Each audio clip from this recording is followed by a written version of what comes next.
grant you divine third eye vision. Behold my cosmic opulence. So this is what Bhagavan Krishna says to Arjuna during the revelation of the Hindu Purana Bhagavad Gita, when initiating Arjuna into the power of third eye, so Arjuna can behold Krishna's Vishwarupa Darshan, the vision of his cosmic form. And in the 11th chapter of Bhagavad Gita, which contains the description of Bhagavan Krishna's cosmic form, the description is completely narrated by Arjuna as he sees Bhagavan Krishna through the third eye.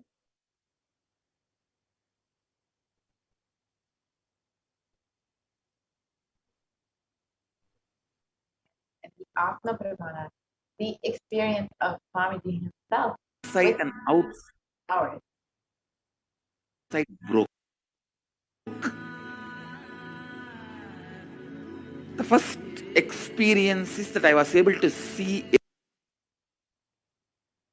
every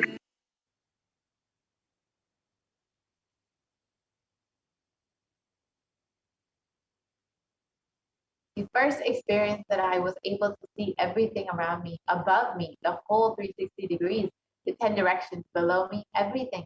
I realized not only I was able to see, I was able to feel, experience all of that as me.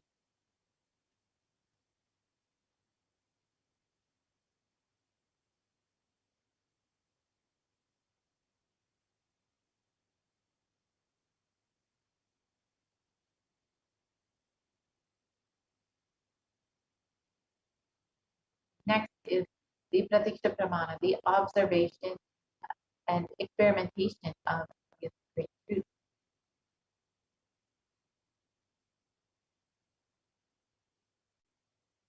And a study was done that measured compared the metabolic cell activity of the brain and conscious and meditative states using the PET scan. And it was found, and this was done specifically on the Supreme Pontiff himself, and it was found that when doing daily activity, high activity is measured in the brain where the third eye is located. And when in deep samadhi state, only the third eye region is active and almost 90% of the rest of the brain is at peace.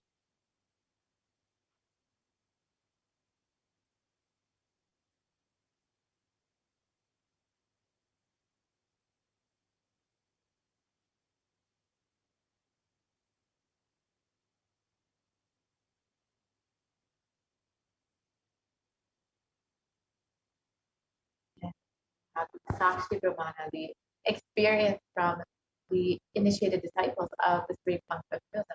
This rare sacred science of third eye awakening is being made available to humanity for their ultimate enrichment and conscious evolution by the Supreme Pontiff. And as a living incarnation of Paramashivoham, the Supreme Pontiff embodies the most profound yogic states that surpass all bounds of time, space, and matter. The Supreme Pontiff is gifting this pure, great science of third eye awakening, along with many other spiritual sciences, through the initiation, the Diksha of millions of people, and millions have already been initiated by the Supreme Pontiff and are experiencing the profound results as extraordinary powers in their everyday lives.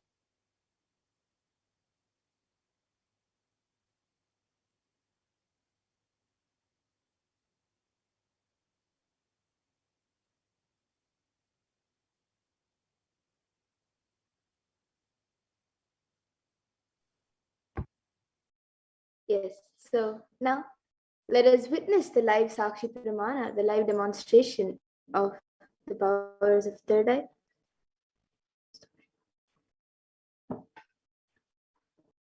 So now here with me, I have this eye band, which in front is a thick opaque plastic sheet, and in the back there's thick black sponge which will not allow any type of light to enter.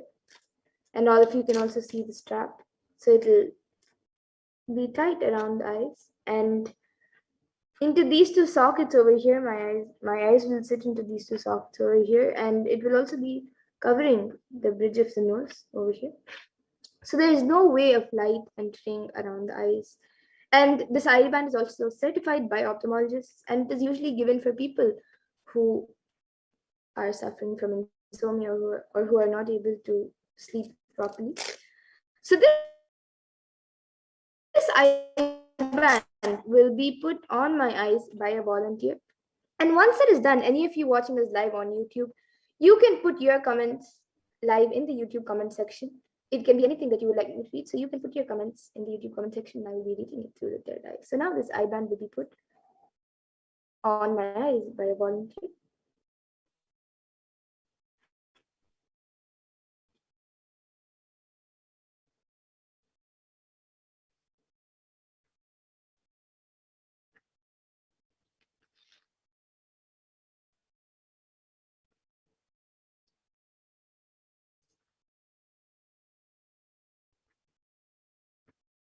Yes, you can put a little up. It's on the and little tighter.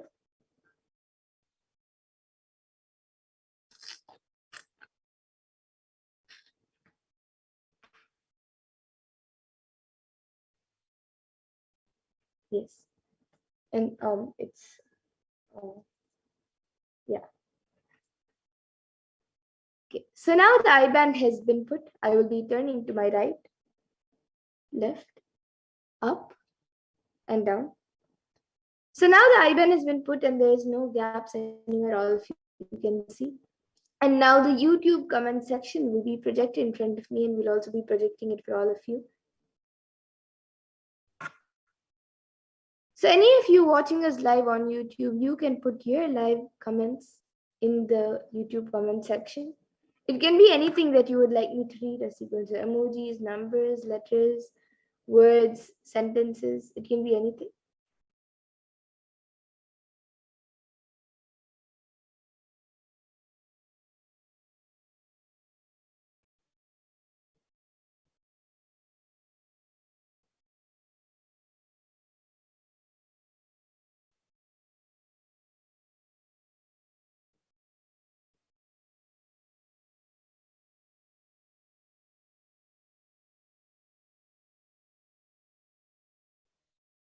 Yes, we're just loading the comments.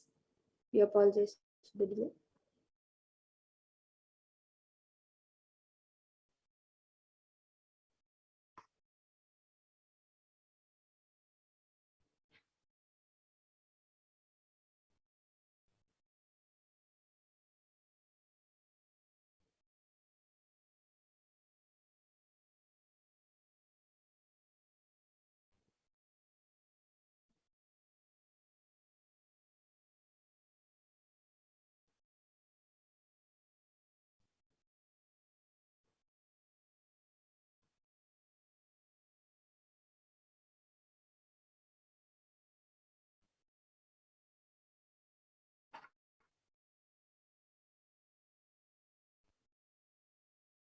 Yes, so we already have quite a few comments.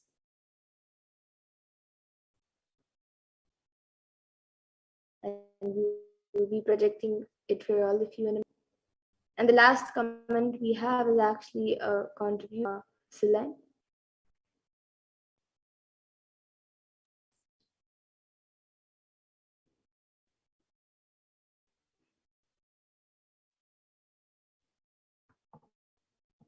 Soma Silan Gulami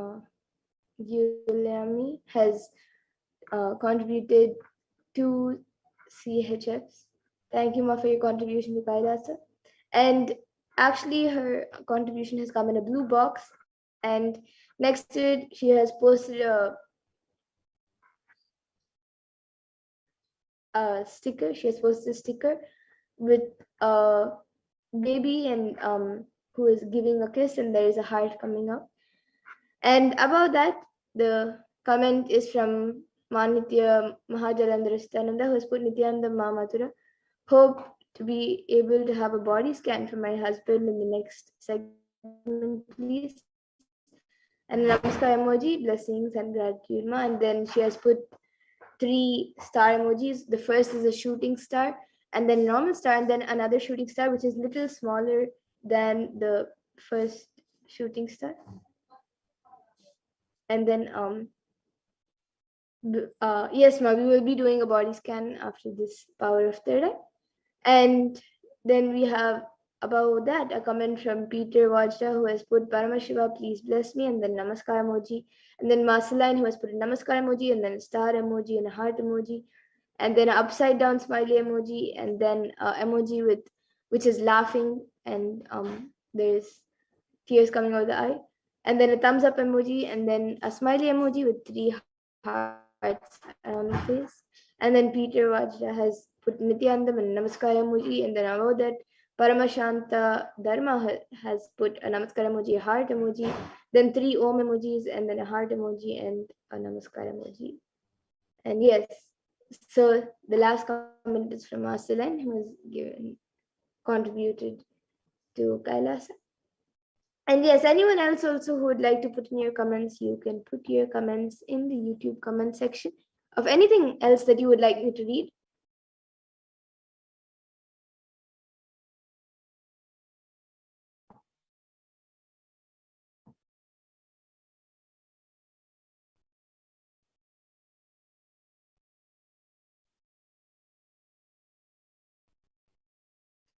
Okay.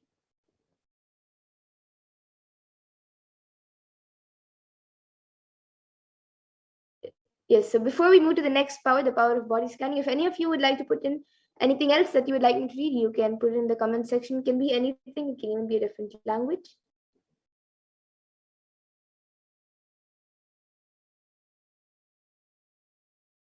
Yes, so now we have another comment from Marceline, who has put thank you and then a heart emoji.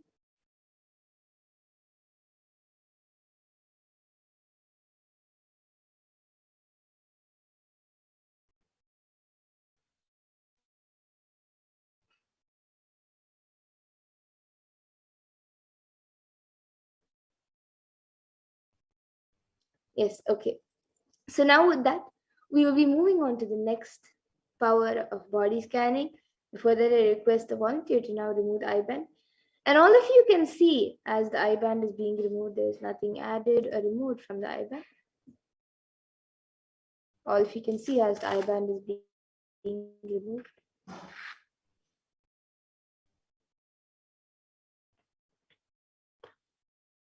Yes, so all of you can see the eye-band, there is nothing added or removed from the eye-band, it is just as it was before. And now we will be moving to the next power, the power of body scanning, after we go through the pramanas for the power of body scanning. So for those of you who might be joining us newly today, the power of body scanning is the power that awakens the ability to scan any type of diseases, illnesses, medically diagnosed issues, or any other problems in the body, whether it's physical, mental, or emotional. And the best part is that we can scan and give a solution for the problem permanently. So we will now be getting into the power of body scanning and seeing the 4 pramanas for this power.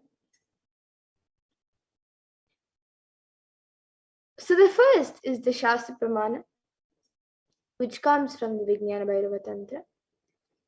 Swadehe jagato vapi sukshma sukshmatarani cha tattvani yani nilayam dhyatvante vyajyate para. And the translation for this verse is: cognize deeply that from the subtle to the principles of your whole body, Swadeha, the universe simultaneously consists of the essential reality. They are being absorbed in their source cause, Paramashiva. By the experience of such restful awareness, one becomes complete from all thoughts, and the ultimate universal divine power, Paradevi, Adi Shakti, is revealed, and the supreme power manifestation happens. And the next is the Apta Pramana, which comes from the life of a Siddha. So Terayar was a Siddha and one of the prominent disciples of Agastya. And one day a man suffering from severe headache comes to Agastya for healing, and Agastya uses the power of body scanning and identifies the root cause of the headache. And he reveals that there is a small terai, a type of frog, sitting in the person's brain. So then Agastya immediately instructs his disciple Terayar to perform an open head surgery and remove the frog. And once the surgery is completed successfully, the person is healed and cured of the headache, and Tereya gains his name. And the next is the Atma Pramana, which was revealed on the 22nd of December 2019 by the Supreme Point of Hinduism himself. He reveals how he uses the power of body scanning, paraphrasing his words. Only when I had the multiple compound hand fracture, I was forced to go for surgery and therefore for medical checkups related to that. At that time, they detected heavy metal quantity in my different organs. It was revealed that I had been poisoned without our knowledge. I immediately used diagnostic methods instead of medical facilities to study the body condition due to the poisoning. Through body scanning, I found out what the problems, imbalances had happened, and where balances had to be done. I used allopathy as a second opinion to verify my findings.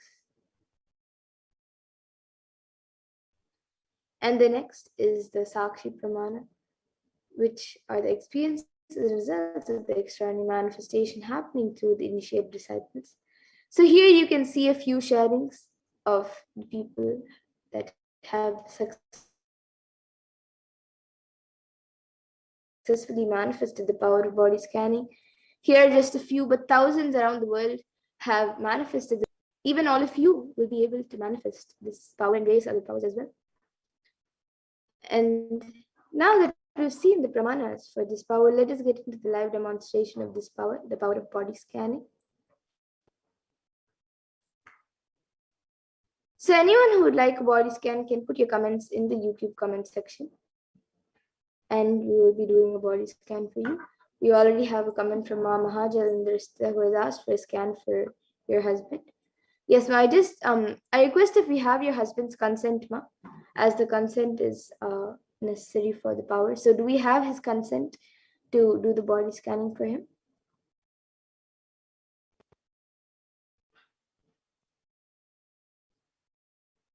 Yes, you have said my husband has terrible pain on the lower gut, the colon area. Please, can you share more about it? And also, an MD as directed by Paramashiva. Please thank you, Ma. And yes, he has given permission. Yes, Ma. So now I'll be doing a scan for your husband.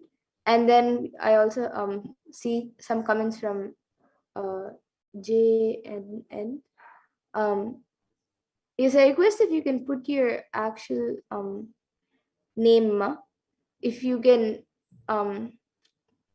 put your actual name as your request for the body scanning. And Ma Salan has also asked for body scanning, and Pete Raya has also asked. Yes, after I scan for Ma Mahajalinder says husband, I will be doing for all of you. And Ma Jin, or I'm not sure if I'm pronouncing the name properly or if that's the name. JNN. If you can put your actual name, Ma, that'll. And yes, Ma Mahajalinder, now I will be scanning for your husband.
Yes, so Ma Mahajalinder, what I was able to see for your husband, Ma, was that in the um, area where he's having pain in the lower gut, and even actually anywhere else in the body also. I was also able to see in the stomach and even in the back. I was able to see that there's like few white and white, yellowish white small particles, and it is also becoming patches that is around that area. There is only like really small patches, but it is mainly like particles that are around that area. So that is actually the cause of that is actually affecting the blood, and also it is affecting the muscles, and that is causing the pain. So that what I was able to see as the solution for this was that he has to start having haritaki, and he has to um, start doing panchakriya also, and he has to start having hot water every meal. After every meal, at least a cup of hot water, and then haritaki in the night, and uh, he should start doing the panchakriya, and that will help in healing his body. So this and um JNN. Yes, ma, you should have the photo and the name for the scan as per the legal guidelines of Kailasa. And Marceline, now I will be doing a body scan for you.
Yes, so Marceline, what I was able to see for you was to get out of any confusion and any problem that you're going through right now, any confusion, any stress, any frustration, anything.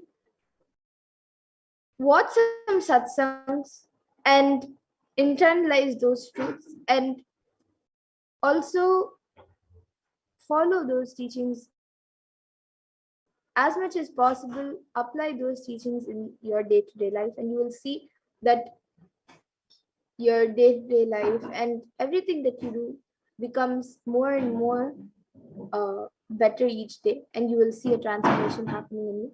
So this is what I was able to see for you, ma. And Peter Vajra, now I will be doing the scan for you here, and also healing. And Mahajalandrasta has gone back saying, thank you, Ma. Yellow and white particles.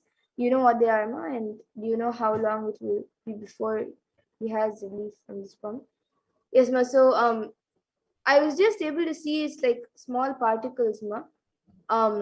It's like very small particles which are affecting the blood in the muscles.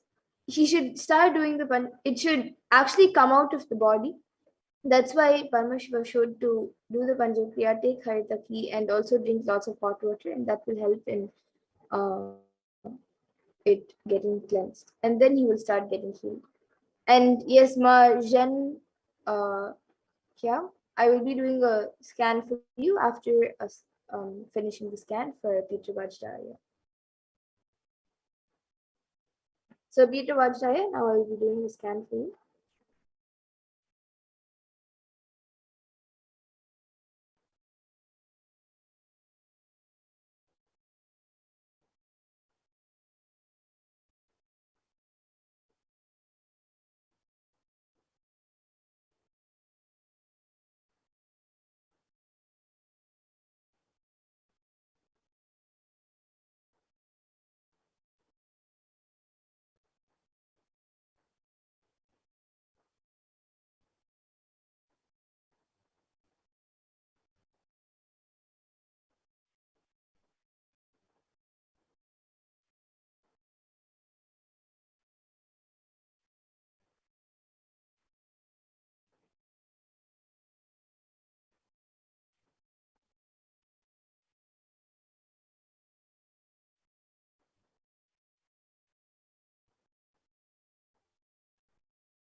Yes, so Peter Vajraya, what I was that there is a nerve which in the back of your neck and like your back. There's a nerve there which is pulling which is getting pulled slightly. Like there's a small pulling sensation that you're feeling. It is not, you don't feel it frequently, but uh for a normal person that is quite frequent, but it doesn't like happen every day. Every like 2 3 days, few times you feel like a pulling sensation behind your back, like in the neck region. And I was able to see that is because the your neck has actually become very stiff, and um because of that, the even within the muscles and everything has become very stiff. And even the blood circulation there, it is happening, but because of the stiffness, even that is I was able to see the solution for this is to apply little warm coconut oil on the neck, and wherever you're feeling that pulling sensation, just apply warm coconut oil and rub it for some time. And when the oil is getting into the skin, when it is getting absorbed into the skin, just stretch that area a little bit. You can bend it, you can even do some neck rotations, but just stretch that area a little bit. And as the oil is getting absorbed into the skin, and it will be healed. And what I was, another thing that I was able to see was that you are actually going through uh you're going through some confusion and lot of um stress or frustration for the past few days. And what I was able to see as what Parmashiva revealed as a solution for that was to just connect in the space of oneness with Swamiji and just offer your gratitude to Swamiji. It can be in any way that you would like, but just offer your gratitude to Swamiji in any way that you would like. It can be through um, offering, or it can be through anyway, just sitting in front of Swamiji and speaking to him. It can be anything, but just offer your gratitude to Swamiji for anything, whatever you feel. And you will see that automatically that stress actually starts, that stress and that frustration or whatever you are going through just comes down drastically. And also just get into that space of unclutching. When you are offering your gratitude, just be in the space of unclutching, and you will see that all that stress, frustration, anger, anything, any negative emotions within you will just transform into the space of bliss. So this is what I was able to see for you, Aya. And yes, you have gone back saying yes, ma, and you have said that I had a surgery and the implant is there. Yes, that's thank you, Aya, for getting back.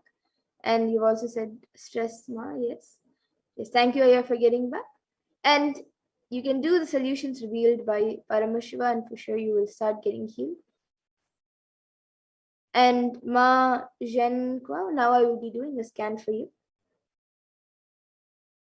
You have said I feel stuffy in my nose and throat area, and whenever I got a little bit cold, I feel uncomfortable and stuffy in my nose and throat area, like something stuck there.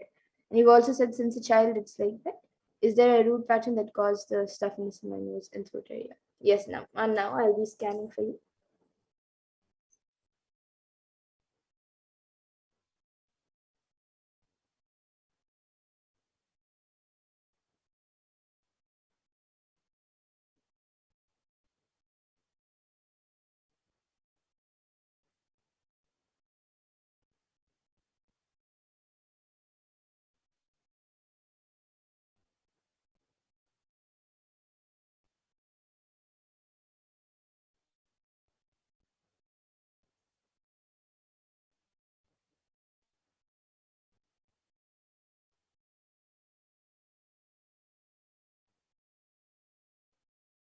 Yes, so Ma, Jenkwa, what I was able to see for you, Ma, that the cause of this is actually, it is not any root pattern, or it is not any uh, it is not anything major. It is actually something hereditary, and it might not be exactly from your parents, but I was able to see that a few other people also in your family have a similar type problem. It's not the exact same thing, but a similar problem. So it is more like a hereditary thing. But one more thing that I was able to see as the cause for this is, apart from being like hereditary problem, or something that has been there, I was able to see that actually it is much lesser than you think it is. But the idea that you have that problem and it has been affecting you since a child, and every time uh, you get a cold, it becomes more stuffier, more uncomfortable. That cognition of that cognition is making you feel that it is more worse, or more it is creating more of a problem. So if you just drop that cognition that you have that problem, and um just unclutch from the problem, about the problem, of course that is there, but just unclutch from it and leave it at Swamiji's feet, and you will see that the even though little bit might be there, you will not feel that uncomfortable. It will not bother you, or it will not affect you much. So this is what I was able to see for you, ma Jen Kwa. And yes, so you can get back in the comment section if you were able to do it. And Peter Wajai has gone back saying, yes, all is correct, ma. Thank you very much and for the scanning and the solution. Yes, Aya, thank you for getting back. And now with that, I thank all of you who have joined us for this power management. And we will now be moving to the next segment of this program. So please stay tuned for the next segment of this program, where all of us will continue to learn more about Devi Parashakti, and we will be first learning more about how the world is today, and how Devi Parashakti has come down and is giving solutions for the world today. And in further segments of this program, we will also be learning more about Devi Parashakti, the form of Devi Parashakti that we are celebrating today on the 5th day of Navaratri. Yes, so now let us see how the world today is and the way.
So let us now understand what we are all facing in the world today and what is the way forward for all of us.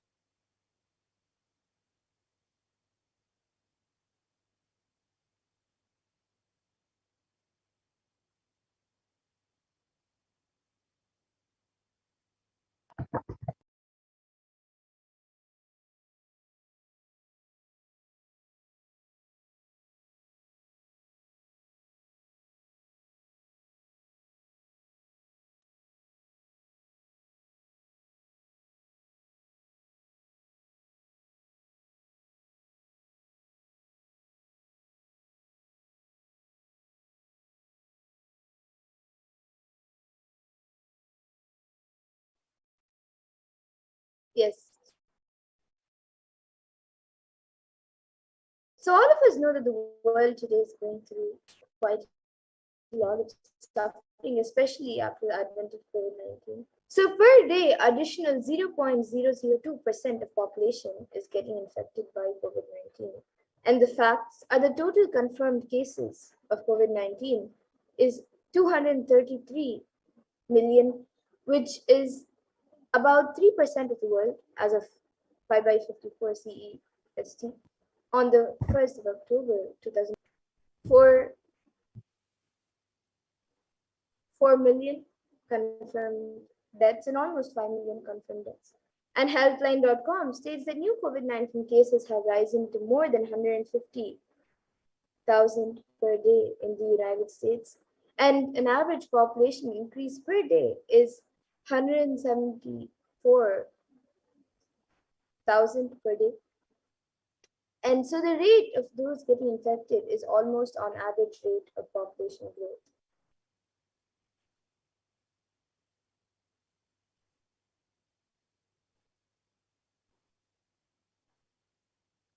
And the total number of confirmed COVID-19 cases is 3% of the population and rising daily at all times.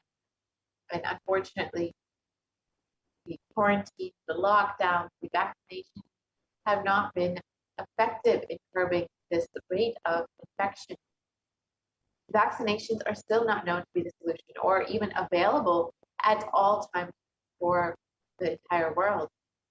The average death per day is 126,500. And this is 5.56% of the world. The average death per day, the average death per year will be growing up to 44 million people per year. And this is still growing every year, not just due to COVID-19, but all deaths combined. And if we say just for our understanding that the population per day and the death rate are moving at the same rate, we are looking at human civilization declining in the next 3 generations.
I think there is a technical glitch.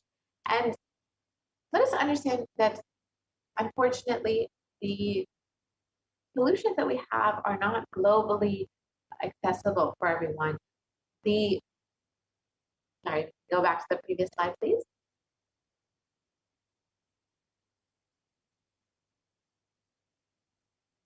So COVID-19 has been affecting everyone across the globe, in the Americas, Europe, Southeast Asia, Eastern Mediterranean, Western Pacific, Africa, and all across the globe. But we need a national policy that is that works for everyone across the globe, because it is affecting everyone across the globe.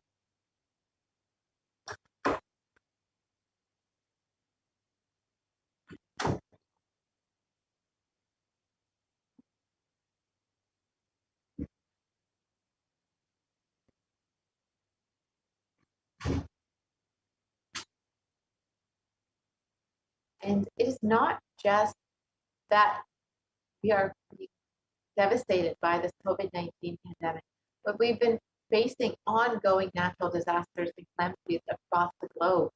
And we've seen floods, storms, fires that have devastated communities. And this is all due to the climate change crisis and global warming.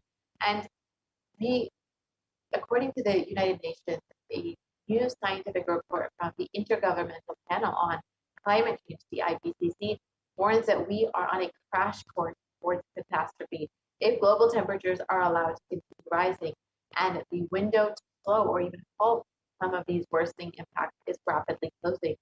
And just the difference of 0.5 degrees in the increase of global temperature from 1.5 degrees Celsius to 2 degrees Celsius will cause drastic effects in our very reality. We've already seen so many of the effects of global warming. If we go at the rate that we're going, we will continue to see worsening effects of global warming and climate change.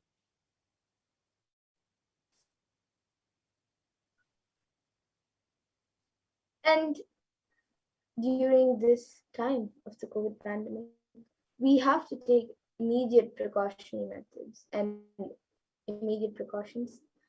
So, a few of the immediate precaution methods that you can take is to protect yourself by getting into quarantine and follow the local government's guidelines, and regulations. But even if this is done, the effect on our survival needs like food, clothes, shelter, and can be a difficulty, and especially the to the less privileged, whom we call poor, for whom resources are not immediately available, is unknown.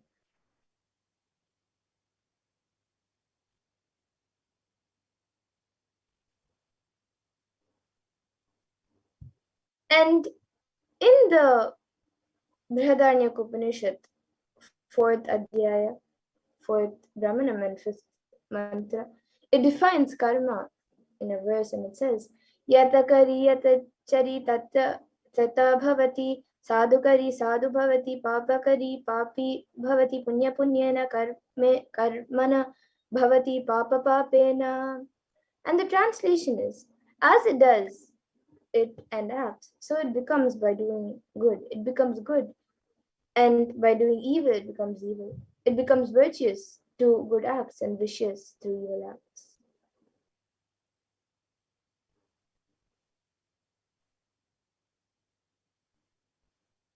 And our greed to make life comfortable, luxurious, has cost the planet Earth 80% of the wild animals have become extinct. So stopping the idea that the whole planet Earth belongs to only the human race will curb some of the effects of the damage that we've already done. And since the rise of the human civilization, 80% of the wild mammals have been lost, and 80% of marine mammals, 50% of plants, and 15% of fish have been lost due to the rise of the human civilization. So we have forgotten to share the world with others. So let us now start setting the trend of moving to a nature-based lifestyle. Let's stop torturing and killing animals.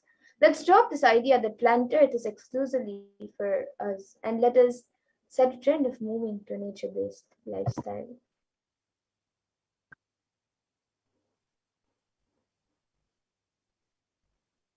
So let us stop the karma. We've seen that the amount of fresh water that is used to produce just 1 kg of beef is around 15,000 liters. In comparison with some plant-based foods like lentils, which is less than 3,000 liters. You can see the drastic difference in the consumption of fresh water, the consumption of natural resources in producing meat-based products and non-vegetarian food compared to compared to plant-based products. And when you kill animals, when you keep the livestock and kill animals, not only you disturb the environment, you disturb the ecosystem by releasing so much of pain and suffering. So, what is the permanent solution for this pandemic? As per Hinduism, the purpose of the world and the primary principle of the universe is let us all coexist and celebrate our life. Ahimsa paramo dharmaha. Non-violence is the ultimate natural law of life.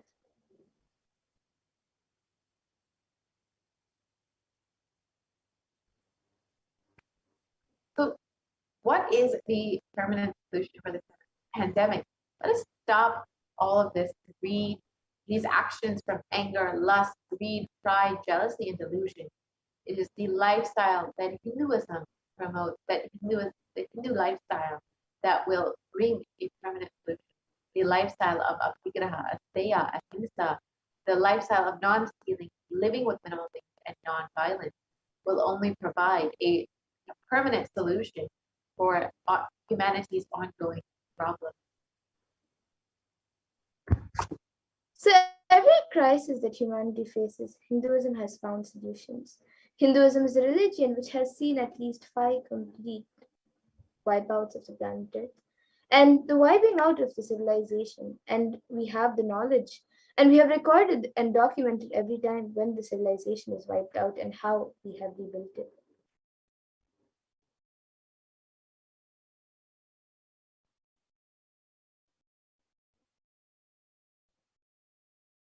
So here you can see a few of the world pandemic histories and Hindu solutions. So the first time was at the time when Bhagavan Vishnu incarnated to bring the Vedas and Agamas back from the dark energy during the manifestation of the universe in the form of a fish, the Matsyavatara, and landed it on planet Earth to give it to Lord Brahma. So this is when the Vedas and Agamas were stolen by the demon Hayagriva. And that was when one of the first times that the civilization and human race was wiped out completely. And after the great deluge, Bhagavan Vishnu bought Manu's boat and the Vedas and Agamas, the whole thing, and he starts the civilization again. Starts the civilization again. And that is why the Pandya kingdom, the earliest kingdom, has a fish as their emblem. And Karaikal is the place where the boat was brought to the land by the Matsyavatar. And it is from there that the whole Pandya civilization started. And during King Ravana's reign in Lanka, 7 crore people around the world was wiped out. And it is at the point in time when Bhagavan Sri Ramachandra Prabhu incarnated to save the 54 deshas from the evil reign of the king. And this is detailed in the Ramayana. And another time is when King Duryodhana almost led the world to a nuclear collapse, and Bhagavan Sri Krishna incarnated to end the apocalypse. And this is detailed in the epic poem Mahabharata. And the next time is the fifth is when Bhagavan Mahadeva himself protected the city of Madurai, and he said, I will hold these people, protect them, even during the Pralaya, even when the whole world is destroyed during the great deluge. I'll hold these guys in the tip of my Trishula.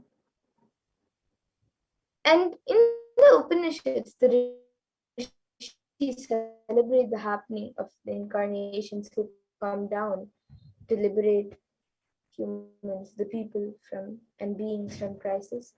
And in the Taittiriya Upanishad, chapter 3, the Bhriguvalli section bringing awakening, and they say, Ha ha ahamannam ahamannam ahamannam Ahamannado, ahamannado, ahamannadaha.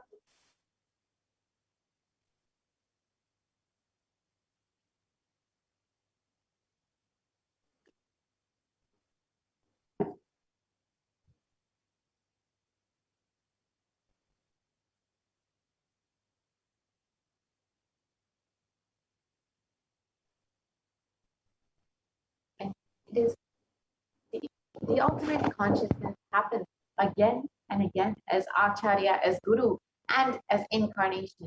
Paramashiva reaching out to liberate individual souls from bondages through knowledge is Acharya. Paramashiva reaching out to individual souls to liberate them from bondages through initiation is Shaktipada. Shaktipada is Guru.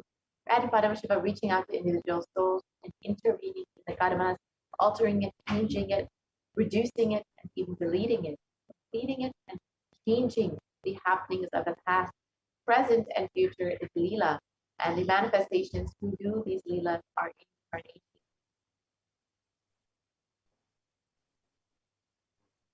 And in the Bhagavad Gita, Bhagavan Krishna also promises, Yada yada hi dharmasya glane bhavati bharata abhyutanam adharmasya tadatmanam shridhamyam, which means whenever there is a decline in the individual consciousness, the collective unconsciousness increases.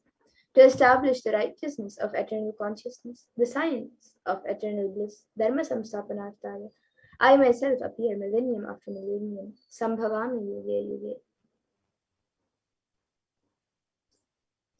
So now, with that, let us now in the next segment learn about the form of Devi that all of us are celebrating today.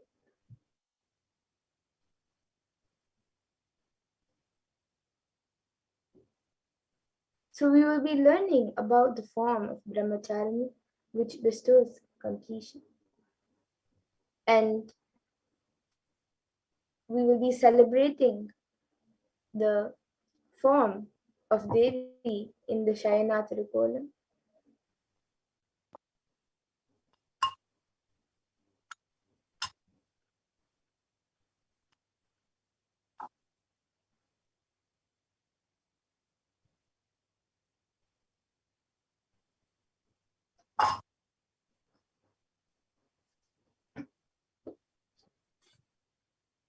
So Devi Brahmacharini is the goddess of, is the form of goddess Parashakti.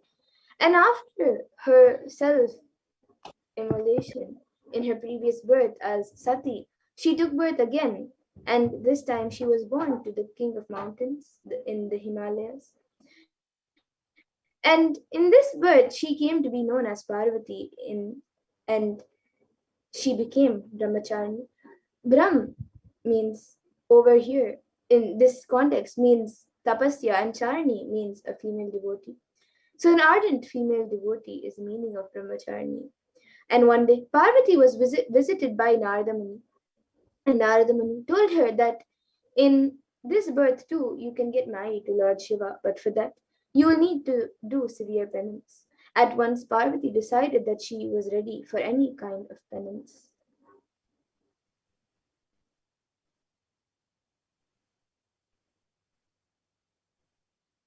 And Devi Brahmacharni went into severe penance.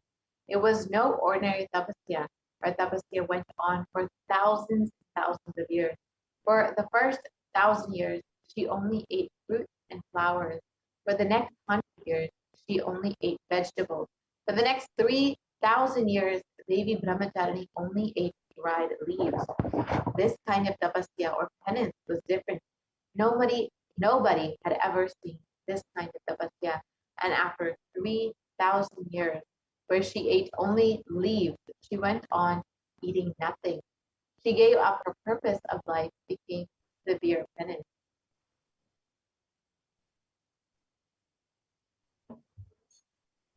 And after so many years of penance, Lord Brahma was pleased, and he visited her and blessed her, saying that due to her penance, Lord Shiva too was pleased, and they had Lord Brahma's blessings, and then both of them could get married in this birth. Then Brahmacharni is who is the symbol of immense sacrifice. So Brahmacharya after is the embodiment, the symbol of immense sacrifice, penance, solitude, and purity.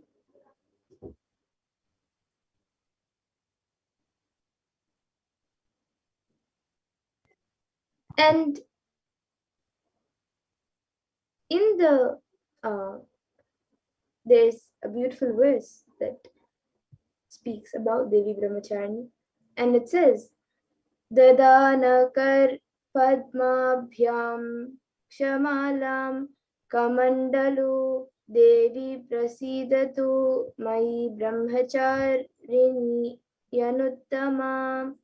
And the meaning is, O goddess Brahmachari who holds rosary and kamandalu in her hands, please on me.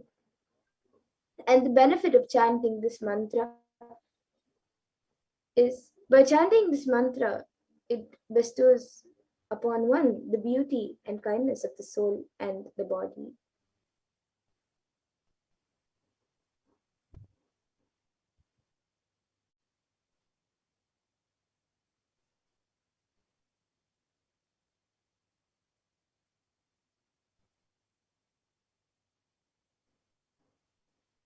So now let us see Devi Parashakti's divine play from the Chandi Stotram, which is a part of the Devi Mahatmya. So let us see a Leela from the Chandi Stotram.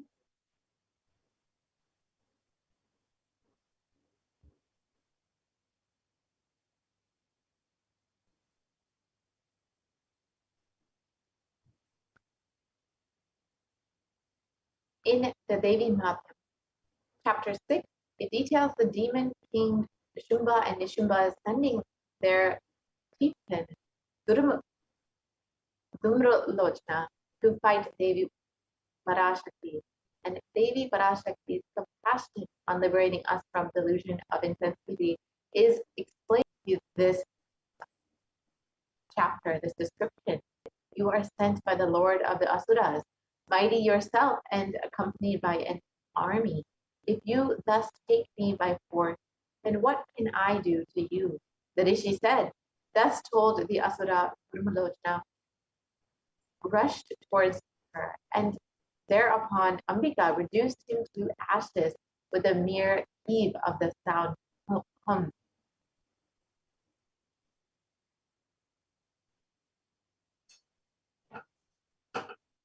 And in the 14th, 15th, and 16th verse, it continues saying, the Rishi continues to say, then the great army of Asuras became enraged and showered on Ambika's sharp arrows, javelins, and axes.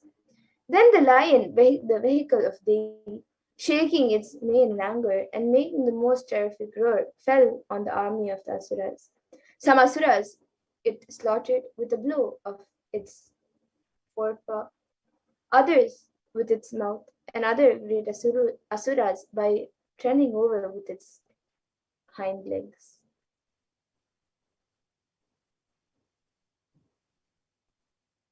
The lion with its claws tore out the hearts of some and severed heads with a blow of the paw. And it severed arms and heads from others, and shaking its mane, drank the blood from the hearts of others. In a moment, all that army was destroyed by the high-spirited and exceedingly enraged lion who bore Devi.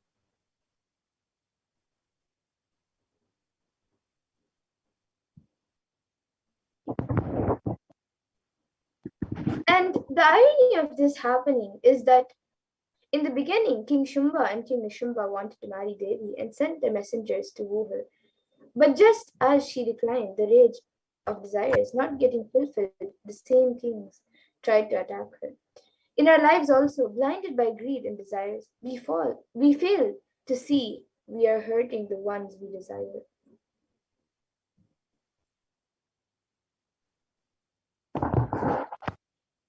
Devi happened just to liberate us from karma. Most of the decisions that we make every moment, we make unconsciously. We take thousands of decisions unconsciously in a day, whether it is thinking or talking or doing. It is done unconsciously without awareness.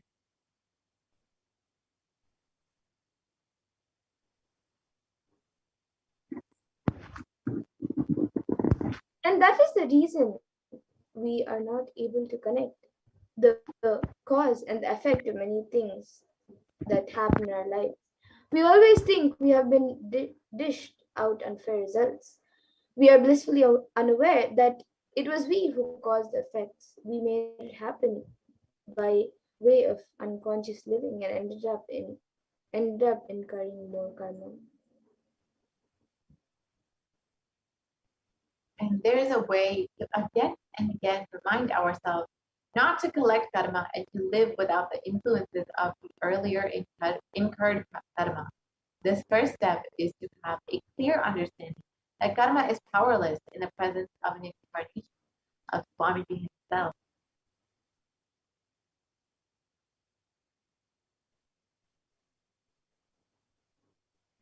So now let us see how the supreme point of Hinduism, Bhagavan Sri Nithyananda Paramashivam, has come down as the Nijavatara of Devi Parashakti.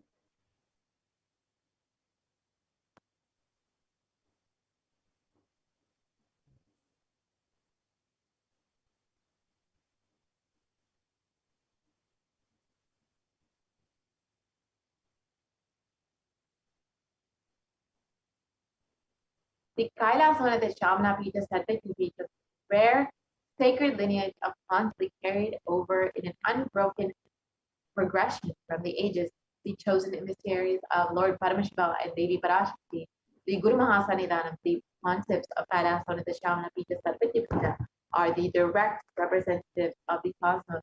This lineage was started by Bhagavan Paramashiva and continued by Devi Meenakshi and Bhagavan Sundareshwara, revived by Nithyananda Paramashivam, and finally revived once again by the Supreme Consort of Jagat Guru Mahasannidhanam, His Divine Holiness, Bhagavan Paramashiva.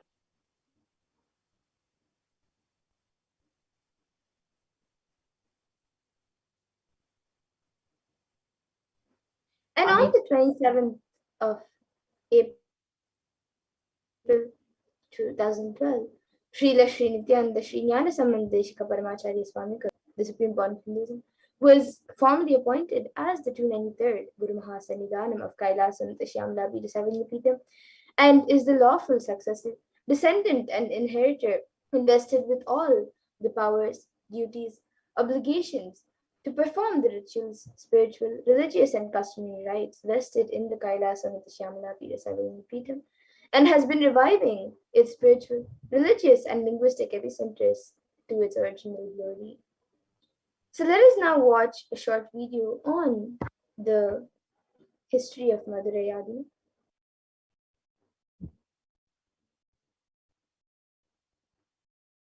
Yes, we can go to the next slide.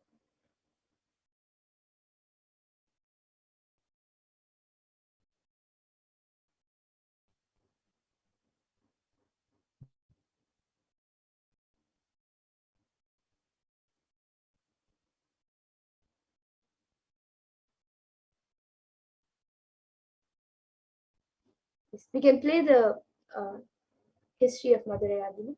So let us now watch a video, a short clip on the history of the Madurai Adi.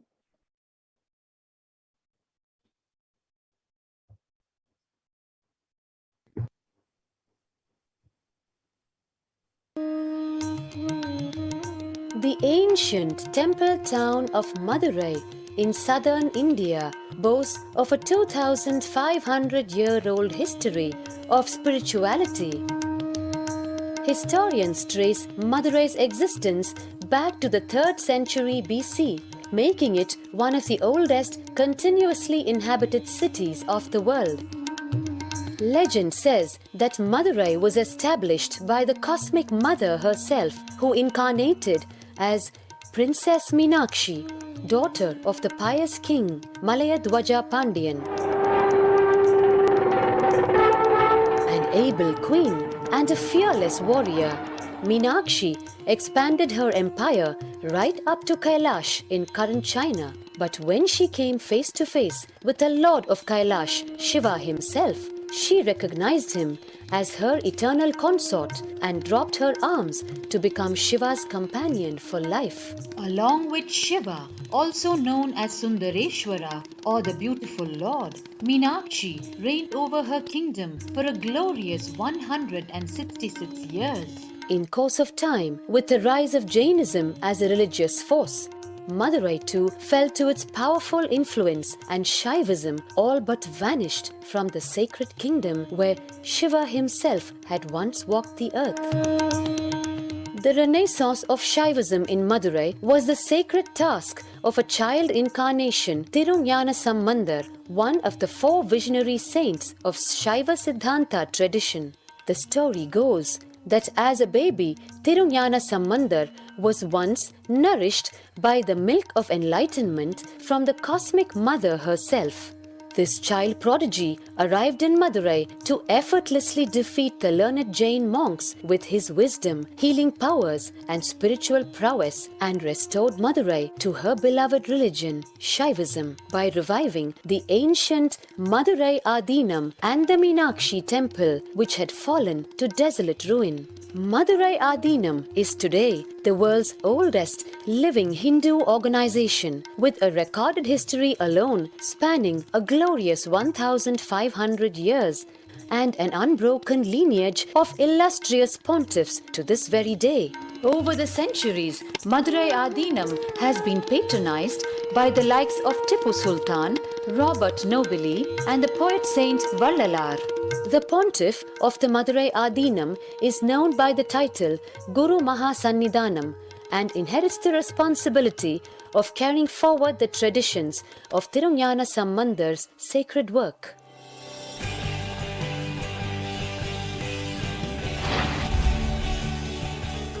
On 27th April 2012, a new era began in the history of Madurai Adinam. The 292nd Pontiff, Srila Sri Arunagirinatha Jnana Sambandha Desika Paramacharya Swamigal, guided by intuition and inducement by Lord Shiva, coronated a charismatic young saint as the 293rd Pontiff of the Madurai Adinam. An accomplished yogi, a pragmatic social visionary, and an adept in mystical sciences. His Holiness Paramahamsa Nithyananda is revered as a divine incarnation by millions worldwide. Within weeks of his ascent to the sacred throne, he brought about sweeping changes to the Adinam, including the renovation of the ancient monastery, Annadan, free food for thousands every day, free medical camps, yoga classes, scriptural study, spiritual healing, and meditation programs. The traditional Adinam now has a website, and thousands participate in the morning worship and spiritual talks via live streaming and two-way video conferencing. Vast properties belonging to the Adinam are being reclaimed from illegal encroachment. Its numerous temples are being restored to sanctity, and the neighboring villages are being adopted, with basic amenities, education, and medical care being provided for all. His Holiness dreams of an authentic Vedic Renaissance, for which India has already waited too long. Here, I take the commitment of making Madurai Adinam as an international religious organization.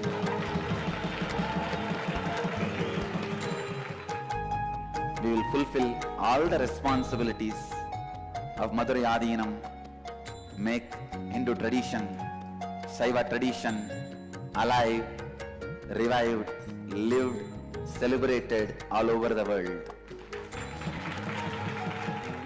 With a brand new pontiff at its helm, Madurai Adinam promises to be more than just another traditional monastery, as a whole generation turns to spirituality for answers. The changes at Madurai Adinam mirror the changing role of spiritual organizations today as power centers and guiding forces, forging the enlightened government of the new world.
Yes, now that we've seen the history of the Madurai Adinam, the Kailasa'S, the Shamana Pita, the kingdom started by Paramashivoham and carried out by the Devi Meenakshi and Bhagavan Sudareshwara, and finally revived by the Supreme Concept of once again. And the 292nd Guru Mahasanidhan of the Kailasa'S Shamana Pita describes the vision that he had of Bhagavan Paramashiva, expressing that Supreme Concept should be his successor. The 292nd pontiff of the Madurai, that Sri Arunagirinathar Jnana Sambandha Deshika Paramachari Swamigal, is the predecessor to the Supreme Concept and in the esteemed Guru-based tradition of the kingdom of the Kailasa'S Vadashanta Shamala Pita Sarvajya, the Madurai Adinam, 2012. And the 292nd Guru Mahasanidhanam had the divine vision of Bhagavan Paramashiva and Lady Meenakshi herself, who both instructed him to coronate the avatar, the Supreme Concept as his successor, the 293rd Guru Mahasanidhanam of the Kailasa'S Shamala Pita Sarvajya. And this was historic in the record of Madurai Adinam, and this introducing, you can see in this video, the introducing of the successor of the 292nd Guru Mahasanidhanam, the Supreme Concept himself, who is the current Guru Mahasanidhanam, the 293rd Guru Mahasanidhanam of the Kailasa'S. You can watch this video on YouTube. And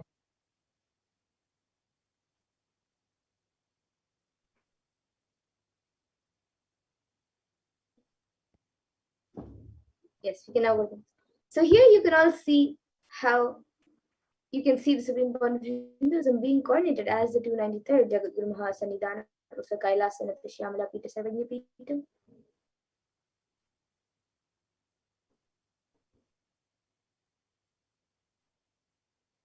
And as the Supreme Concept was coordinated as the Guru Mahasanidhanam of the Kailasa'S Shamala Pita Sarvajya, the oldest Singapore state, the Supreme Concept of Hinduism took on the responsibility of reviving this ancient kingdom by reviving all of the temples underneath this ancient kingdom, reviving all of the beautiful activities and temples and initiatives through the Kailasa'S Shamala.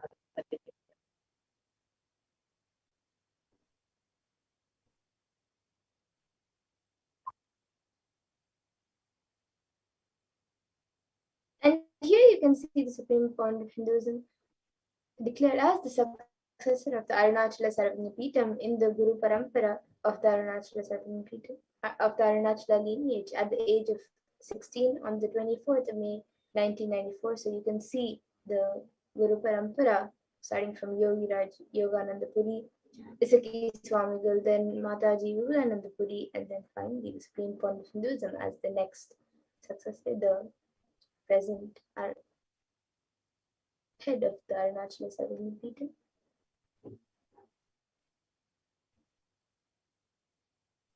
And the Supreme Concept founded the International Mission Nithyananda Sangha to revive Kailasa internationally at the mere age of 21 in 1999.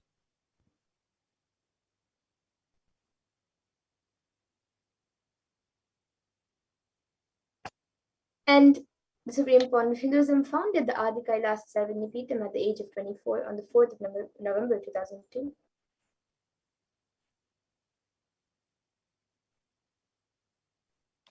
The Supreme Concept of Hinduism at the age of 26 was declared as the successor of the Bhagyanagara Shivura Sarvanya Pita, Supreme Pontiff of Hinduism being coronated as the successor.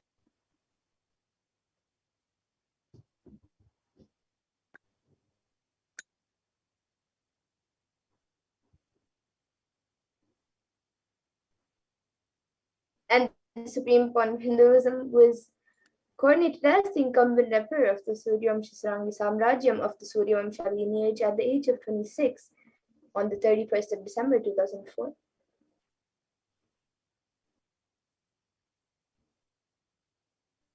The Supreme Pontiff of Hinduism is the reviver of the Adi Pallava Sarvajñapita, and at the age of 29 in 2007.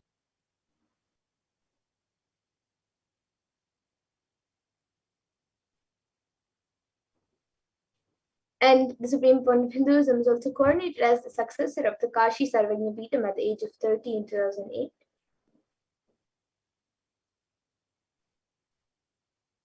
And at the age of 35, the Supreme Pontiff of Hinduism was officially coronated as the Mahamandaléshvara, the Supreme Pontiff, the spiritual head of the Mahanirvana, the largest apex monastic order, and is the youngest Mahamandaleshwar at the age of 35. In 2013.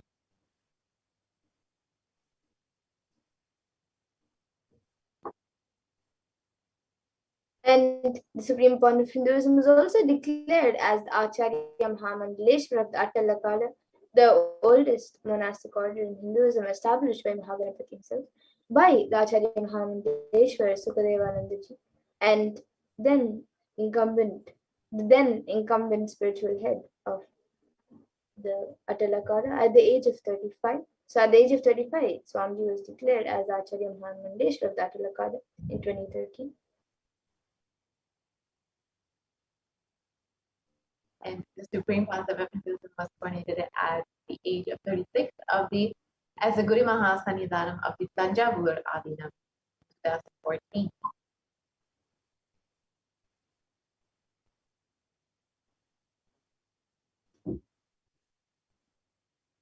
And the Supreme Pontiff of Hinduism was also coronated as the Guru Mahasannidhanam of Tiruvarur Adinam at the age of 36 in 2014.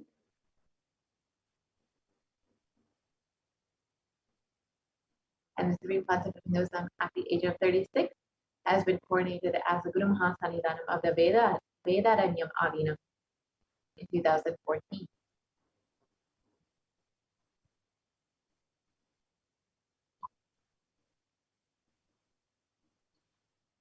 And the Supreme Pontiff of Hinduism is also coronated as the Guru Mahasannidhanam of the Dharmamukti Swarga Pramadinam at the age of 37 in 2015.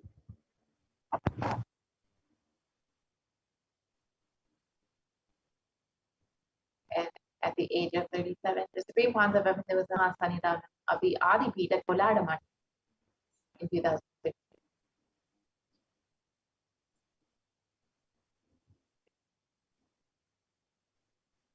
And the Supreme Pontiff of Hinduism has been elected as the Supreme Pontiff of Hinduism by a congregation of over 1,000 Hindu leaders or pontiffs at the mere age of 36 in 2016. And here you can see the Supreme Pontiff of Hinduism being coronated as the Supreme Pontiff of Hinduism, as the incarnation of Paramashivoham himself by various leaders and pontiffs.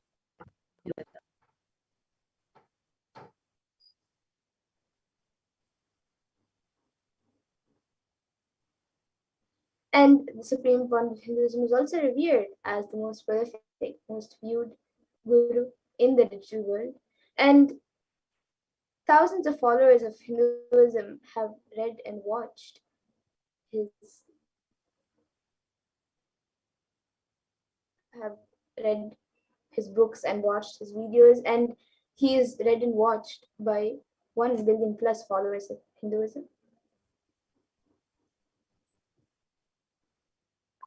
The world's greatest digital nation is Kailasa, with 1 billion views digitally.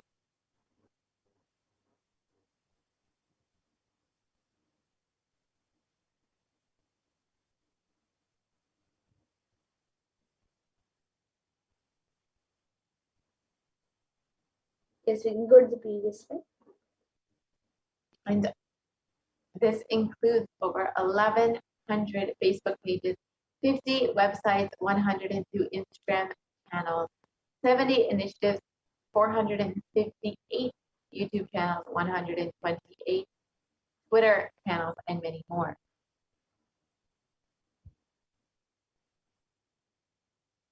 And over the last 27 years, the Supreme Pontiff of Hinduism has contributed relentless humanitarian services and initiatives to bring free vegetarian food bank, medical services, natural disaster relief, women empowerment initiatives, conflict resolution, and peace initiatives, assist through various international agencies and bodies to the world as part of the mission of Kailasa. The Pontiff of Hinduism has been working tirelessly to bring all of the benefits of Hinduism, the sciences of Hinduism, and sharing it with the world.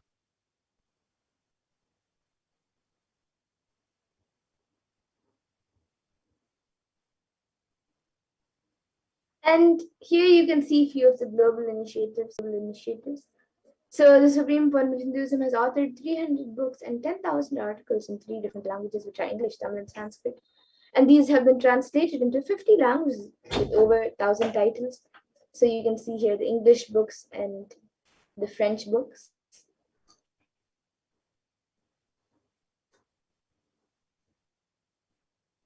And Supreme, here are some of more of the books that have been authored by the Supreme Pontiff of Hinduism and are translated and freely available to everyone online.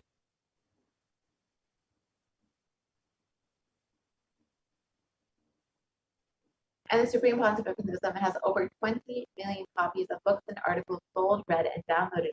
Here are just a few of the releases of the sacred books the Supreme Pontiff of Hinduism has published.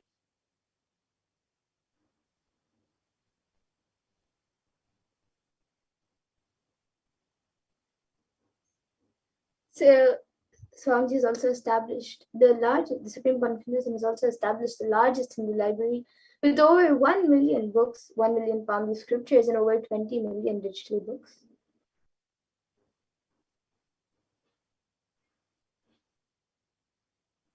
The Supreme Pontiff of Hinduism has delivered over 10,000 hours of discourses and has over 1 billion views on social media. All of these discourses are freely available on YouTube for everyone to access and enjoy.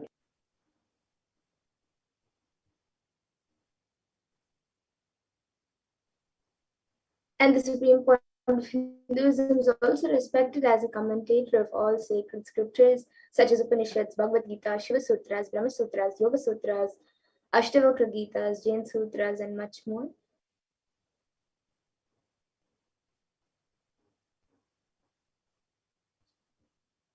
The Supreme Pontiff of Hinduism is honored as leader of Hinduism, the most awarded internationally recognized Hindu leader.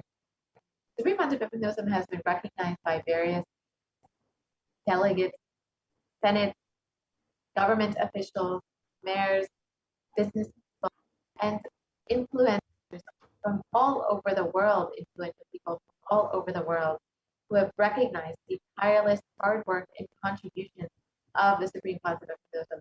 Most recently, the California State Senate has recognized Kailasa and the hard work of the Supreme Pontiff of Hinduism as the sovereign of the sovereign state of Kailasa.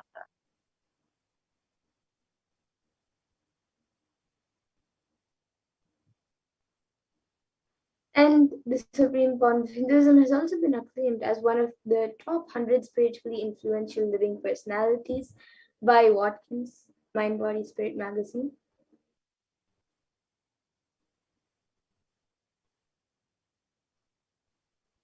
And the Supreme Pontiff of Hinduism is the reviver of the sovereign order of Kailasa, led by the Supreme Pontiff of Hinduism and the Nithyananda order of monks, nuns, Hindu, and the Hindu diaspora worldwide, who are working for global peace and to give the super conscious breakthrough to humanity.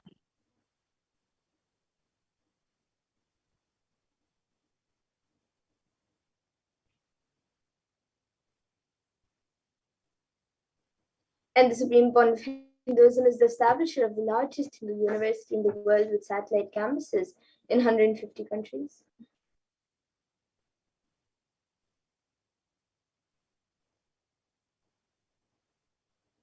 And the Supreme Pontiff of Hinduism is the establisher of 1,000 plus Kailasa enlightenment ecosystems worldwide.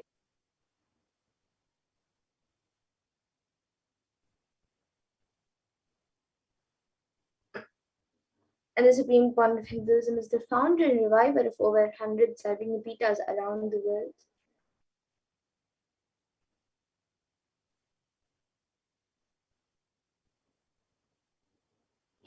And the Supreme Pontiff of Hinduism, of course, has been recognized by various Hindu leaders all across India and the globe.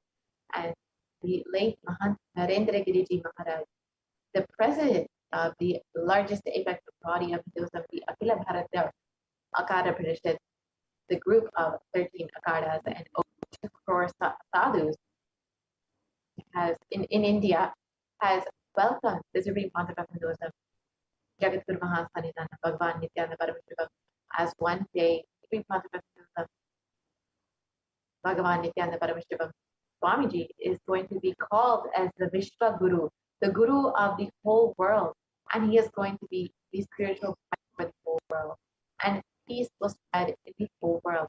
People are not yet aware of the energy of peace.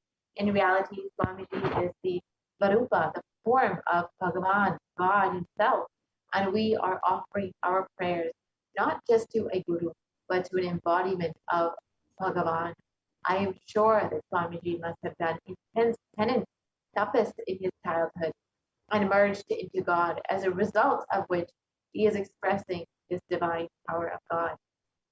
And this is what the late Mahant Narendra Giriji Maharaj has declared about the Supreme Pontiff of Hinduism, and has recognized as the Supreme Pontiff of Hinduism as the incarnation of Paramashivoham himself.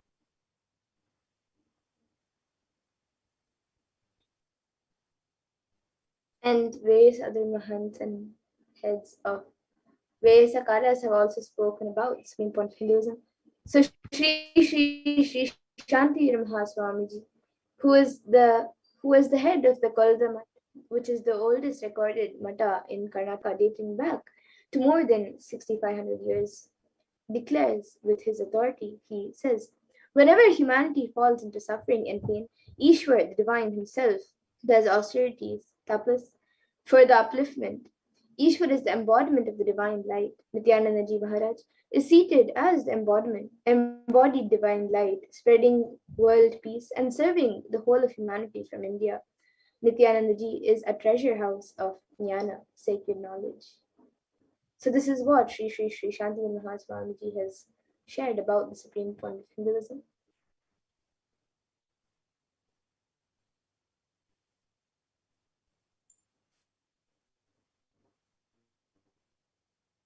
So now,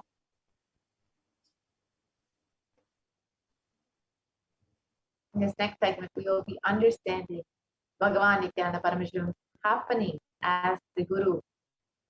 So please stay tuned for that. We'll be right back and be entering into this next segment.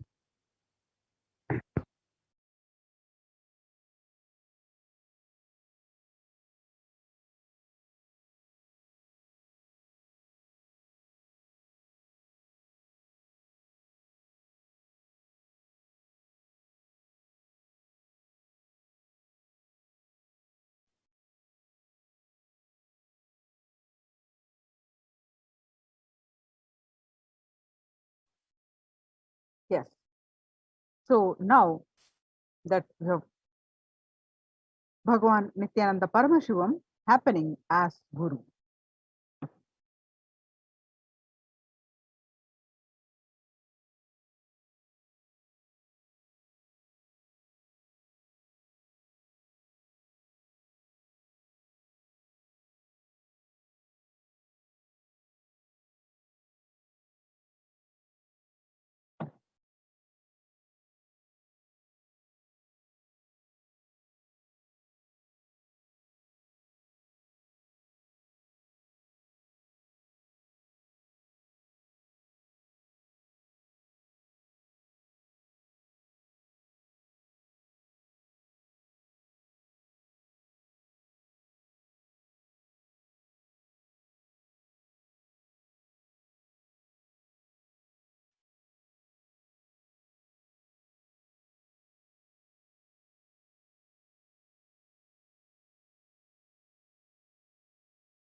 So now let's understand Bhagavan Nithyananda Paramashivam happening as Guru. So there is a beautiful saying in Tantra, actually, when you are healthy, you take your body for granted. So generally you take your body for granted. When you are healthy, you don't even remember you have a body. And the Upanishad says, when you forget your boundary, that is what is health. There is a Taoist saying that when the shoe fits, leg is forgotten. When the bell fits, belly is forgotten. When the chain fits, the neck is forgotten. So when the body fits, you forgot the body. You forgot the boundary. So you remember your body, you remember your mind only when you have some disturbance. We don't remember of our body or mind when we don't have any sickness. But no sickness is only one part of health. No sickness is not a total health. No sickness is just one part of our health. Clinically, all right, is only one part of health. There is something more to the health than clinically all right. Health does not mean only no diseaselessness. No diseaselessness is only the negative aspect of health. The positive well being means there is a real health.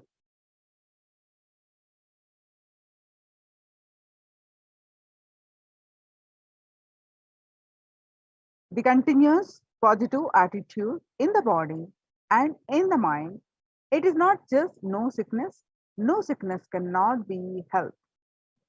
There is there are so many people clinically all right, but they are on the verge. Any moment they can fall sick, either physically or mentally. The power of mind over the matter. When you get angry, when you have 230% more possibilities of having heart attack. And of course, more than 80% of our diseases are from mind. For example, if you just remember some negative person, somebody who makes you feel uncomfortable, or somebody who irritates you, just remember somebody and feel how few thoughts which create anger in you. Immediately, you can see pulse rising and BP increasing. So, when few thoughts can play such a major role on you, continuously what you think is what we call mind. How much it will be playing on your life, the mind, the thought, it plays a major role on your body and of course on your health.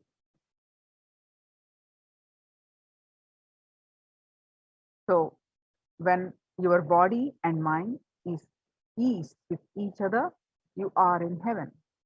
When they are not eased with each other, when they are diseased with each other,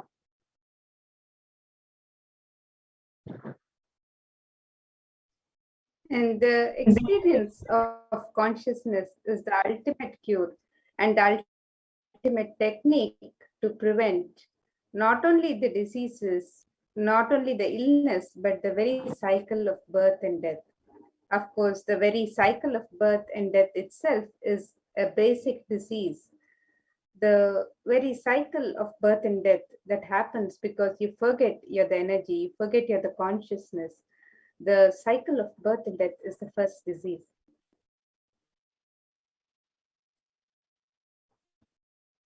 you are not the family. Your birth, your name is given to you.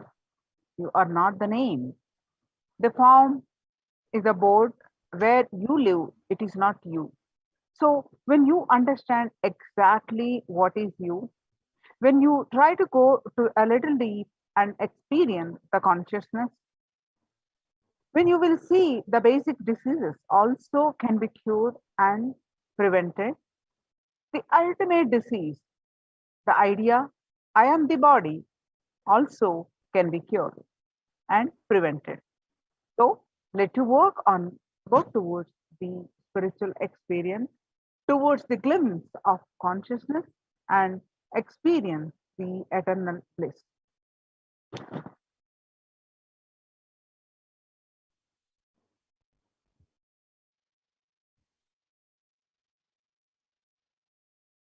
So let us do a small internalization exercise. Pen down all the names to internalize who are you.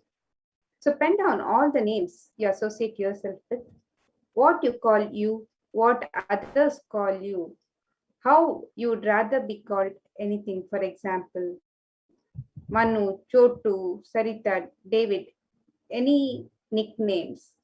And pen down the words, the adjectives you use to describe you. For example, smarty pants, cool. And pen down the words or relationships used to describe you. For example, sister, sister disciple, colleague, mother, wife, daughter, sister in law. And pen down your titles, career related affiliations. For example, director, professor, educator, scientist, committee, member, chair, advisor, doctor. Pen down any honors or memories you use to describe you. For example, youngest professor, tennis player, Lilliput, etc. So pen down all of these names, adjectives, relationships, identities, various identities and words that you associate with yourself. Pen down all of these. Let us take a couple of minutes.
Yes, so now if you pen down all of these identities, now we'll move to the next step.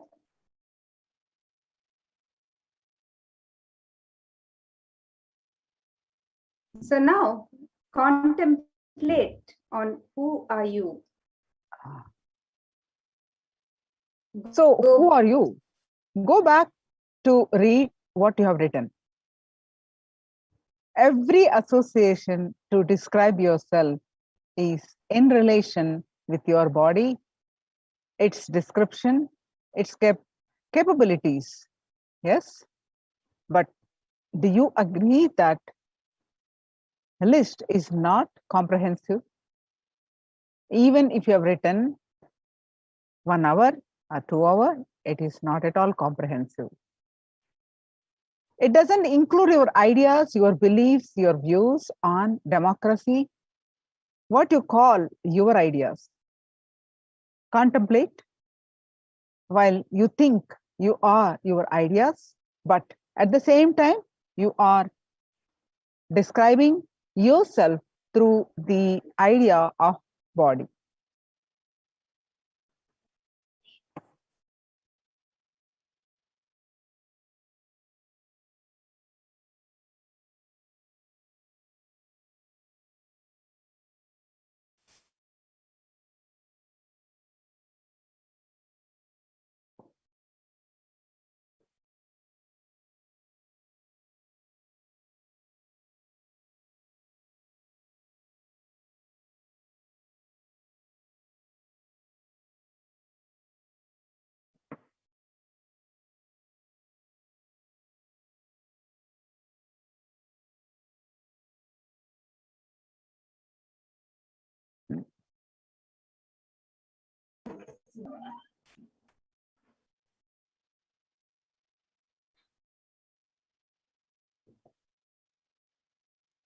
So now let us introspect.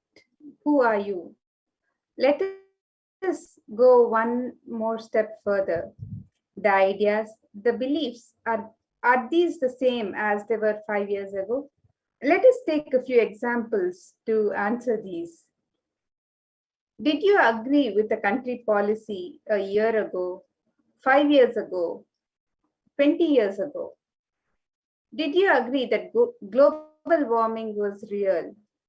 Do you remember how you functioned at the age of 10, at the age of 15, at the age of 25, and now your present age?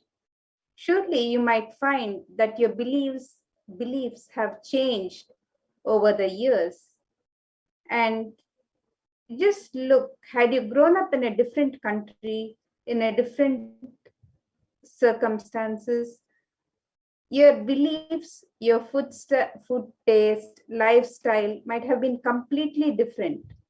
So then, let us introspect. Who are you?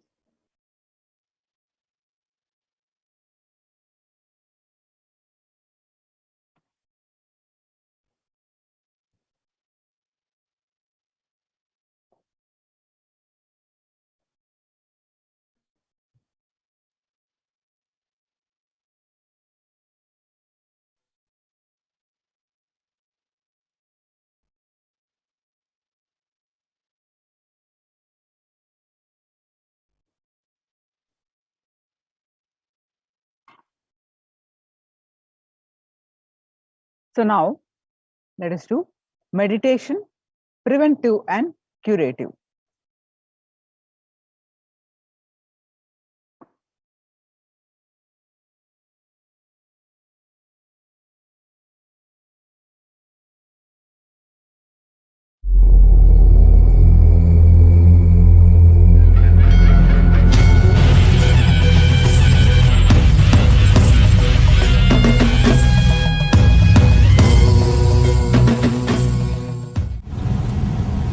All my best lectures or discourses are delivered only to a small group.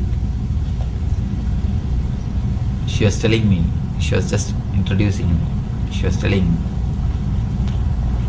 let us feel the presence and words of the Master.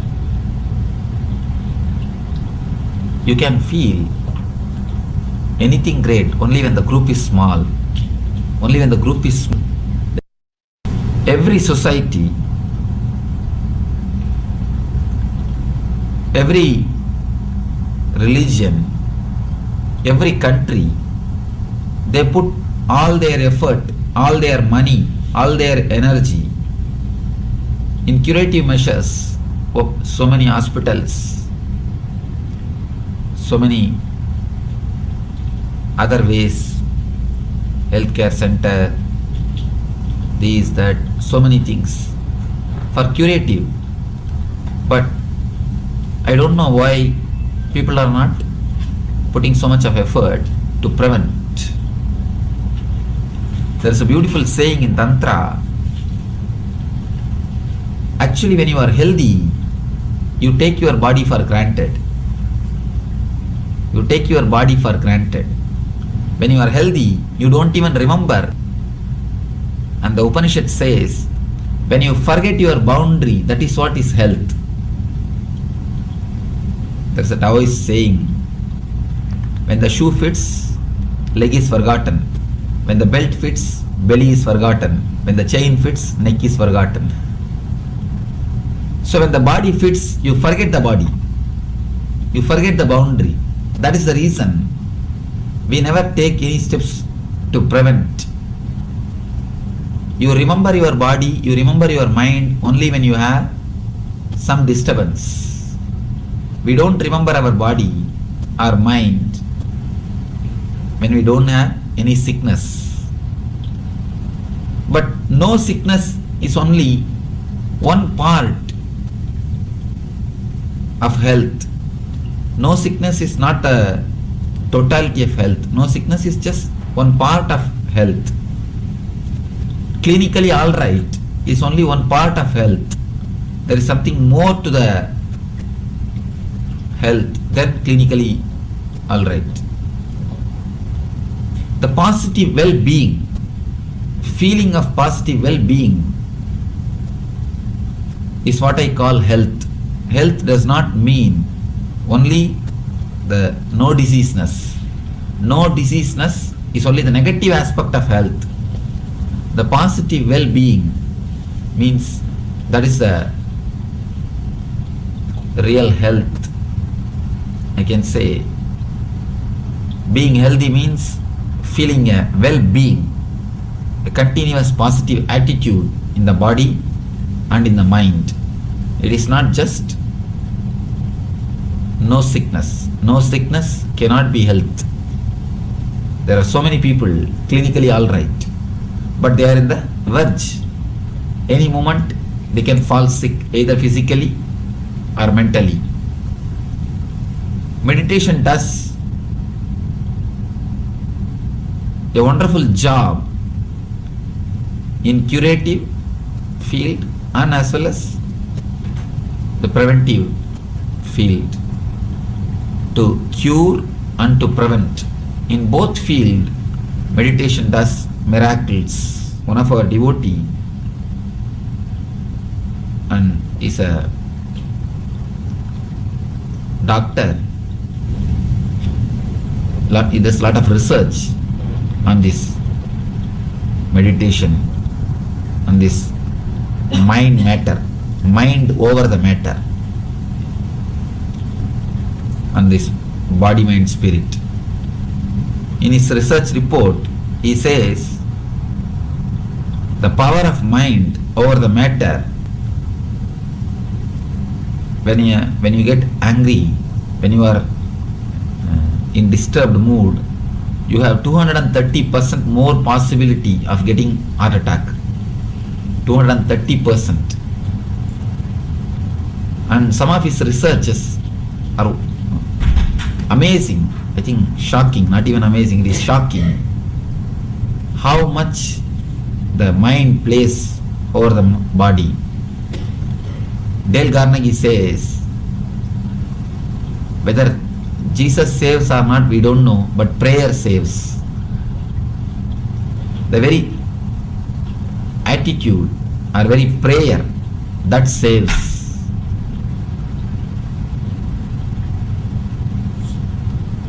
Physical level, of course, more than 80% of our diseases are from mind. It is created in the mind, expresses in the physical level. That is why these Kirlian photographers, they are able to find out any disease 6 months ahead of its happening in the body. Before the disease happens to your body, 6 months ago, 6 months earlier, they are able to find out through the Kirlian photographs which catches your auric body, which catches your aura. They say every disease is first it happens in the mind, only then it expresses in the body. From the medical point of view, doctors always tell body is a biomechanism. But the spiritual point of view, almost all the mystics, they say body is the expression of inner self. It is the expression of energy. Mystics say it is the expression of energy. Doctors say it is a biomechanism. Whether you take it as a biomechanism or as a expression of energy, meditation does big help in the level of curing or in the level of preventing. Let me give you a few incidences, few solid proofs, then you will be able to understand. One lady who had a psoriasis for more than 20 years, she came to see me. I was speaking to her. She said that she has tried all the possible things to cure that psoriasis, but nothing worked. She was asking, what is the reason, what is happening? When I was speaking to her, I was able to understand she has too much of self-condemnation. She condemns herself. She feels she is not beautiful. In some way she has got some low self-esteem and self-condemnation. I told her, stand in front of mirror every day and just 15 minutes shout and scream on yourself. Bring out all the negativity or the anger you have upon yourself. Feel as if you are going to burst. Feel as if you jump out of your skin. Shout at yourself, scream. Shout the language which you don't understand. It's actually a technique from Sufism. Sufi mystics use this technique. I told her, shout at yourself. She told me, what is this, Swamiji? What are you telling? Already I am in a depressed mood, but you are telling me to shout at myself. I said, try, just try. I told her to practice for 21 days, but you will be surprised. It is very clearly recorded. Even medically we have recorded it. 15th day, she has become totally alright. The psoriasis, which was there for 20 years, got healed in 15 days. And it never came back. It never came again. She was telling, Swamiji, you have done a big miracle. She was just praising me. I said, no, it's not a miracle. As long as you do not know the logic, you think things are miraculous. When you know the logic, you understand everything is just logic. The whole world is based on intelligence. That's why the Upanishad says, Prajnanam Brahma, means intelligence is existence. The whole existence is intelligence. But when you don't understand the logic, when you don't understand, when your intellect is not able to grasp the intelligence of the existence, you call it as miracle. Otherwise, there is no such thing as miracle exists on the existence. Either the whole existence is miraculous or nothing is miracle. Either everything is miracle or nothing is miracle. There is no such thing, something is miracle and something is ordinary. Of course, when you know the logic, everything is straight. There is one more case. Of course, I have given the example for healing, how it cures, how meditation cures. We have thousands and thousands of recorded testimonials and medical documents to prove even the cancers has been healed by these meditation techniques. There are so many meditation techniques. Even the cancers, from migraine to cancer, diseases getting cured. And there are so many researches which proves meditation can prevent lot of things happening to your body. Let me explain one or two things. How the mind works over the body, what major role it plays over the body. Small example, if you just remember some negative person, somebody who makes you feel uncomfortable or somebody who irritates you, just remember somebody and have few thoughts which creates anger in you. Immediately you can see pulse raising and BP increasing. Just few thoughts can create BP in you. Just few thoughts can put you off balance. When few thoughts can play such major role on you, continuously what you think is what we call mind. How much it will be playing on your life. The mind, the thoughts, it plays a major role on your body, of course, on your health. There are thousands and thousands of researches. If we have to cite, we can cite so many researches to prove how the mind works on the body. A simple thing you can try by yourself. Hold a pendulum and put your left hand under the pendulum. If your hands are free, the pendulum will run clockwise. If you just tense your hand, you will see the pendulum will go anti-clockwise. You may think it's a psychological effect. You hold the pendulum and close your eyes, let somebody else put their hand. If their hands are relaxed, you will see the pendulum will show clockwise. If their hands are tensed, you can do it by yourself and see. The pendulum will show anti-clockwise. Thoughts play a major role on the matter.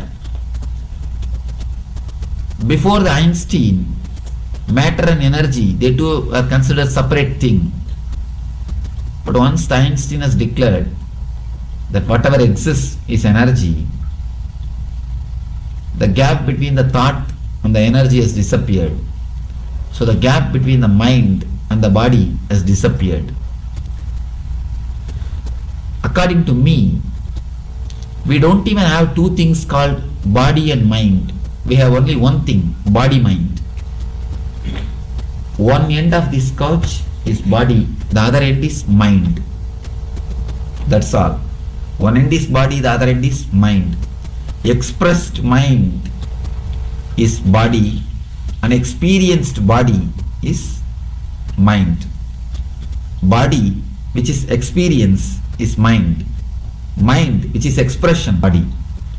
So there is no two things, body and mind separately. Body and mind are one and the same. Two ends of same thing. When it is inside, it is mind. When it is outside, it is body. Especially the psychosomatic diseases. Meditation can do miracles in preventing the psychosomatic diseases. The countries where the spiritual practices or meditation techniques are prevalent, in those countries you can see practically the depression medicines or psychiatric medicines are not at all used. In India, If you consider sleeping pill as a psychiatric tablet, even that is taken only less than 1% of population. Less than 1% of population takes any psychiatric medicines. And you will be surprised to see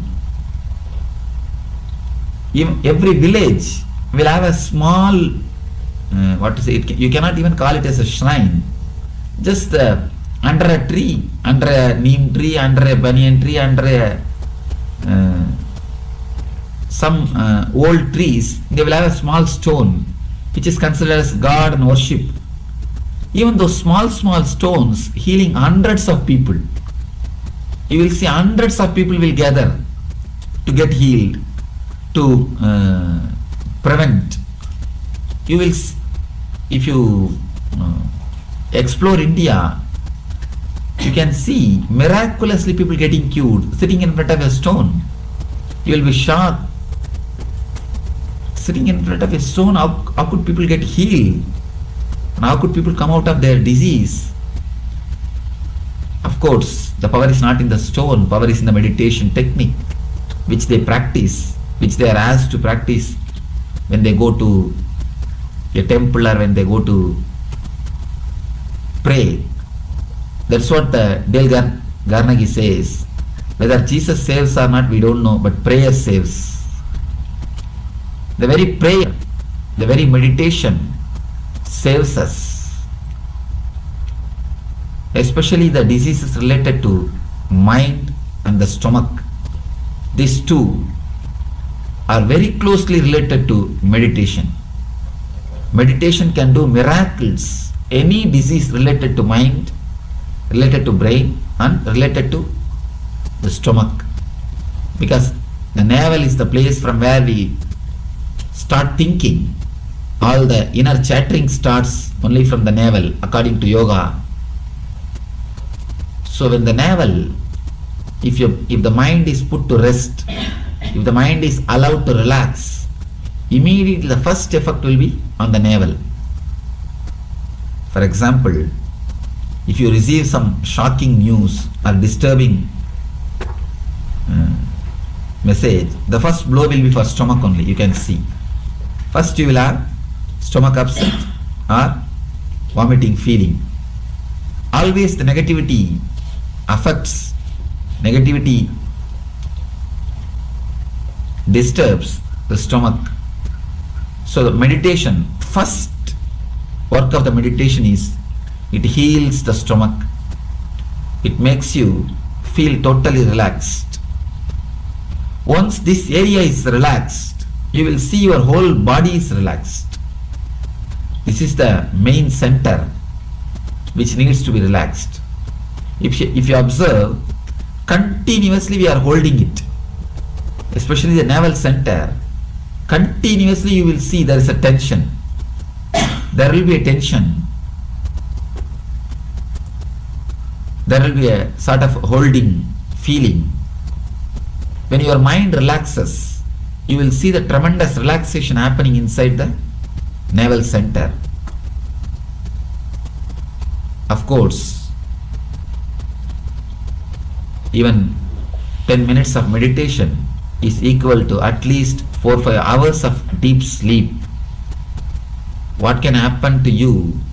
How much of rejuvenation can happen to you in 4-5 hours of deep sleep can happen to you in the 10 minutes of meditation. Because meditation is conscious rest. In the sleep, your consciousness, in the meditation, you have a deep awareness. Of course, sleep and the meditation, deep sleep and deep meditation, both are similar in a way because no thoughts.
Sleep and the meditation, deep sleep and deep meditation, both are similar in a way because no thoughts.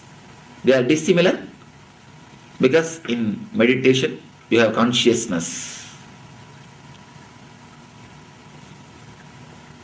Finally, I want to tell one word. How much you hear about all these things, unless you experience a glimpse of consciousness, actually we do not know what is health. Only when you experience a glimpse of consciousness, you understand how beautiful to live inside the body, how blissful to live inside the body. Because just living inside the body itself is a beautiful thing. Body is such a wonderful mechanism. Body is such a big gift. And your mind, of course, the best mechanism. If at all scientists are successful to create something equal to the mind, something like some computer equal to the mind, I do not know how much of space it may need. In such a small space, so much is happening, so silently. People come and tell me, Swamiji, my mind is creating too much of noise. I am not able to be silent. I have so much of inner chattering. Please give me little peace. I tell them, the amount of work which your mind does, you do not know the amount of silence which it maintains. So much of work with so much of silence, you cannot imagine. If you do only 1/10 of the work which your mind does, you will create 10 times more noise. Such a big mechanism. This body and the mind.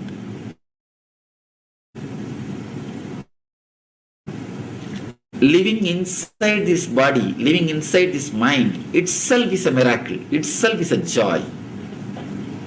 Only when you experience living inside this body itself is a joy, living with this mind itself is a bliss, only then you will understand really what I mean by the word health. Till that time, we will understand the word health only as a no diseaseness, only as a curative.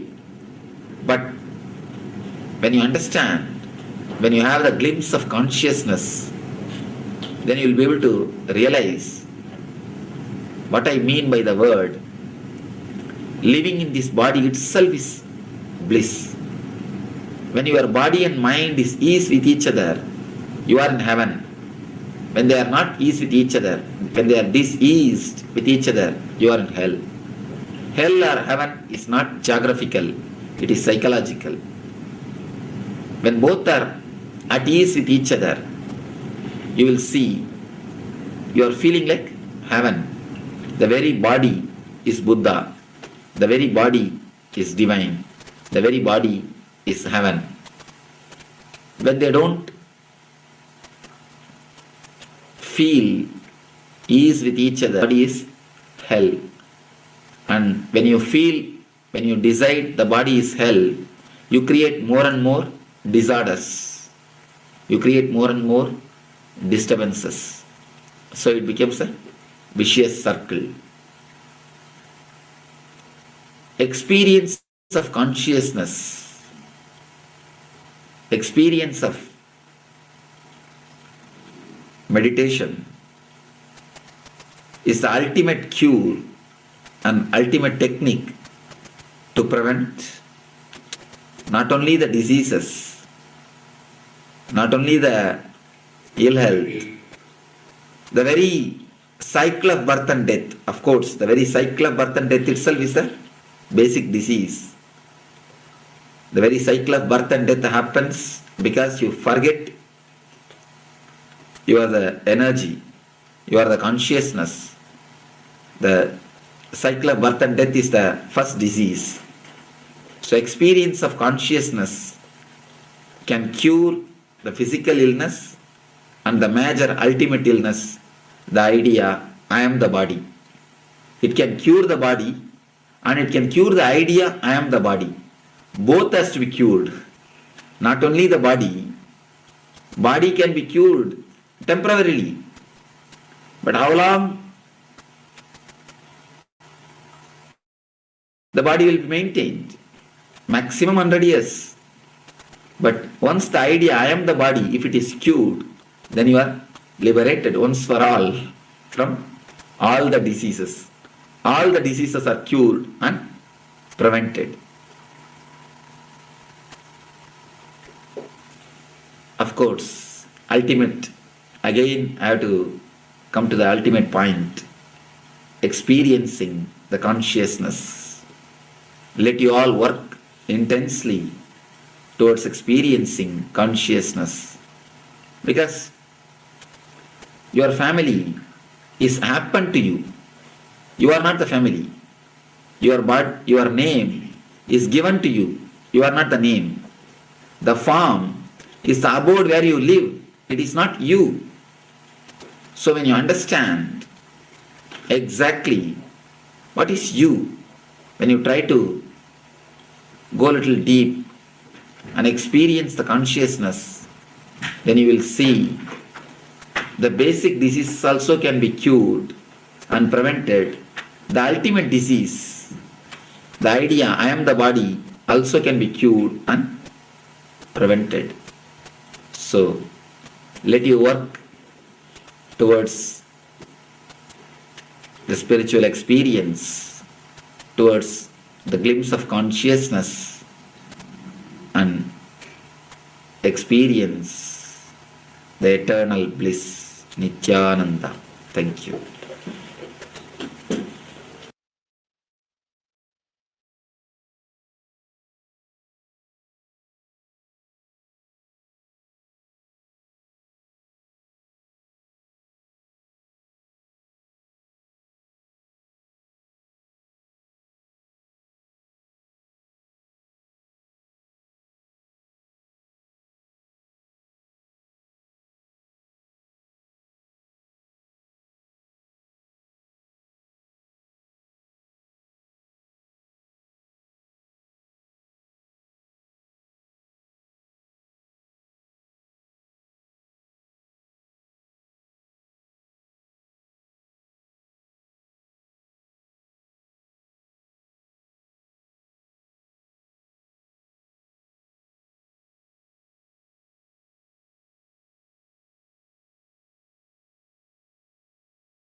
Yes, and now let's watch another video where Swamiji explains more about health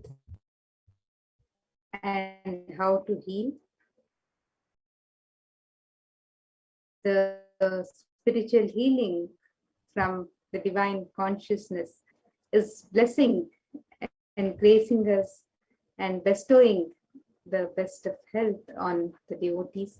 So let us now see and learn some more about how to heal. And let's watch this video.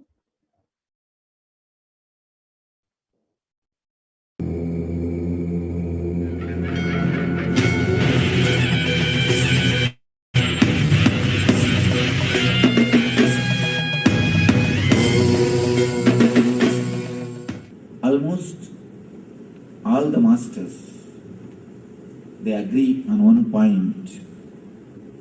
Body is energy. Your being is energy. Your being is the Shakti Spurana, the energy fountain. Then where we are missing? Continuously we are hearing, you are energetic, you are energetic, you are energetic. Then where are we missing? What is happening? Why are we not feeling? And not only that, it is not that we have not experienced the energy. We have experienced till the age of 7. Till the age of 7, we have experienced the intelligence. We have felt the energy. We were alive without even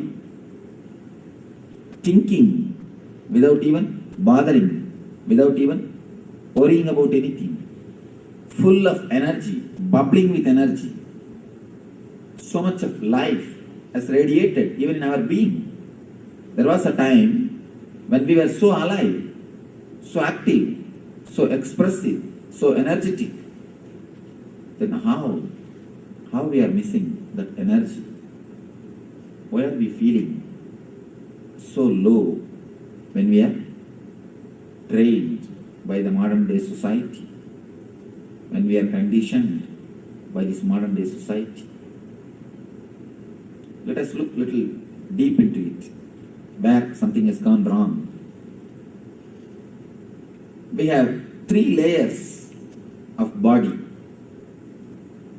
Don't think you have only 1 layer of body, as you all think.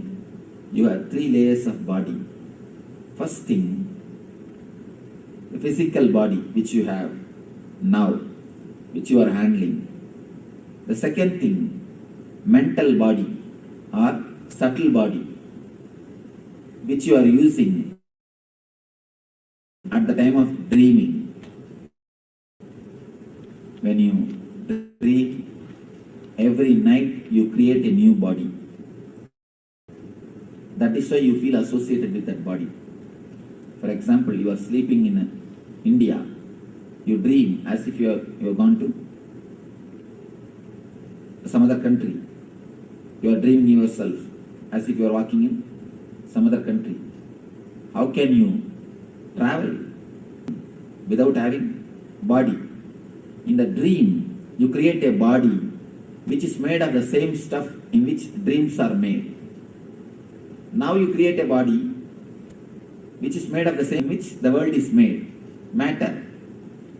That time you assume one more body which is made of the same stuff which is created in the same dream stuff, and you associate yourself with that body. That's what I call mental body. The third thing, causal body. That's the important thing.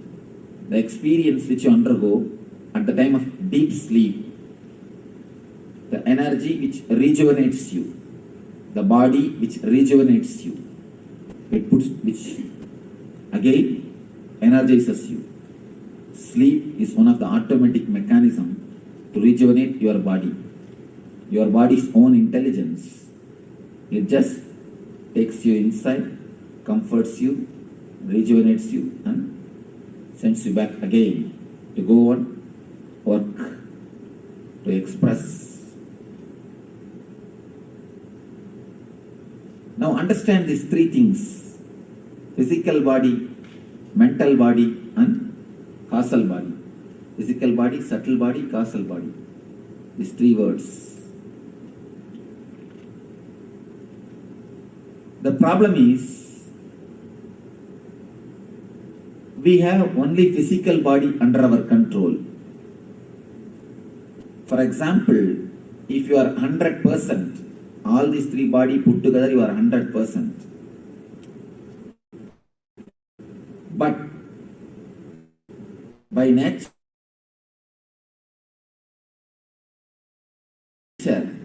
only 33% is under your control. Only the physical body you keep under your control. Subtle body and the causal body, both are not under your control. It's like you have 100-acre land, only 33 acres you are using. Other 33 are left. They are not under your control. You are not using them. Because of this, 2 problem happens. One is you are not able to use your full personality.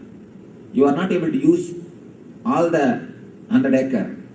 Second thing, from the other 66 acres, all kinds of wild animals,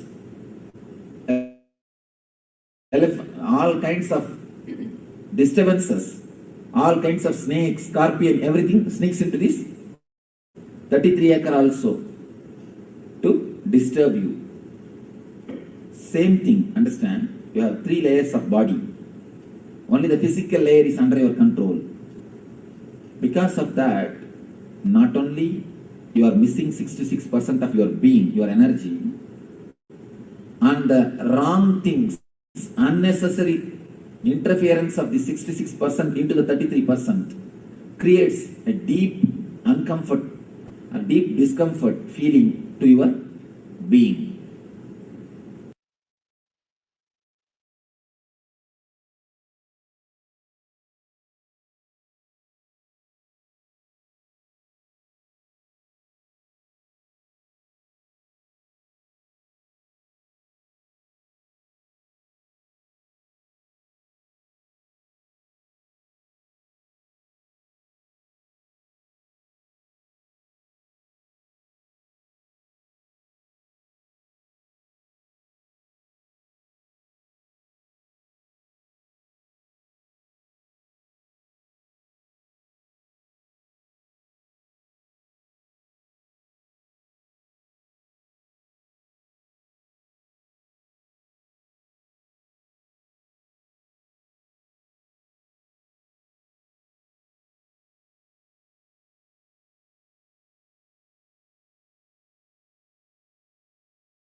We apologize for the technical glitch. We'll just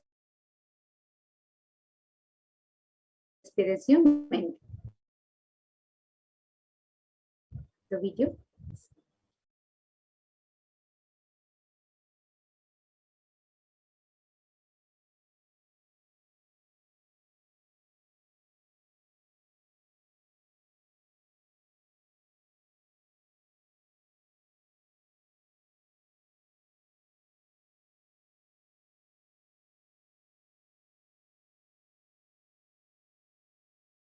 don't feel comfortable with each other.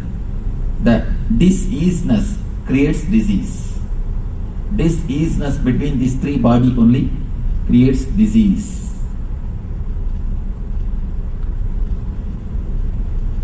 Whenever your subtle body unnecessarily enters into the What is physical design body, thinking? you feel restless. Subtle body means Hi filled with everyone, thoughts. my name is Ritesh Agarwal. In this class you will learn how to spot a good idea, how to pitch an idea and prepare your elevator pitch. Also, how do you engage and speak to the VC world and work with them as you build your own company.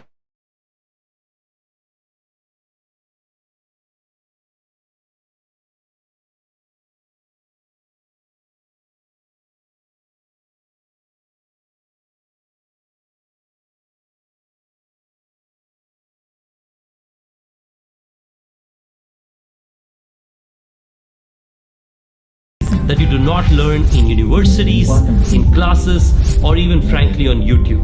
Sign up today. Coming up with a conclusion. Even the accidents are your invitations.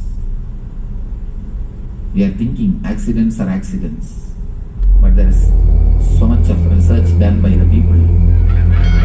They are coming up with new data, new institutions. Unless you invite, unless your mind is ready, unless you are almost asking, all the accidents don't happen. They agree on one point, the power of coincidence. Body is, there is no such thing as coincidence happen. Energy. If you don't know the cause is the Shakti Spurana, then you say it's an energy fountain. Everything where we are missing, only with cause and effect. Continuously we are hearing nothing on the planet Earth. You are without the cause. Then where are we missing? Anything happen without what is happening? Why are we not cause and effect? And not only that, if you know the cause, you say cause and effect. We have, if you do not know the cause, you say 7. It is just coincidence. Till the age of 7, we may not know the reason, the intelligence, but there is no such thing on the planet Earth. We have felt happens, the energy, without, we are alive, without even, everything happens only with cause. Thinking, even bothering, without even cause. Worrying about an invitation from your side, full of energy, bubbling with energy. Can't we understand the diseases are nothing but life has radiated even in our being.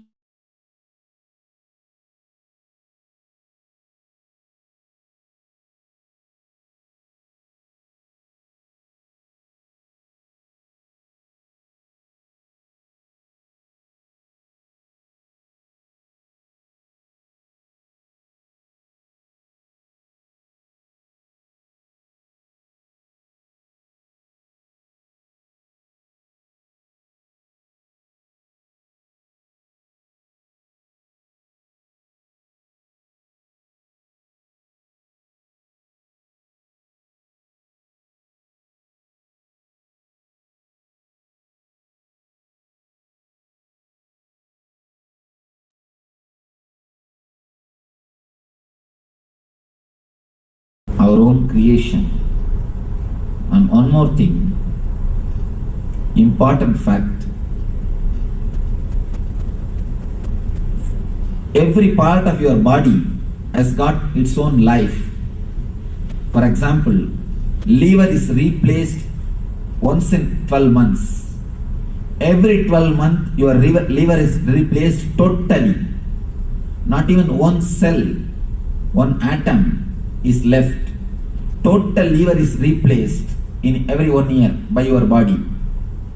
Same way, every part of your body is continuously getting replaced. Continuously getting replaced. You create new part and the old part by and by dies. Slowly the dead cells are removed and new cells are created and the part is replaced. In this process, your thinking system, your subtle body, your mind involves very much. Your mind plays a major role in the new creation or updating your body. In the East, there is a beautiful science called Samutrika Lakshanam. means they will tell your character just by seeing your body structure. Just seeing your body structure, your character will be very clearly explained. It's a science. It's not a belief. It's not a superficial prediction. Science. They will tell your character very clearly, exactly inch by inch, just seeing your body structure. Because the Eastern mystics have discovered long time ago, your mind plays a major role on creating your body. So, your mind is the experience, body is the expression. Your body is the expression, mind is experience. As the experience, so will be the expression.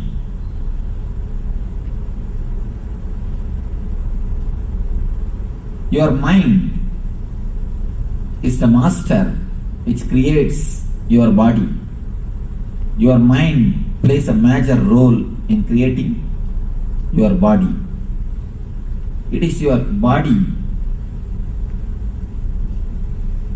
which is the expression of your mind.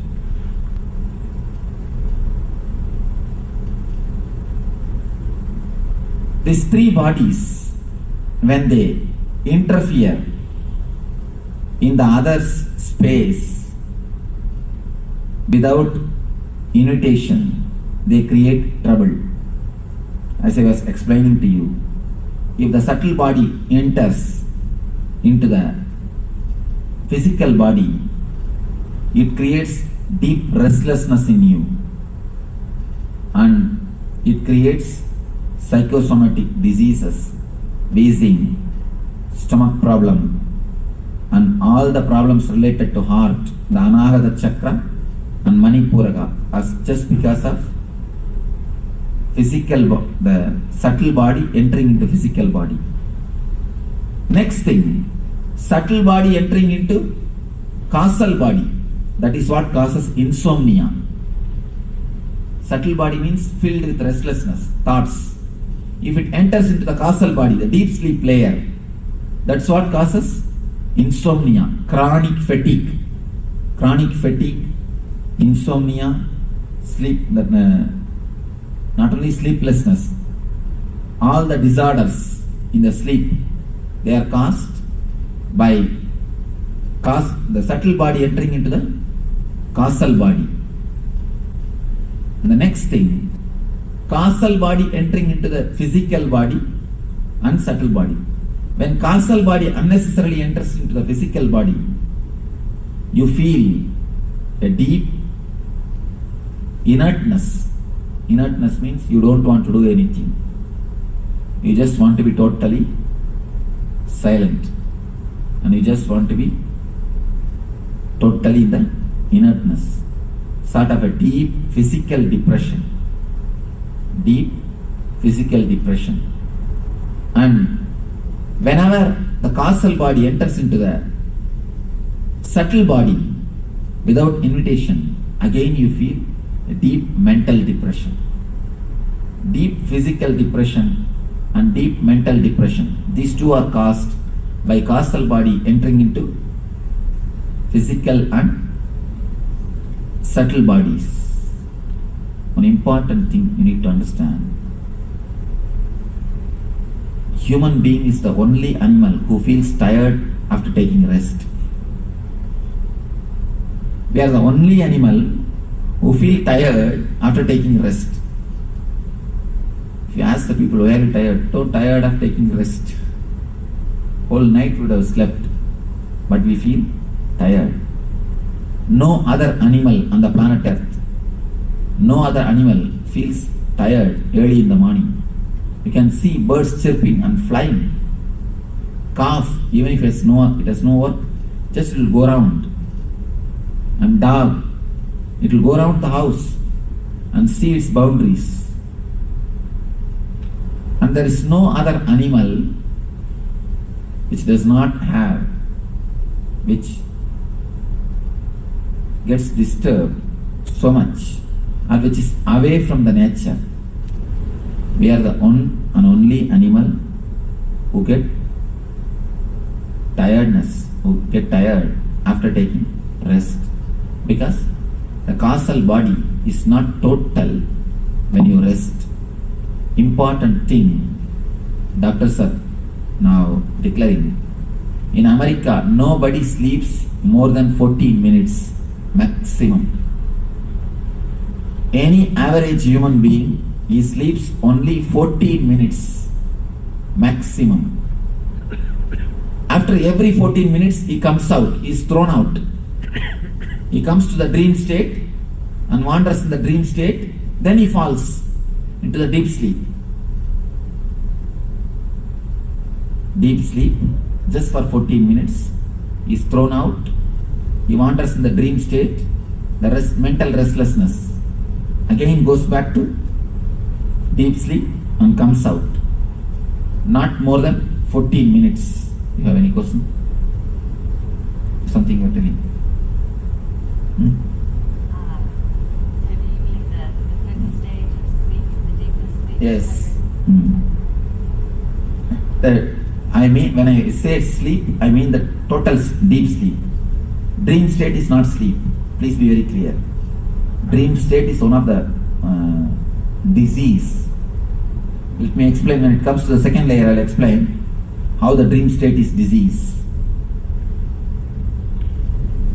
Only maximum 14 minutes the person rests average in America.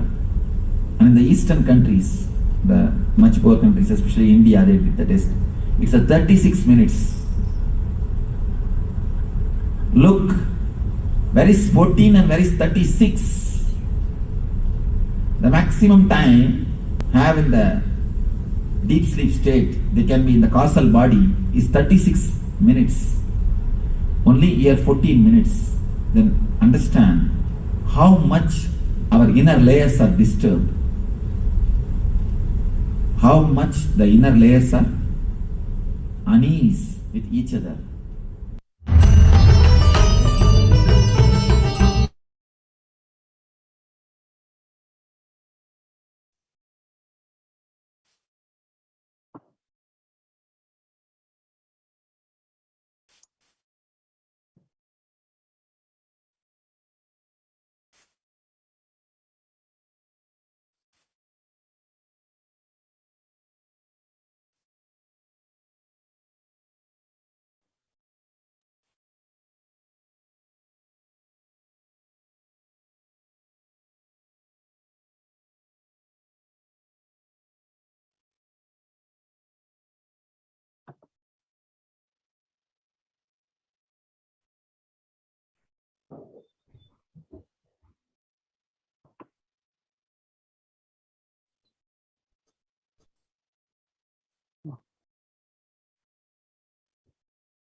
Yes. So that was some very powerful understandings we had about health from the Supreme Pontiff of Hinduism himself, the Nijavatara of Devi Parashakti, giving us the deeper understandings of health and how, with just the raising the frequency of our consciousness and understanding as a whole being, we are able to achieve the right of health. And today, as Devi Parashakti blesses us with her grace and compassion for the best of health and well-being of all of us, as we celebrate Devi Parashakti during this Navaratri, we'll continue to see how how many devotees have shared their understandings and their experiences of health also. So now Yes.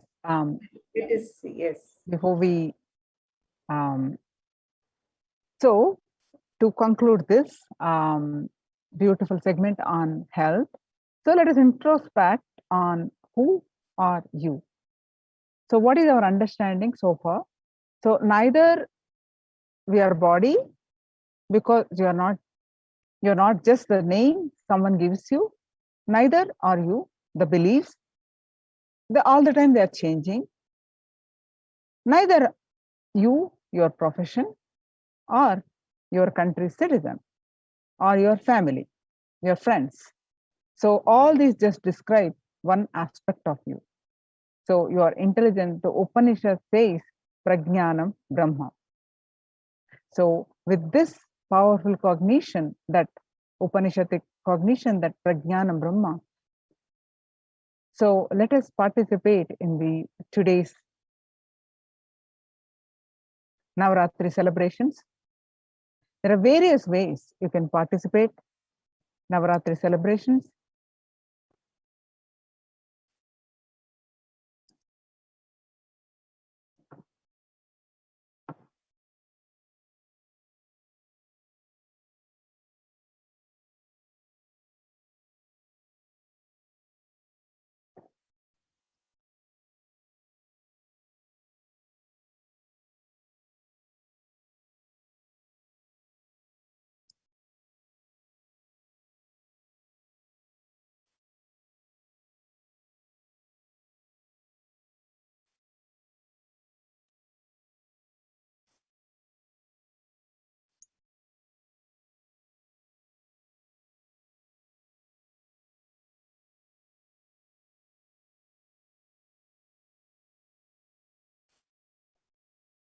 So Kailasa'S Navaratri, the unique solutions for problems COVID has impacted on people's life. So what are the solutions, that easy solutions that you can achieve from this Navaratri celebrations? Worshipping Devi. Yes, ma.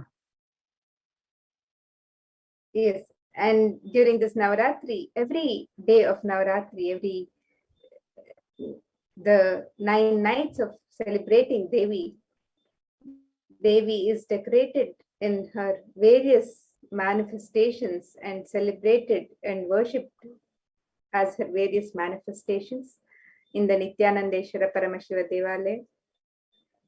And on day 1, we have celebrated her as the manifestation of Rajarajeshwari.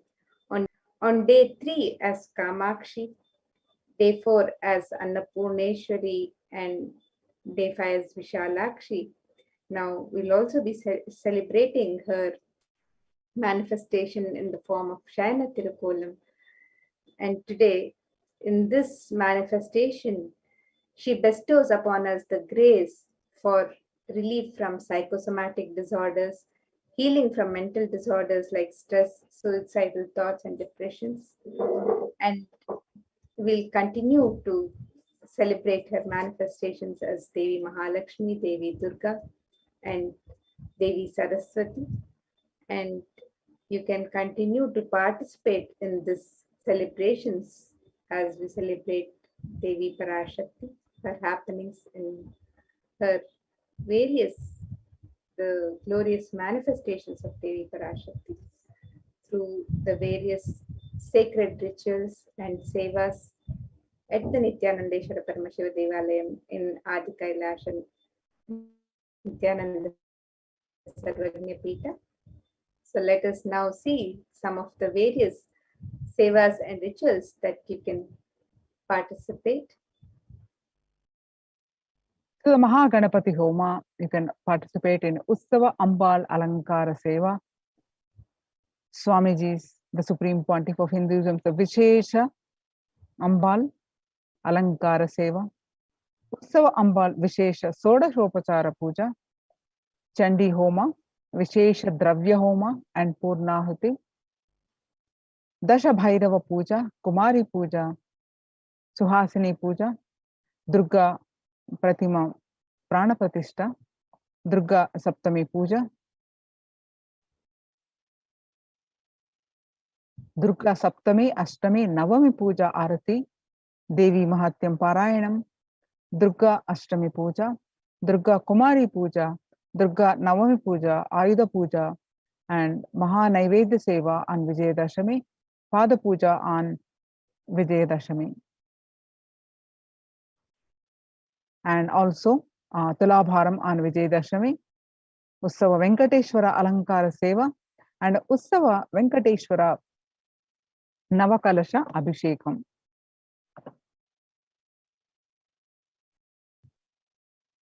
And in the various offerings of the Alankara Seva, the Alankara means decoration and also that which causes a deep sense of fulfillment.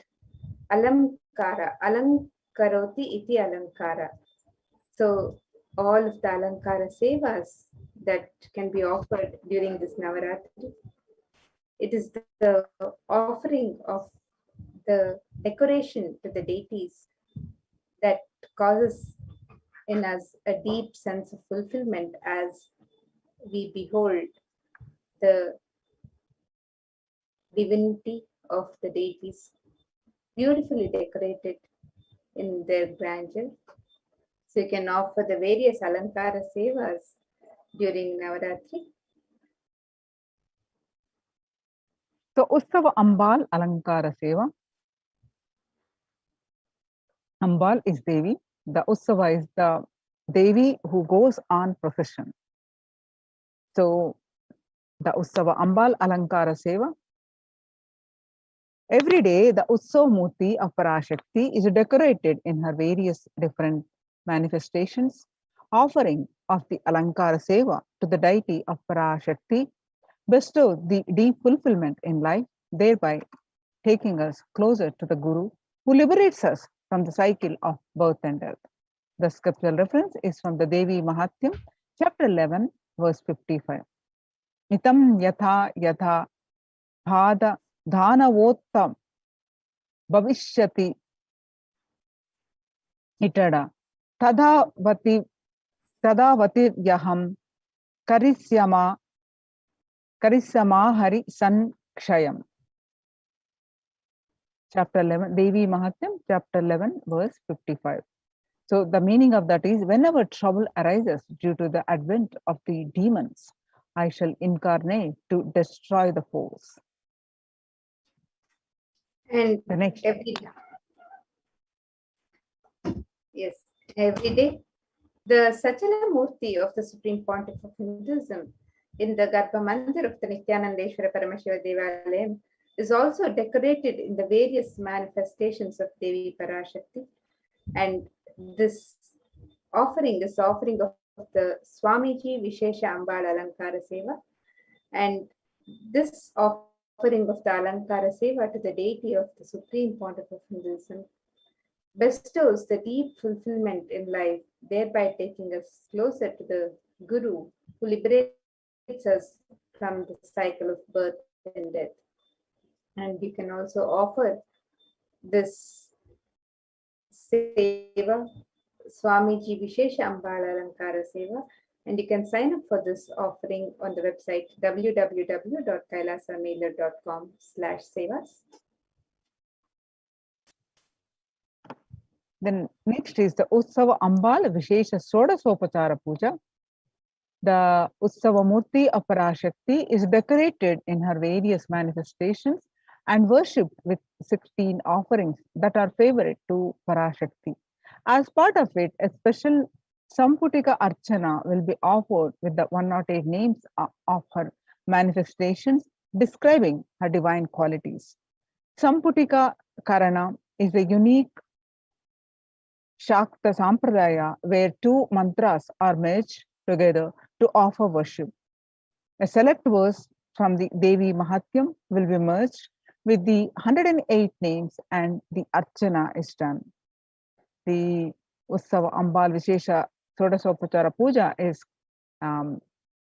cost is $1,008. And the next offering to Devi Parashakti during these days, 9 nights of celebration, the Navaratri, every day in the sacred space of Adi Kailash Nityanandeshwara Paramashiva Devalaya, is offering the Chandi Homa, the Vishesha Dravya Homa and the Purnahuti to Devi Parashakti, Devi Chandika Parameshwari. And this sacred fire ritual is offered every day with the utmost integrity and authenticity, and as per the agamic injunctions by third eye awakened beings initiated by the Supreme Pontiff of Hinduism himself. And this offering is made with the highest integrity to the agamic injunctions. The chanting of the Sanskrit mantras brings out the latent powers that exist within us. The Sanskrit mantras, when chanted by the power manifestors or the Dvijas, who are those who are reborn from the Shaktipada of Paramashiva, they manifest intense life positive blessings, literally clearing the air through this fire ritual. And we have to have the cosmic permission to invoke Chandika Parameshwari in the Agni and to worship her while chanting the Devi Mahatmyam. The fire ritual demands the japam or incantation of chanting of Devi Mahatmyam to be repeated 10 times to bring a cosmic allowance to invoke Chandi Devi in the Agni.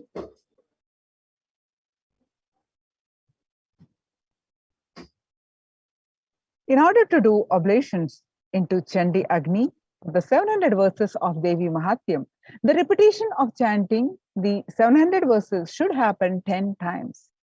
This is what is known as Dashamsha. It is a powerful way to consecrate the very Vatavarana, the spiritual ecosystem of the Yajnashala, of the place of the fire worship.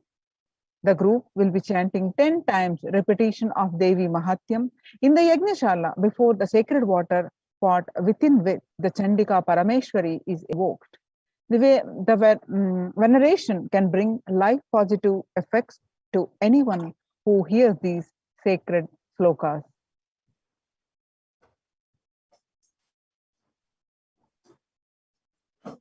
The Savarnas, the surrounding energies, the Devatas, the Shaletis of Chandika Parameshwari are invoked in the numerous water pots surrounding the Pradhana main Kalasha of Chandika Parameshwari.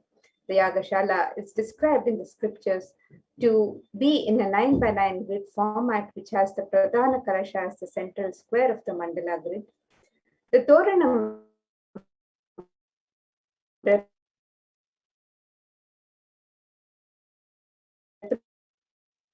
represents 4 Vedas.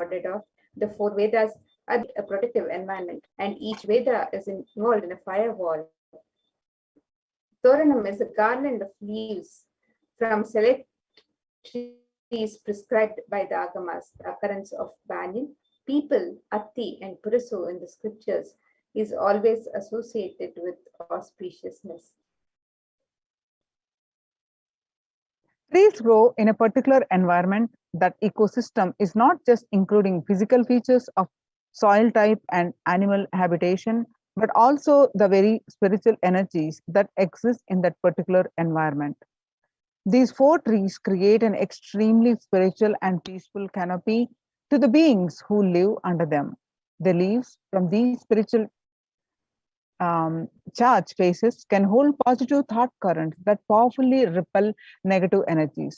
When enhanced with the Veda mantra, the Fortler energized the Yagashala.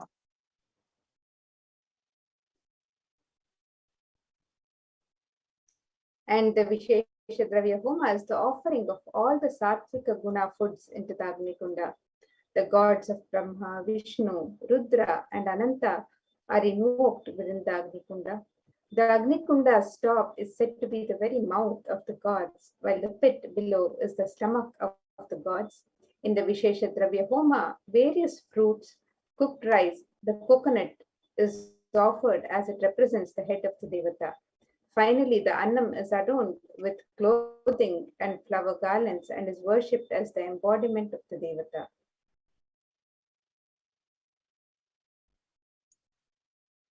In the Purnahuti Homa, select offers of turmeric, kumkum, and favorite dry fruits of Devi, such as almonds, raisins, cashew, etc., are offered into the Chandi Agni right before the final offerings of Purnahuti, which includes a sari, silver mangalyam sent for Chandika Devi. The Mangalya Sutra is the auspicious thread that is tied when a woman marries. This thread, as a medallion that symbolizes the chastity and elevates herself. This is the offering of silver and the highest metals that can hold the and radiate energy. It is one of the rarest offerings made into the Chandi Agni when the metal itself is consumed by the Agni and is given to the cosmic energy directly. Now, let's see one testimonial of the health miracles.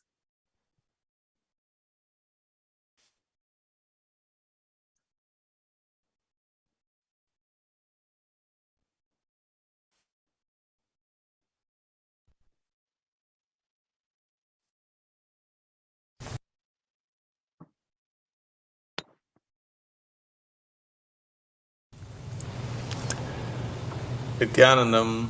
My name is Girish. I'm from United States, and I'm a small business owner working in IT. I wanted to share, the testimonial about, Swamiji's powerful, healing. And this particular incident, was regarding my, vision. When I attended, Inner Awakening during, December 2010, I had specifically, requested, Swamiji to heal my, vision. I was wearing, glasses, for I think over probably from the age of 12, and maybe close to 20-25 years. And when I asked him, right, I believe it was right on the very first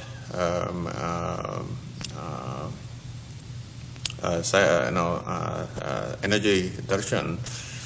I had so much of, when I was walking to Swamiji, I just had so much of, positive expectation, that Swamiji is going to definitely, heal my, eyes. So when I sat in front of, stood in front of, Swamiji, when he just touched my eyes and asked him to look into his, eyes for a couple of minutes, I just, looked, and then, he just healed my eyes. Immediately, after the darshan, I could just see, change in, my vision, and it kept, better, getting better during, the inner awakening, and immediately, right on the same day, I stopped wearing, my, glasses. I attended my inner awakening, without glasses. I was able to read. Right now it has been, a couple of years, and I've not been wearing, glasses. I'm able to do the same things, I was doing earlier. Read, read, write, drive, any normal things, I'm able to, do. I'm really thankful, and to Swamiji for, healing my eyes, and deep gratitude to Swamiji. Nithyanandam.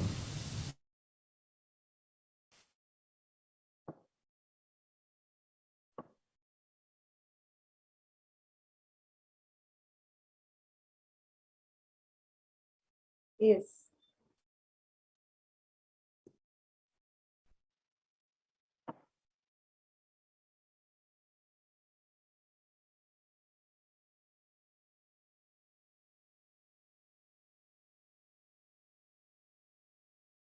Yes. And just as described in, as the devotees have shared in the their sharings, the testimonials. Swamiji has healed thousands have benefited from the spiritual healing that Swamiji has been providing to humanity. The Supreme Pontiff of Hinduism has been blessing millions with this spiritual healing.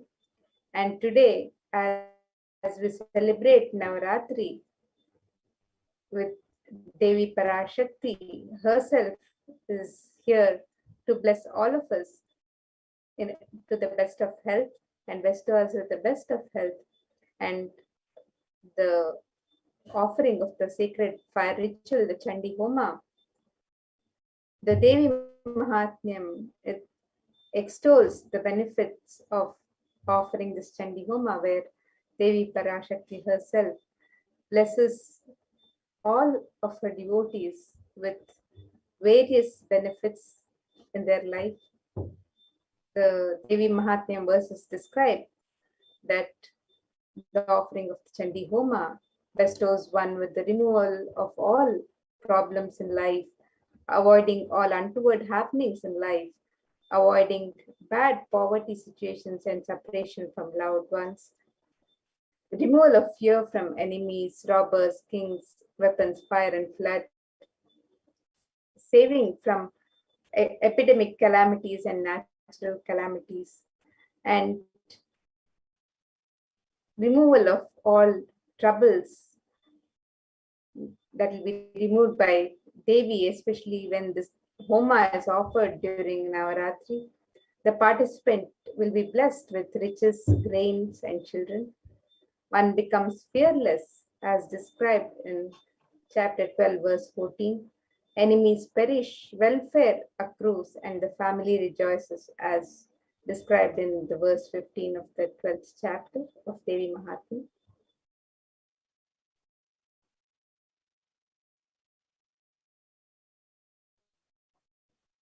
The ill effects of bad dreams and negative influences of planets are removed. The verse from the Devi Mahatmya, chapter 12, verse 16. And planets turn favorable and results good dreams manifest, and completion manifests in between the human beings, according to the Devi Mahatmya, chapter 12, verse 18. The presence of all evil spirits are driven away, and all the world pleasures that are sought manifest, and also the supreme union with the cosmos, cosmic mother happens, and one becomes Siddha, the enlightened. Devi's grace happens, bestowing the below. Perfect health manifests, all sins are removed, fear of enemies is removed, the one is saved even from the dangers of being alone in the forest, surrounded by forest fire, surrounded by robbers in a dissolute spot, and well captured by enemies.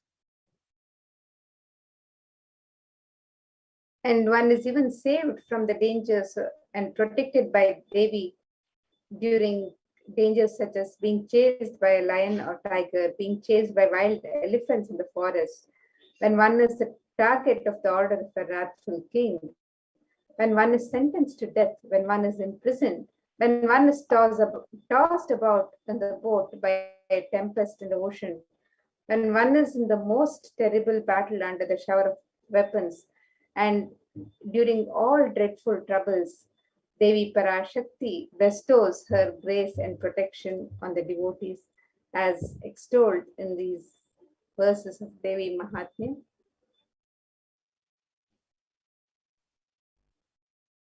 Black magic is removed, and success in litigations is achieved. Until death doesn't happen for him, after natural death, he attains moksha. All the world pleasures that are sought manifest, and also the supreme union with the cosmic mother happens. Evil processions hunting the children are removed. The presence of all evil spirits are driven away. Completion manifests in between human beings.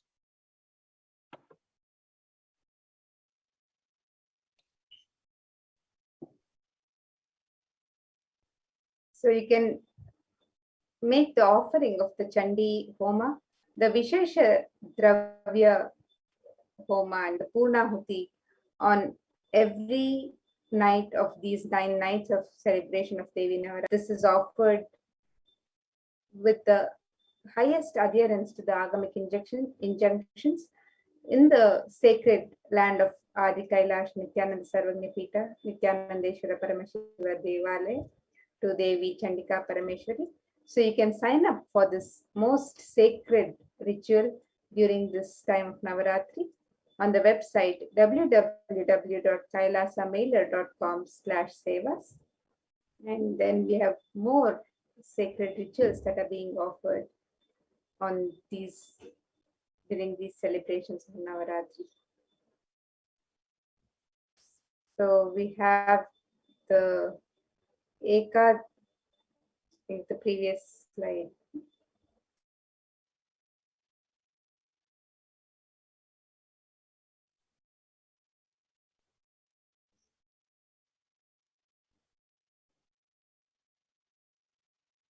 Rarest of rituals when Devi Parashakti is invoked in living persons and worshipped. Through the initiation and blessings of the Supreme Pontiff of Hinduism, the 9 forms of Devi manifest in the woman and kids that present for the puja and accept our offerings and worship. Hinduism is a religion where everything is auspicious and is an embodiment of Parashakti. When one witnesses the worship of a physical body which is radiating Parashakti, the highest auspicious thought currents that occur in that person will be mirrored in our brain as well. A heightened feeling of connection to Parashakti will manifest when we see her in a physical form receiving our worship Parashakti. The Kumari Puja, Dasha Bhairava Puja, Suvasini Puja, the cost is $1,008 US.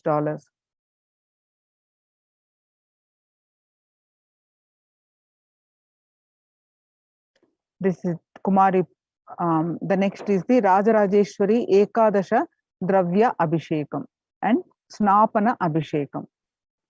This is a very special offering where, as per the Shakta Agamas, 11 types of dravyams of Abhishekams items such as rice flour, turmeric powder, Jala Dravya powder, Panchamrutam, milk, curd, ghee, honey, sugarcane, juice, fruit juice, tender coconut, water, Gandajalam will be offered to the Moolavar Rajeshwari Nithyanandeshwara Paramashiva Devalayam.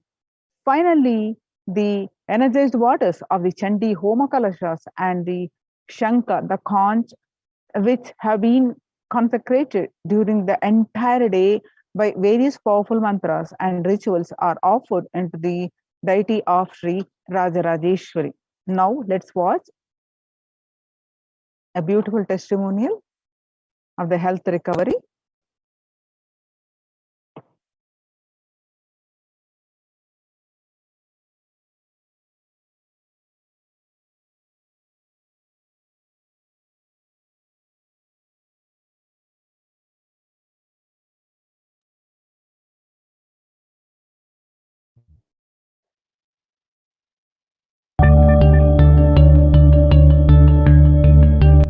Nithyanandam. I'm Mukundan from Melbourne, Australia. I come for this IA with my elder daughter Sahana and my wife and second daughter Shivya. My wife prayed to Lord Kartikeya to show us a way to heal my second child who was suffering from autism.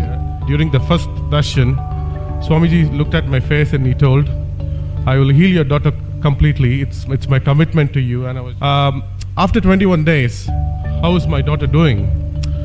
I'm happy to say that she has completely transformed all the patterns associated with autism. Like just 2 days back, my daughter, she started to say Appa and Amma when she's crying, and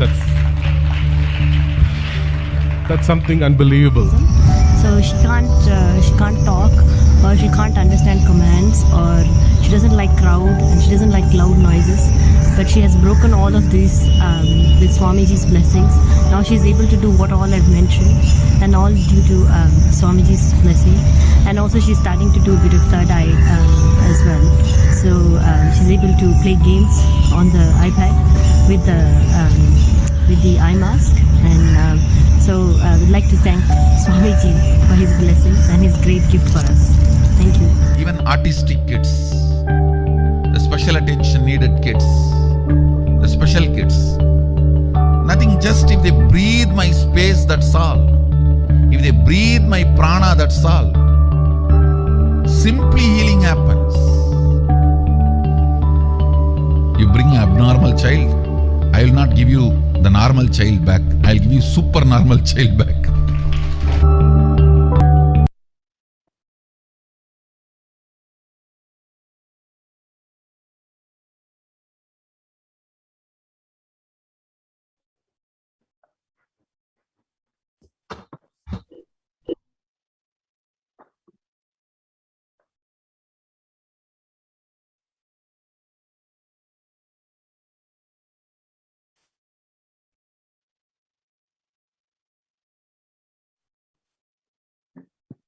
The Kumari Puja, Dashabhairava Puja, Suvasini Puja. The Kumari Puja is children are the pure manifestations of Parashakti with an innocent powerfulness through which the divine can be glimpsed. Parashakti's own extensions are the Kumaris. Dashabhairava Puja. This puja is offered to young boys who are blessed by and initiated by the Supreme Pontiff of Hinduism to radiate powerful manifestations of Parashakti of Dashabhairavas.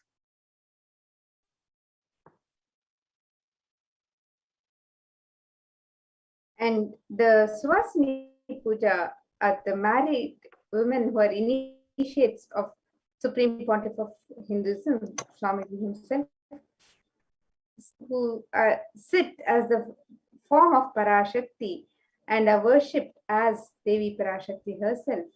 And in this unique revival of worship, this is one of the rarest where Parashakti is actualized and is embodied and represents an actual physical body of Suvasini. As the Supreme Pontiff of Hinduism, Swamiji says, women are an embodiment of Parashakti. Here is a unique ritual in Hinduism, recreating the same sacred sentiments that Sri Ramakrishna Paramahamsa had when he offered the Jadadatri Puja to Sri Sharada Devi. So you can offer the Kumari Puja, the Dashabhairava Puja, and the Suvasini Puja. You can sign up for all of these pujas, the sevas on the website www.kailasamailer.com/sevas.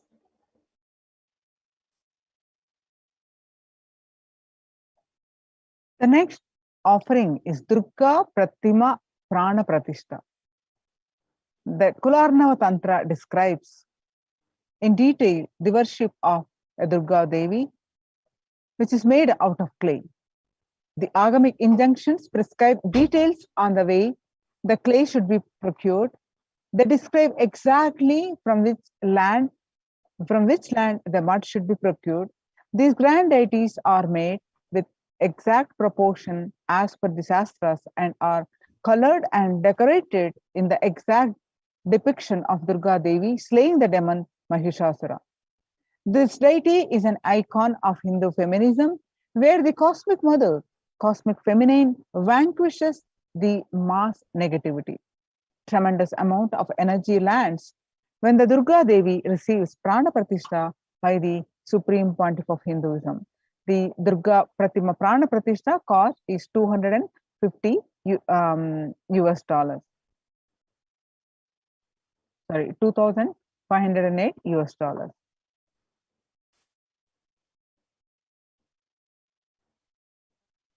And the next offering to Devi Durga during the celebrations of Navaratri is the Durga Saptami Puja.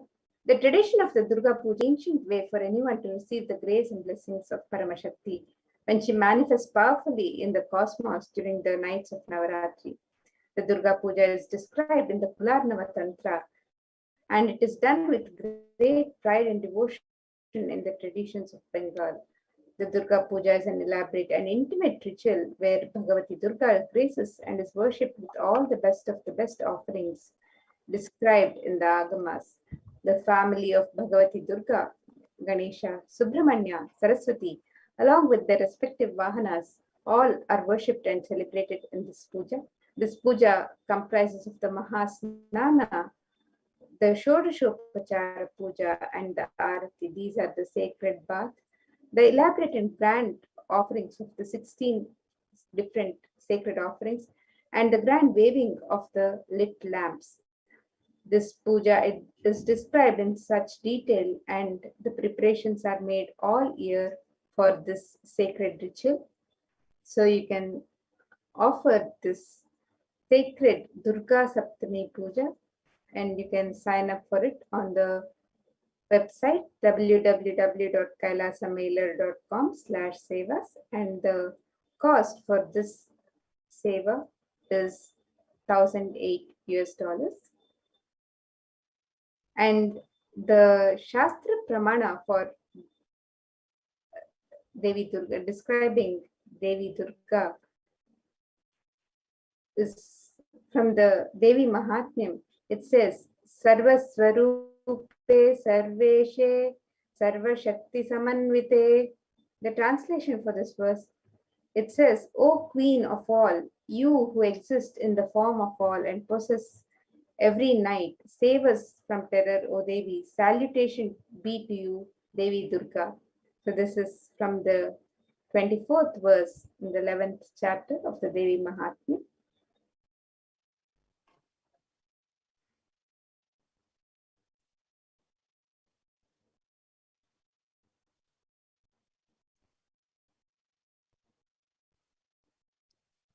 Then next is the Devi Mahatyam Parayanam. Devi Mahatyam means, literal meaning is the glory of the goddess, also known as the Durga Saptasati, Chandi or Chandipat. Describes the victory of the goddess Durga over the evil forces, asuras such as Madhu and Kaitab, Mahishasura, Dhumralochana, Chandamunda, Raktabija, Shumba Nishumba. Devi Mahatma is a very definition of the nature of the Divine Mother. She is the Moola Prakriti, the root nature of all that manifests. She is the force that drives everything in the universe. Devi Mahatmya is also significant in that it regards various forms of the Devi, ranging from the fearsome and dangerous Kali to the benign and gentle Shri, as fundamentally unified. The 10 priests will be chanting the Devi Mahatyam, which makes a total of 700 verses every day. So, Ya Devi Sarva Bhuteshu Vishnu Mayeti Samstita Namastaste Namastaste Namastaste Namo Namaha. The first sloka gives respect to the Vishnu Maya. O Devi, you are existing in the form of energy in all. I bow down to you, I bow down to you, I bow down to you. Devi Mahatya Parayanam cost is $508.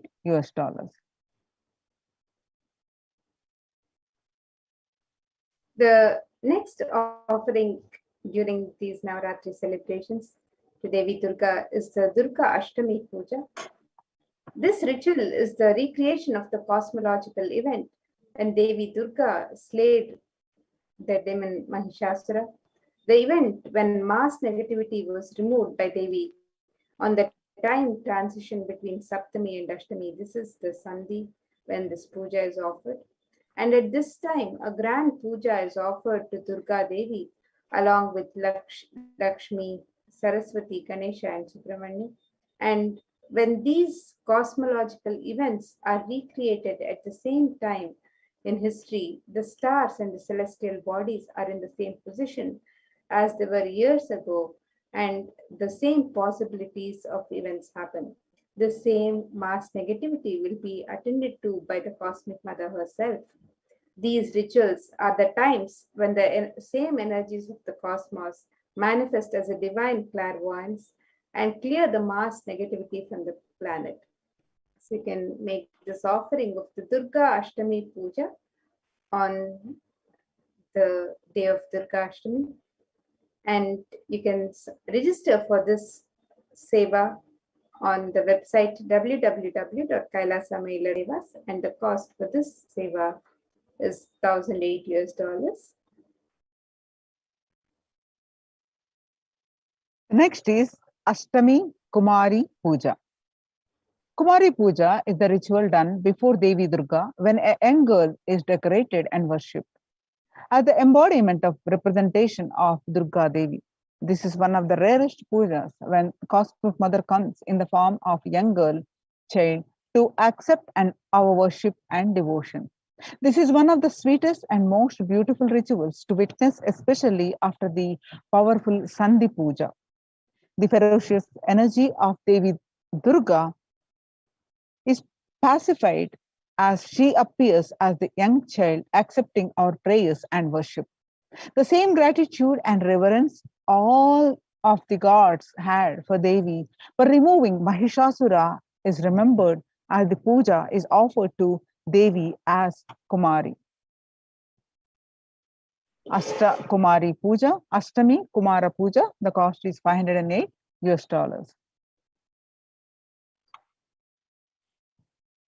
And another special and sacred ritual offered during this Navaratri to Devi Durga is the Durga Navami Sandhi Puja and the Navami Homa. This ritual is a recreation of the battle and victory of Durga Devi over the demons Chanda and Munda. The event when mass negativity was removed by Devi on the time transition between Ashtami and Navami. This is the Sandhi when this puja is offered. And at this time, a grand puja is offered to Durga Devi along with Lakshmi, Saraswati, Ganesha, and Subramanya. And when these cosmological events are recreated at the same time in history, the stars and celestial bodies are in the same position as they were years ago, and the same possibilities of events happen. The same mass negativity will be attended to by the Cosmic Mother. And these rituals are the times when the same energies of the cosmos manifest as a divine clairvoyance and clear the mass negativity from the planet. The Navami Homa is a unique fire ritual done before the Durga Devi Pratima, chanting a unique mantra for Durga Devi, who is invoked in the form of Agni. And you can sign up for this sacred ritual, which is offered on the day of the Durga Navami during the night of celebration.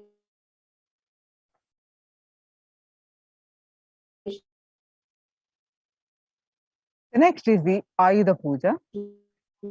On the auspicious So you can sign up for this sacred ritual and the Navami Homa on the website www.kailasa'S.com/seva, $1,008.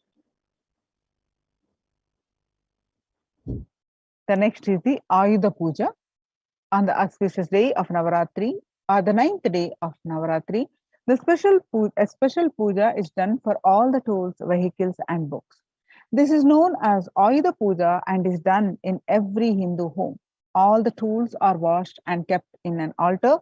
All the cars also washed and fresh sandalwood paste is applied on them, and puja is offered. Special naivedyams and sweets are prepared for the occasion. This day, Paramashakti, who is present in all the tools and the vehicles that help our lives become smooth and efficient. It is the day of rejuvenation when all the homes are cleared, and all the corners of the home are and all the doors are refreshed with fresh incense and sandalwood paste. The Ayudha Puja is $508.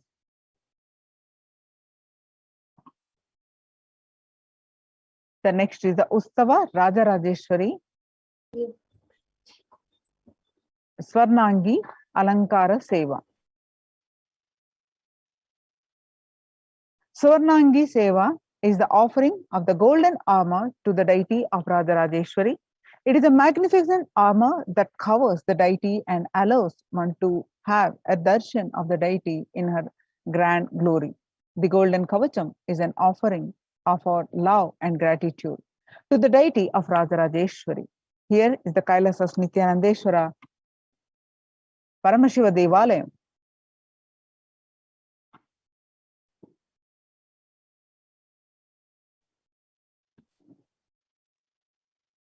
The next offering is the offering of the Maha Naivedya Seva on Vijayadashmi. On the auspicious occasion of Vijayadashmi, the Annalayas of Adi Kailasa and the devotees of the Nithyanandeshwara Paramashiva Devalaya offer the Maha Naivedya Seva to our beloved Guru, the Supreme Pontiff, Jagat Guru Maha Sannidhanam, His Divine Holiness, Bhagwan Sri Nithyananda Paramashivam. And this grand offering is an offering of the 1008 varieties of food. This celebration is an offering of our deep love and gratitude to our beloved Swamiji. We celebrate this Maha Naivedya Seva only 4 times during the year. On the day of victories, the Maha Naivedya Seva is one of the choicest offerings one can make, celebrating the Bhagwan's happening and presence in one's life. So we can make this offering of the Maha Naivedya Seva on the auspicious occasion of Vijayadashmi, and you can register for this seva on the website www.kailasamila.com/sevas, and the cost for this offering is $1,008. Next is the Pada Puja on Vijayadashami. In Hinduism, offering the Pada Puja is the greatest blessing. Soshanam Papa Pankasham Deepanam Jnana Tejasam Guru Padodakam Samyak Samsare Navatarakam.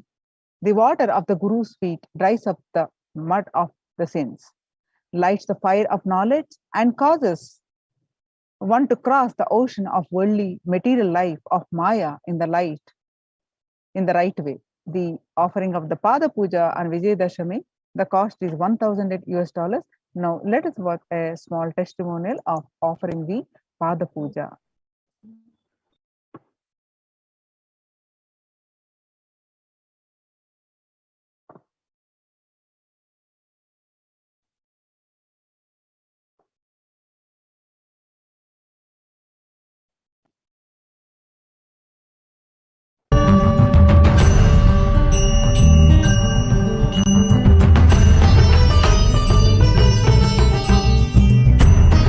This is Beilin Gao. I from Norway. 27th of July, I did group puja. In this puja, we allowed to write 4 family members. So I write down my husband's name and my parents to pray healthy. And around 2:00 in the morning, puja is finished in Norwegian time. Then after 5 hours, we eating breakfast and we go to work. But before we eating breakfast, my husband used to take some medicines and using spray to his nose and drop his eyes because he is very seriously for allergy. He is nearly 30 years. And if he don't use that, he is painful. His eyes couldn't open, and nose is bleeding sometimes. Using this medicine also over 1 year and couldn't stop. But just the same days, in that morning before breakfast, he didn't do it. I'm very surprised in that time because he is a Norwegian. I didn't tell him I did puja for him. And I also didn't ask. So we just go to job. After we go back home, and in the evening we have a free talking. I asked him, today you forgot using your medicine for your allergy, for your nose and eyes. He said, yes. Today morning, when I wake up, I suddenly decided myself, I don't want using my medicine. So whole day I didn't feeling unwell. It's quite well. So I quit it.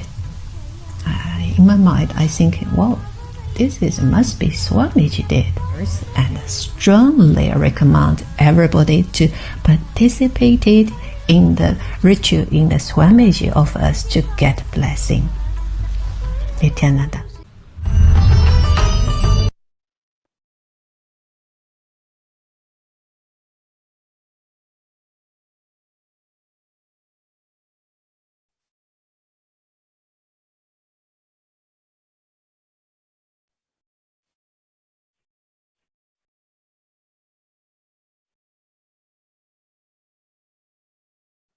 That was a blissful sharing of a devotee offering the Pratiksha Pada Puja. And this is the Pratiksha Pada Puja is one of the most sacred, one of the most favorite offerings of the disciples to the Guru. So, yes. The next is Tulabharam on Vijayadashami. The Tulabharam is the ritual where material donations are made to the Supreme Pontiff of Hinduism against the weight of his deity. The scripture describes various items that can be offered, from the jaggery to sugar to silver and gold. Tula means scale. It is a scale where donations are made against the weight of the Supreme Pontiff of Hinduism's deity. Offering of the Tulabharam is $10,008 US.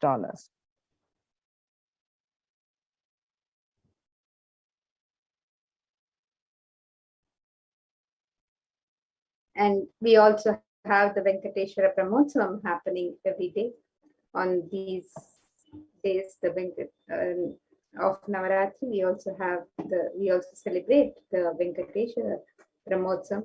So you can offer the Alankara Seva to the Utsava Murti of Bhagavan Venkateshwara, offering of the Alankara Seva to the deity of Bhagavan Venkateshwara bestows us the deep fulfillment in life, thereby taking us closer to the Guru who liberates us from the circle of birth and death.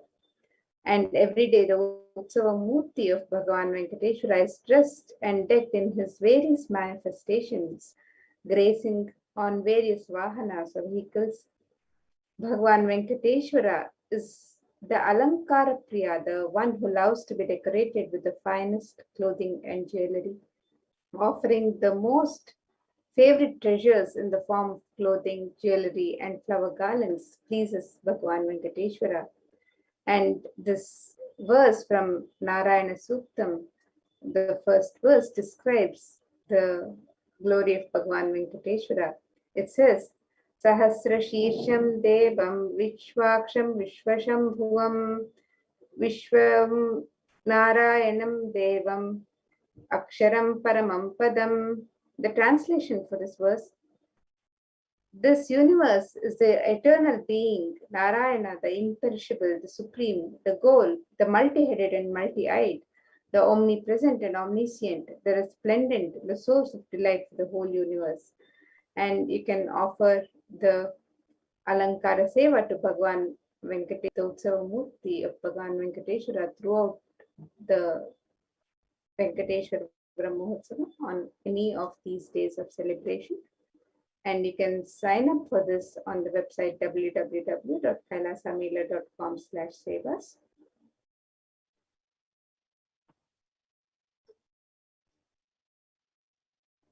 Next is the Utsava Venkateshwara Navakalasha Abhishekam. Every day afternoon, the Srivari Venkateshwara Brahmosvam, the Lord of the Seven Hills Venkateshwara Utsavam, is offered a cooling Abhishekam or sacred bath offering of a unique ingredients, which are all a favorite of Venkateshwara Kshetra. Kshira, milk, curd, ghee, and honey. Churna, the fruit juices, coconut water, chandana jalam, Chada Jalam, Haridra Jalam. The seva is a unique offering to place the Venkateshwara. When we offer this seva, we get the grace and blessings of Venkateshwara for healthy and prosperous relationships, health and well-being, abundance in wealth, purification from karmic baggage. Offering this Utsava Venkateshwara Nava Kalasha Abhishekam is $508.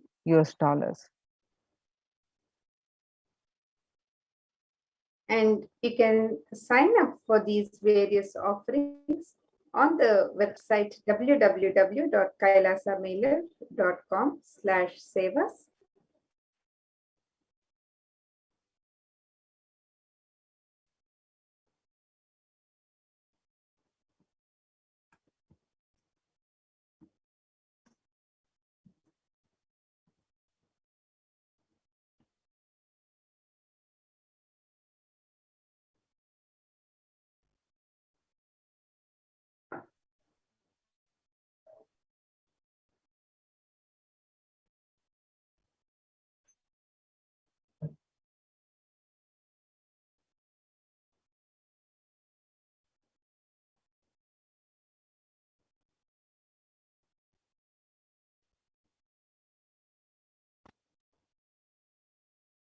So on the website, you can find the various offerings that are the various sevas and rituals offered on all of these 9 nights and 9 days and 9 nights of celebrations and on the Vijayadashami. So you can sign up for these various offerings.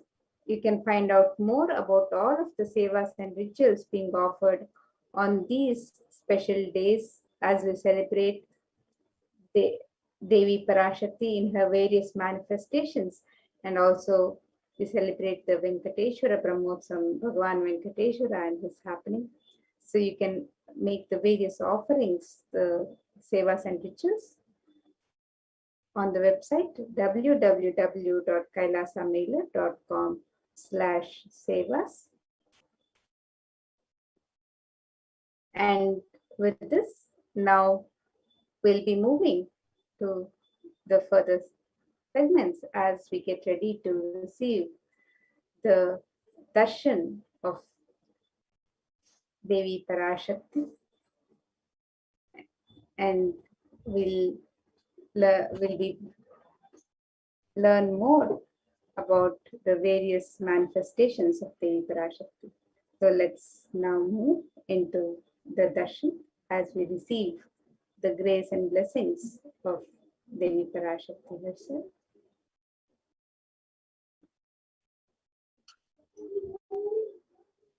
Sit with your head, neck, and spine erect. Inhale deeply, exhale deeply, and start chanting the Mahavakya. Om Nithyananda Paramashivoham. Om Nithyananda Paramashivoham.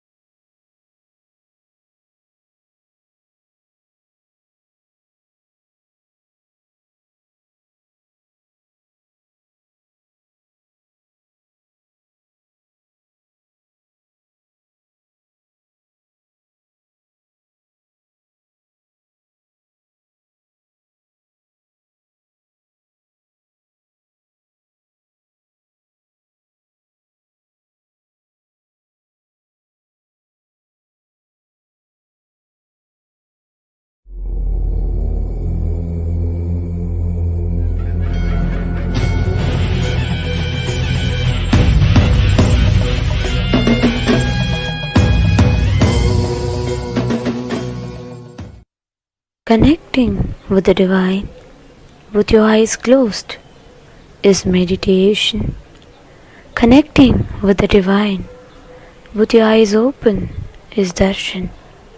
Come, let us all now move from meditation to darshan. Slowly, very slowly, please open your eyes.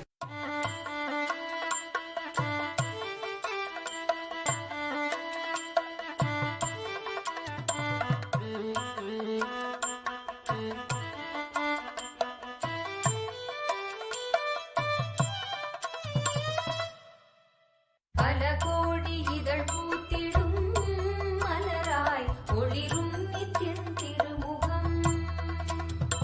கரம் தாங்கும் திருச்சூலமோ புவியில் பிடி நீங்க அருள் செய்திடும். மறுகையில் அபயம் திருக்காட்சி உதயம் நித்யானந்தன் தோன்றிடும். இது ஸ்வர்ண சூரிய பிரபை வாகனம்.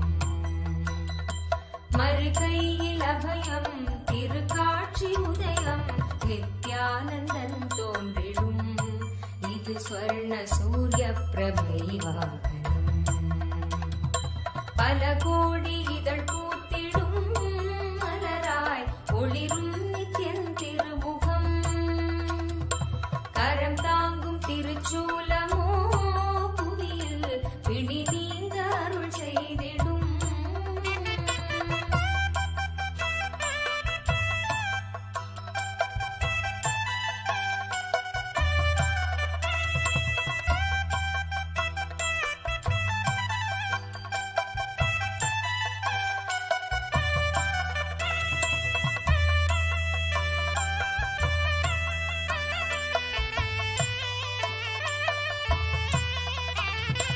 குணம் தாண்டி உருவம் அதும் தாண்டி குருவாய் நித்யன் தோன்றும் எழில் வாகனம். குணம் தாண்டி உருவம் அதும் தாண்டி குருவாய் நித்யன் தோன்றும் எழில் வாகனம். அருளாக அகவாழ்வின் இருள் நீக்கி சன்மார்க்க நெறி காட்ட அவன் காட்சி தரும் வாகனம். அருளாக அகவாழ்வின் இருள் நீக்கி சன்மார்க்க நெறி காட்ட அவன் காட்சி தரும் வாகனம். திருக்காட்சி கண்ட விழிகள் விரிந்திடும். வேண்டும் வரம் கேட்கும் மனம் மாயமாய் மறைந்திடும். பல கோடி இதழ் பூத்திடும் மலராய் ஒளிரும் நித்யன் திருமுகம். கரம் தாங்கும் திருச்சூலமோ புவியில் பிடி நீங்க அருள் செய்திடும்.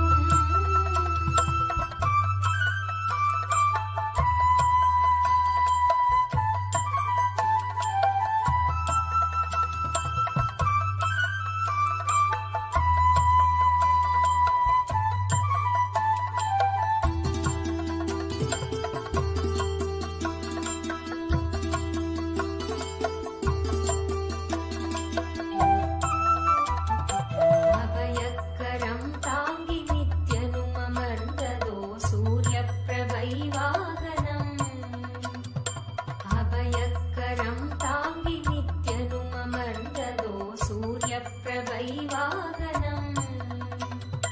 கருணை கடல் குழந்தை முகம் கொண்டு எழிலாய் புன்னகையோடு புவிக்கே தரும் தரிசனம். கருணை கடல் குழந்தை முகம் கொண்டு எழிலாய் புன்னகையோடு புவிக்கே தரும் தரிசனம். கவி பாட உரை தன்னை உயிர் தேடிடும். தேடியதை கூறினாலும் இதழ் நெடி நீரிடும். பல கோடி இதழ் பூத்திடும் மலராய் ஒளிரும் நித்யன் திருமுகம். கரம் தாங்கும் திருச்சூலமோ புவியில் பிடி நீங்க அருள் செய்திடும். மறுகையில் அபயம் திருக்காட்சி உதயம் நித்யானந்தன் தோன்றிடும். இது ஸ்வர்ண சூரிய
नित्यानन्देश्वर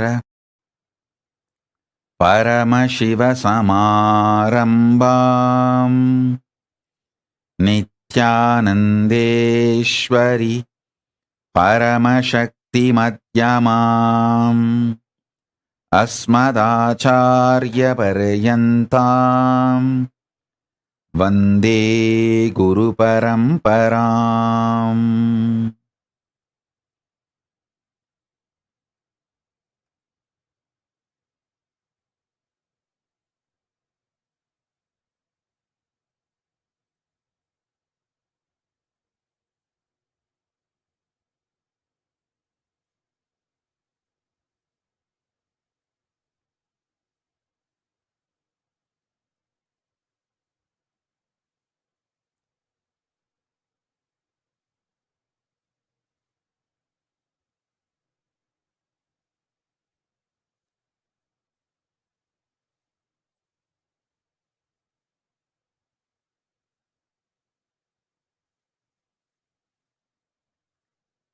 I welcome you all with my love and respect. I welcome all the devotees, disciples, Samajis, Satsangis, Shri Mahant, Tanedar Kotari, visitors, viewers, Sarvanyapita Yajamans, Kartas, Sarvabarityagis, Tanedar, Mantreshwara, Vidyeshwara, Ganeshwara, Lokeshwara, Astreshwara, ambassadors, diplomats, e-diplomats, I welcome all of you with my love and blessings.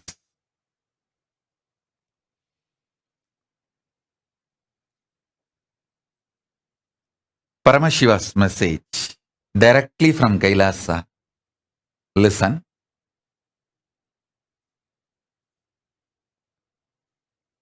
புலன்னமக்கு புலப்படாத பொழுதும்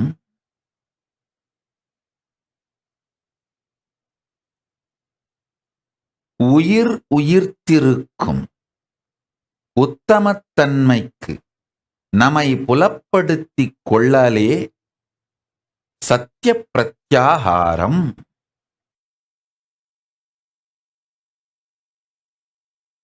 I'll repeat, listen. புலனெல்லாம் நமக்கு அடங்கி புலப்படாது போகுங்காலத்தும் உயிர்ப்பை உயிர்ப்பிக்கும் உற்சாக சத்தியத்தை உணர்த்தும் விதமாய் வாழ்க்கையை உயர்த்திக் கொள்ளல் சத்திய பிரத்யாகாரம். I'll translate. Listen. There will be a time in your life where your senses will not be active.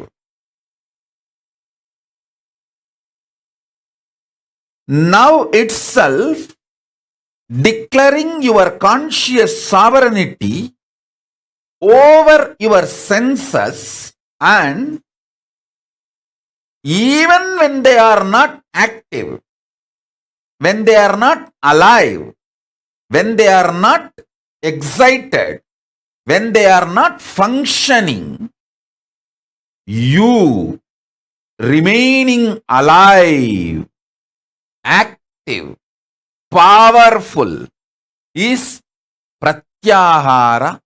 That is the achievement your body need to do to manifest conscious sovereignty.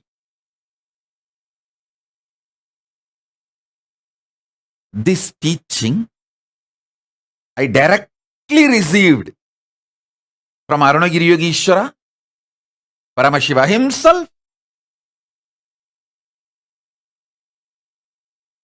Understand? He taught me with a beautiful example. He said, how people die in the old age. He explained how one by one the senses stop functioning, like eyes slowly become dim. The skin loses its capacity to experience sex, then to experience even sensuality. Then it stops its ability to experience even a love, a loving touch or care. Then slowly it loses its experience even to sense.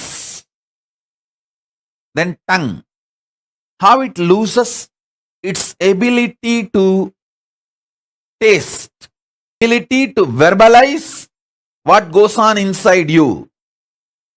Ears, how it loses its ability to receive sounds or information and process. Listen, even while all these senses don't function well, are excited, active, inspired to be alive, if you are alive, That is what is power of conscious sovereignty. Preparing your body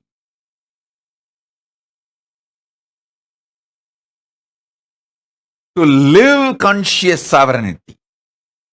See, when your senses are active, alive, declare your conscious sovereignty over them so that they will continue to be your obedient servants, the place they are supposed to be. And they will not fail you even when they are slowly settling down. This is the right science of pratyahara. I'll give you simple tips. Start with, see, all of you are addicted to some habits, some things.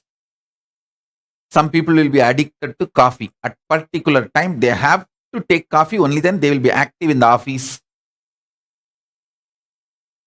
If you are addicted to coffee, just one day try the time you are supposed to take coffee, use Mahavagya inside you to create the energy, excitement, inspiration you need to carry on with your life, which you get only from coffee.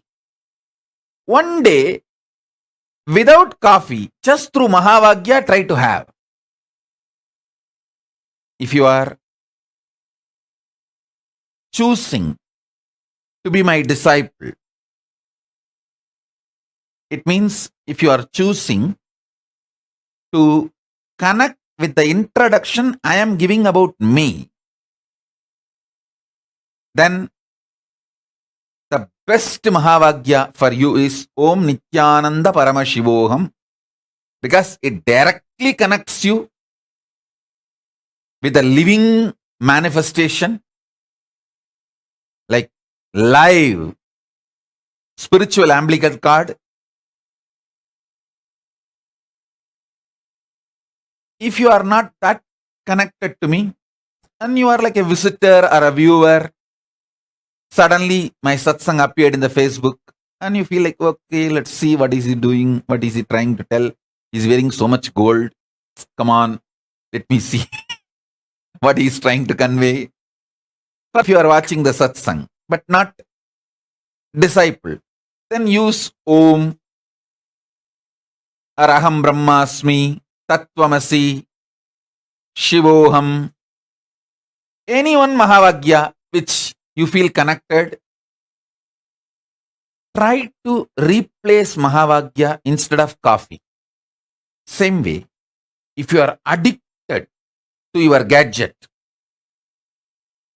you can't be without your gadget, that nudge. Then just one day, keep it away and try to sit with Mahavagya. Just one day. I tell you,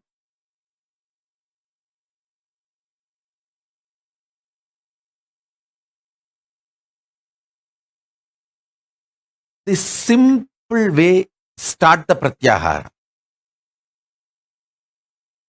If you are absolutely addicted to this comfortable cushion bed, just one day, try to sleep on the floor.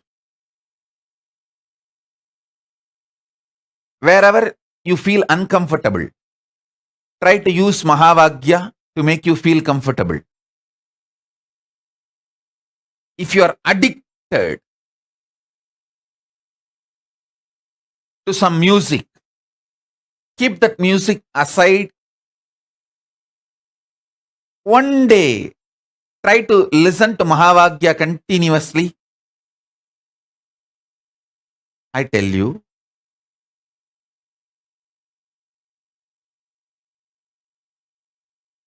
just replacing few of your addictions with Mahavagya and feeling the freedom will give you tremendous strength and power. You will be able to replace even your food with Mahavagya. I did it. I did it. Practically last 3 years I am doing it. You can see how healthily I lost 30 kg. Very healthy way of losing 30 kg. When you replace your food with Mahavagya, let me very clearly spell it out. Using Mahavagya in your stomach and not putting any external food into it, or reducing the quantity drastically, 90%. When that kind of pratyahara starts happening in you,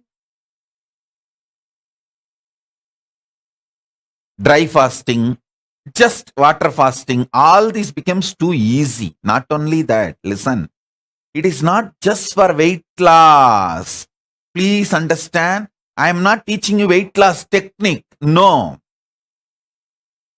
You make your whole body depurify itself to the core bio. When you get out of the addictions like a coffee, tea, you get out of actually the addictions like continuous irritation. You see, continuous irritation is kind of a drug. You feel compelled only if you have the drug, you can work. No, not required.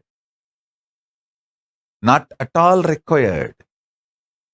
You don't need a continuous irritation as a drug for you to function. Understand very clearly. So when you break one addiction, you break multiple addictions.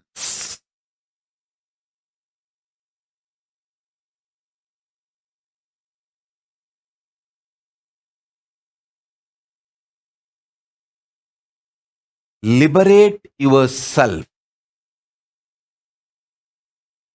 from all addictions by declaring your conscious sovereignty over your senses. I tell you, betel leaf and betel nut can be a powerful de-addicting herb. People try to tell, oh, betel leaf and betel nut is addictive. No. Cigarette is addictive. Alcohol is addictive because they destroy your health. Betel leaf and betel nut never destroys your health.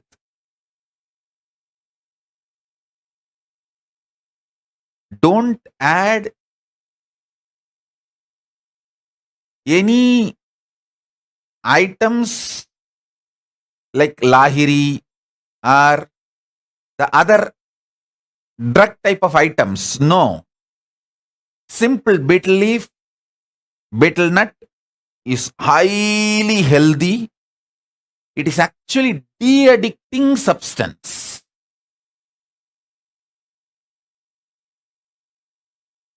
Listen.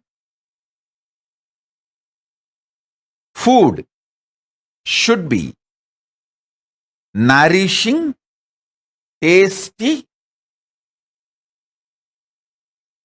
making you healthy. Nourishing means you should feel fresh after eating. Tasty. You should feel very pleasant while you are eating and after eating. Healthy. It should keep you health for a long time. Listen. These are the definitions of Ayurveda. Don't eat which is not nourishing. After eating, if you feel tired, giddy, don't eat that food. Same way, don't eat which is not tasty. Because you will not continue the diet if it is not tasty. It should be nourishing, tasty. It should keep you healthy for a long time, long-term healthy. Betel leaf, betel nut and all will fall in this category. Nourishing, tasty, keeps you long time healthy. Listen.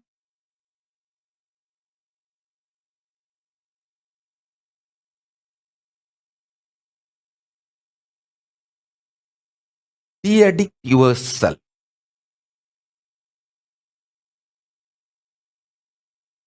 From all the sense-based addictions.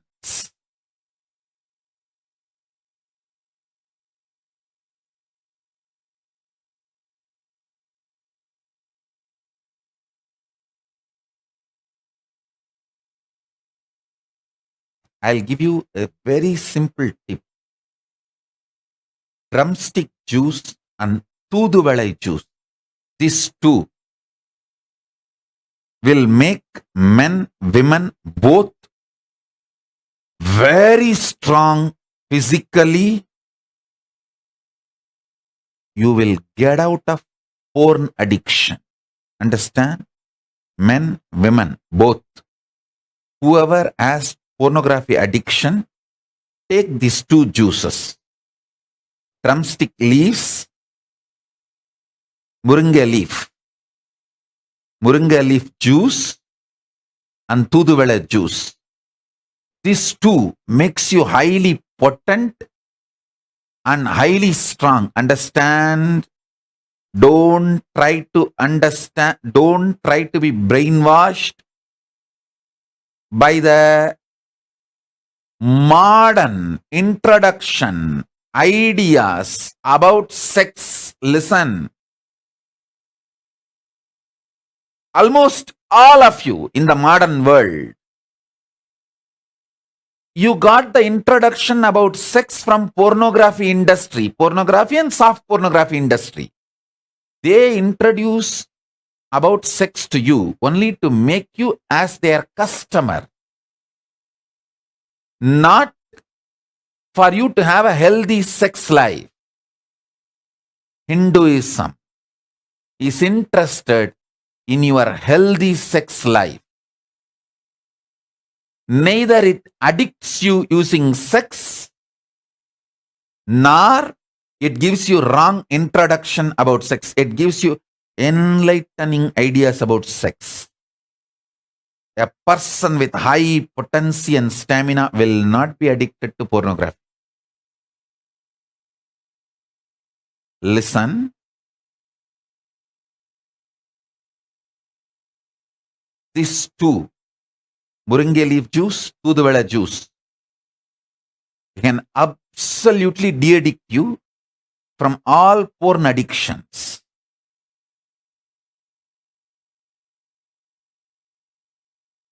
Soon I'll speak, at least for selected group, detailed understanding about the Hindu biology.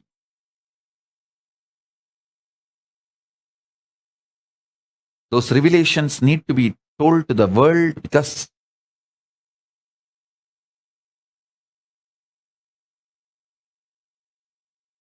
world needs to have right knowledge from Paramashiva himself directly.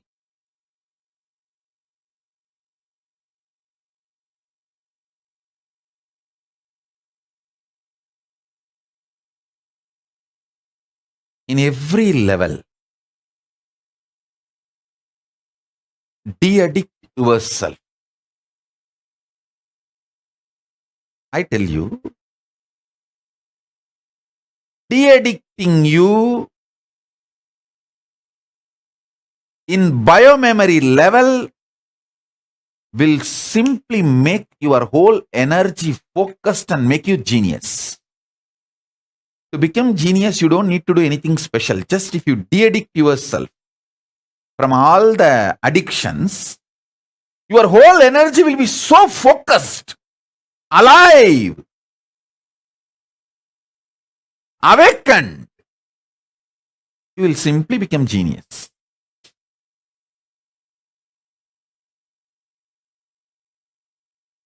You will simply become genius. Becoming genius will be just your lifestyle. Understand?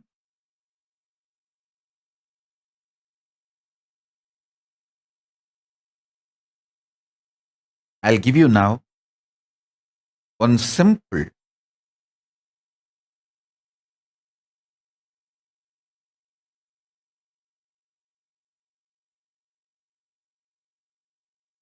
Shaktipada and Shaktinipada.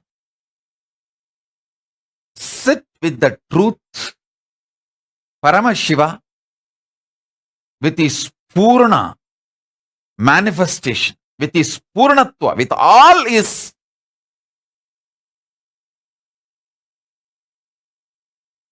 auspicious, with all his manifestations.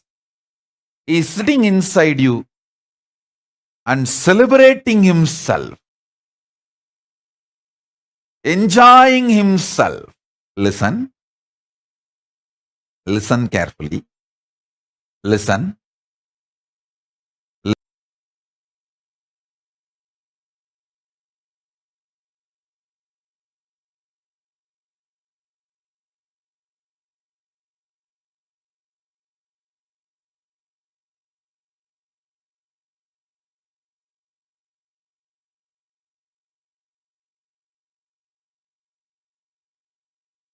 End of the day, conscious sovereignty itself is nothing but de-addicting you from whatever can be taken away from you. See, whatever can be taken away from you, you don't need to renounce them, give up now itself. But don't be addicted. So when they are removed, you won't have any problem or difficulty. Listen.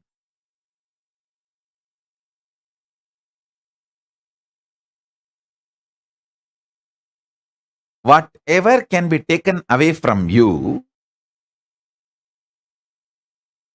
only remove the addiction.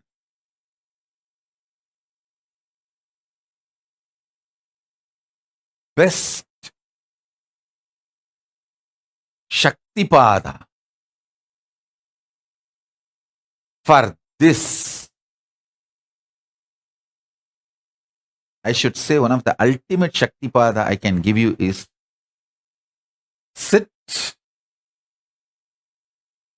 with the truth, reality, Paramashiva manifesting with all his glory, completion, powers, Purnatva, in his complete form, Purna, celebrating himself.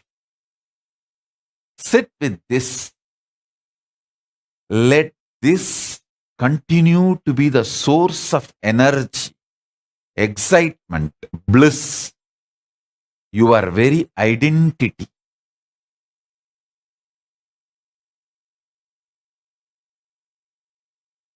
You will manifest conscious sovereignty. Because when this reality is asserted by you, means cognized by you, everything else drops automatically. They lose its power over you. Anything which binds you loses its power over you.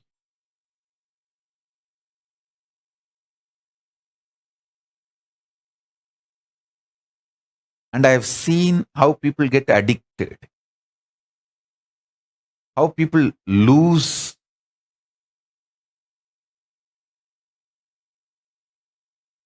themselves, how people get disturbed from their existence, how people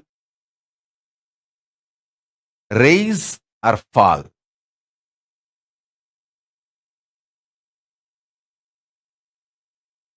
Just remove addictions,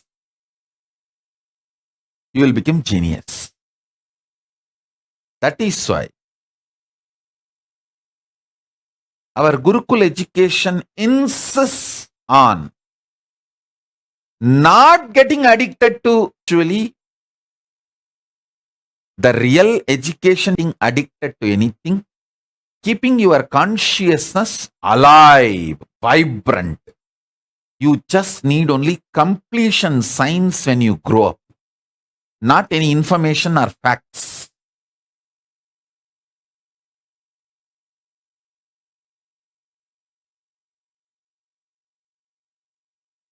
You only need conscious sovereignty, nothing else.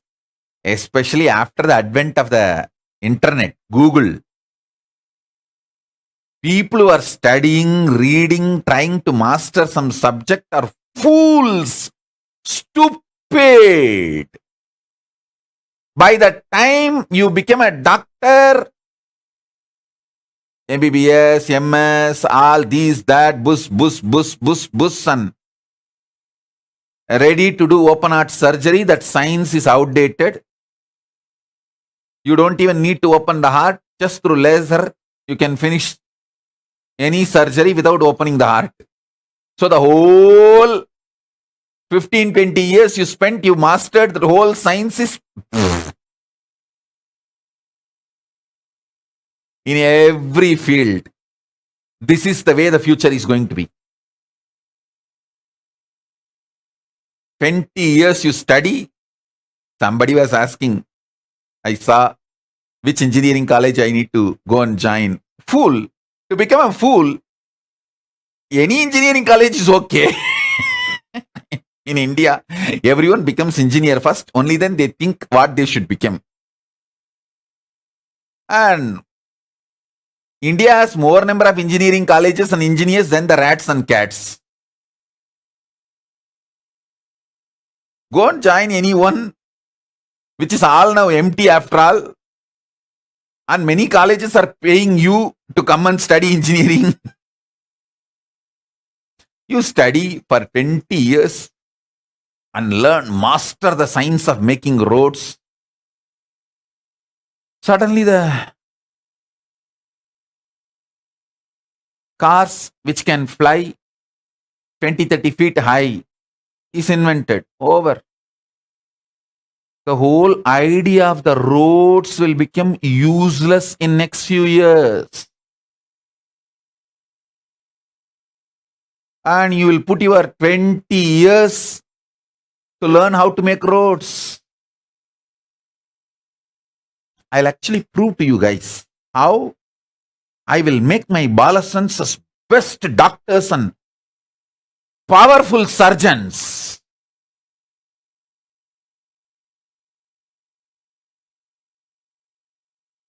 In Kailash, I'm going to do it. They will be amazing surgeons. Precisely. They will diagnose using the powers and they will do the healing, the Hindu medicinal methods. In every level, I am telling you, the conscious sovereignty is the real education you need to have. Sarvanyatva is the real education you need to have. Becoming genius is the real education you need to have. Not the facts, figures, numbers, details. All those things are going to be, all that system itself is going to be outdated. What a doctor who studied for 10 years and practiced for 20 years can't give you. Get it just by Googling in 3 seconds. The whole system has become different. So don't waste your time unscientifically, stupidly in outdated schooling methodologies. I am telling you,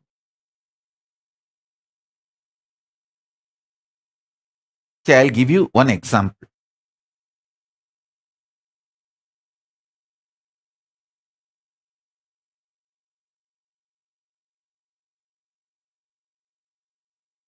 All the jewels you are wearing, anyone can make it for you.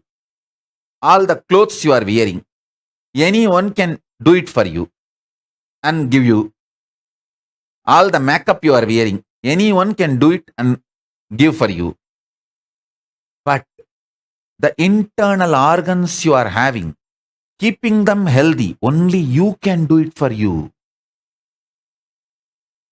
Building your body healthy, muscled, the way you want, only you can do it for you. Focus on that which only you can do it for you.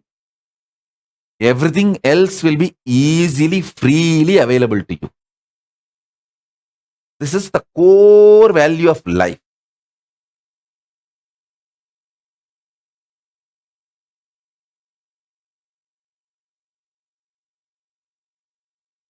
Listen, core value of life.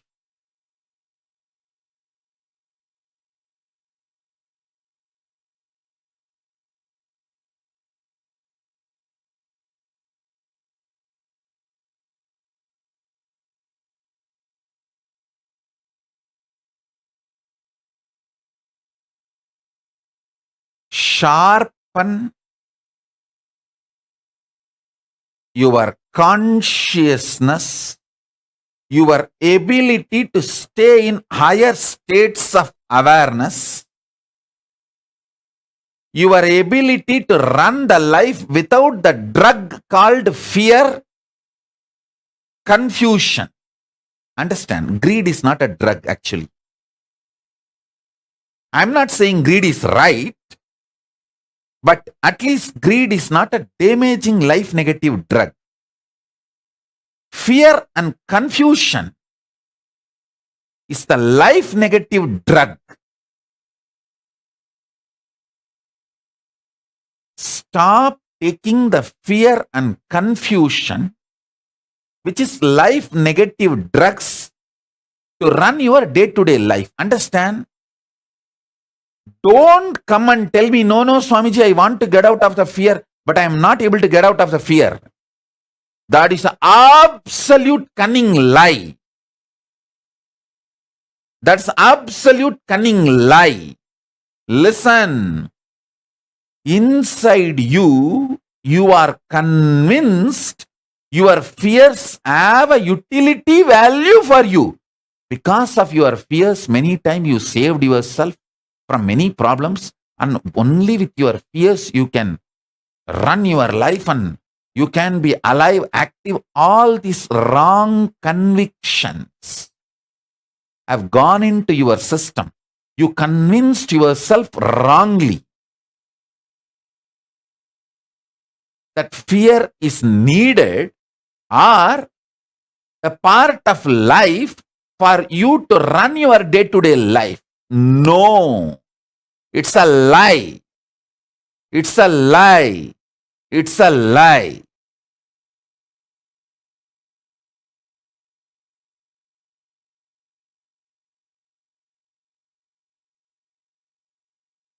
You saying you want to get out of the fear, but still you have fears, is cunningness. I won't even treat that as a ignorance or innocence. I will only treat that as a cunningness. So please understand, drop the cunningness now. Don't try to expect sympathy from others.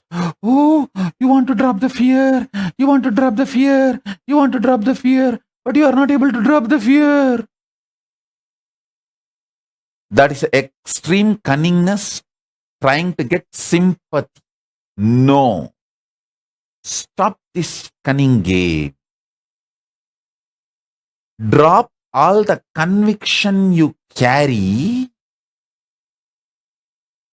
that fear as a utility value for your existence or better existence. No.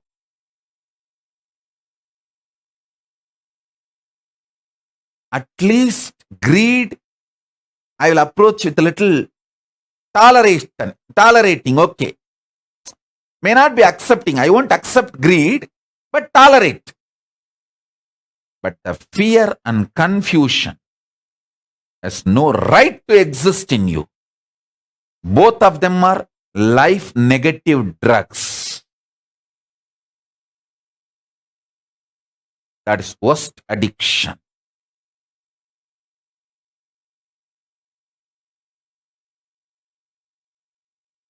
Decide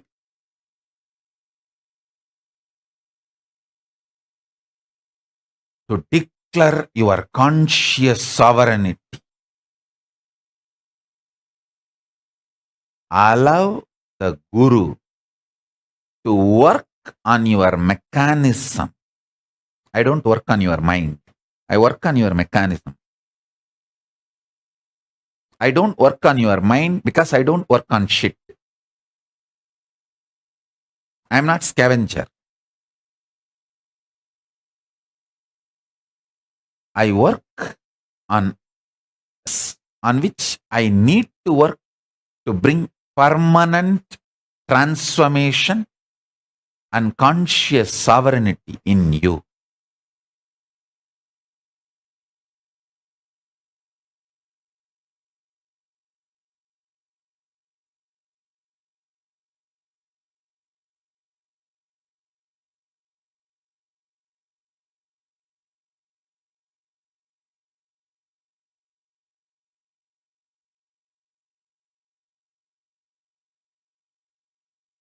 This one Shaktipada of Paramashiva being in his Purnatva,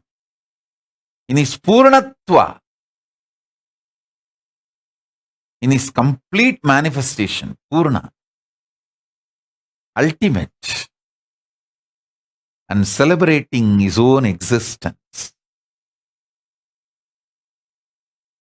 Use this Shaktipada and Shaktinipada in you. With Mahavagya, you can de-addict yourself from everything. This can de-addict you completely. राजाधिराजाय प्रषड्यशालिने नमो वयं वै श्रवणाय कुर्महे श्यामे कामाय मह्यस्वामेश्वरो वै श्रवणो ददातु कुबेराय वैष्णवाय महाराजाय नमः சலடி போற்றி சிவன் சேவடி போற்றி நேயத்தே நின்றறிமலனடி போற்றி மாயப்பிறப்பருக்கும் மன்னனடி போற்றி சீரார் பெருந்துரை நம் தேவனடி போற்றி ஆராத இன்பம் அருளும் மலை போற்றி ஈசனே சிந்தை கவனம் நேசனே நீ வருவாய் பூவோடு கனிகளை கொண்டு உன்னை பூஜித்தோ அருள் தருவாய் கலி என்னும் கடலினில் மூழ்கிட்டேயும் இனி கரம் வந்து காத்திட்டு கருணையும் பொய்கையில் அலர்ந்திட்ட அளவர்க்கும் போல உன் திருவடியில் வாழ்ந்திட வாராய் அருணாச்சலனே நீ வாராய் அகண்ட ஜோதியனே வாராய் அல்லல் நீக்கிடவே வாராய் அகிலம் போற்றுகின்ற ஈசனே சிந்தை கவர்ந்த நேசனே நீ வருவாய் ஒடு கனிகளை அருள் தருவாய்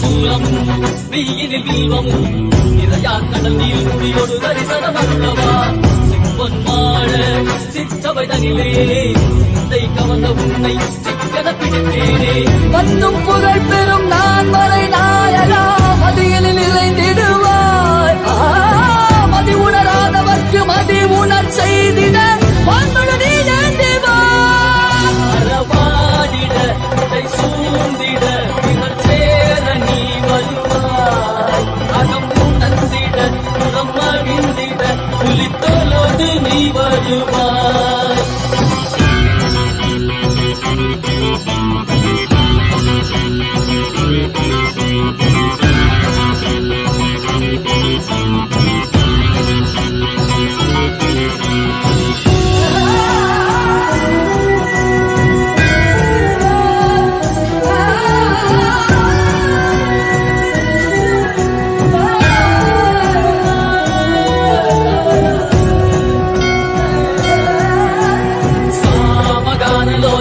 विमुक्ति कारणे नादिकेश दिव्य ब्रह्मरूपने मीनाक्षि शक्ति सहित सुंदरे सने अन्नामलै उदित नित्यानंदने चित्त अचित्तெல்லாம் முன்னாலே இயக்கும் முன்னாலே உந்தன் கண்ணாலே சிகையில் அணிந்திட்ட மதியாலே மதியின் மொழியாலே தெளிந்திடும் வழியாலே ஜீவன் முக்தி பெற விழைந்தோமே திருப்படியை தொழுதோமே வெள்ளியாகினாய் வெள்ளியாகினாய் கேள்வி காண பதிலுமாகினாய் ஒளியாகினாய் உலகமாகினாய் அதுமாகி அருள்படை தருகல்ம விதைகள் தீர்க்கும் காசிநாதனே எங்கள் கல்வம் போக்கி எம்மையாளும் நேசனே ஏகாந்தமாக ஏக பாதம் தூக்கியே மணியாரை காக்க வேண்டும் நித்யானந்தனே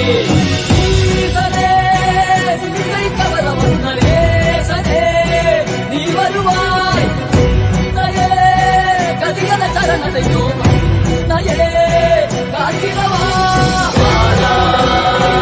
அருணாச்சலனே நீ வாராய் அகண்ட ஜோதியலே வாராய் அகிலம் போற்றிடவே வாராய் நித்யானந்தனே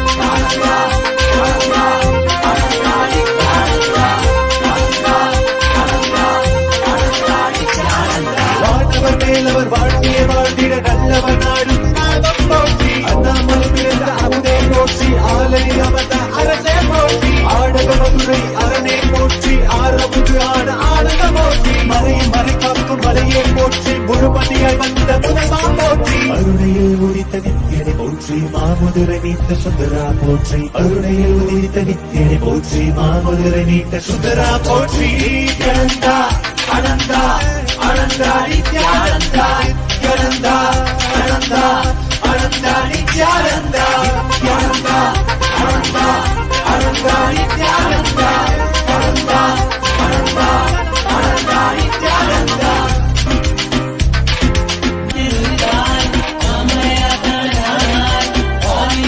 எழுந்தாய் அங்கு எழுந்தாய் அரசே போற்றி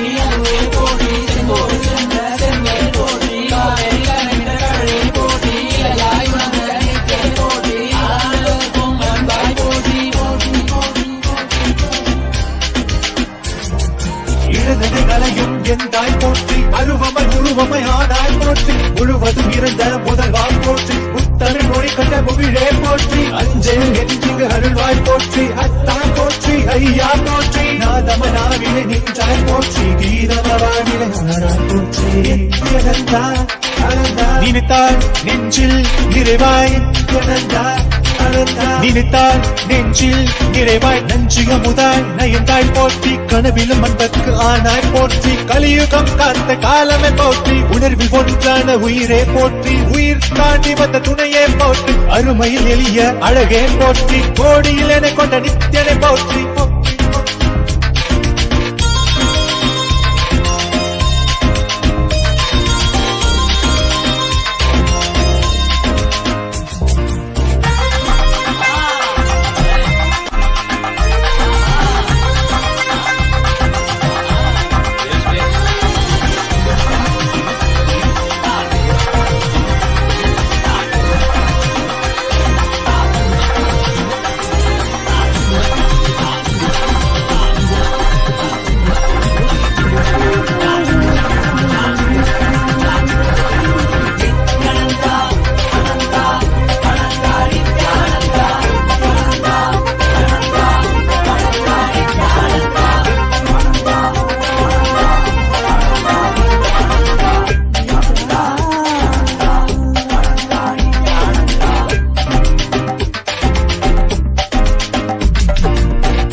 सर्वाङ्गं அம்மையப்பனே நீ என்னையப்பனே அம்மையப்பனே நீ என்னையப்பனே அம்மையப்பனே நீ என்னையப்பனே அம்மையப்பனே நீ என்னையப்பனே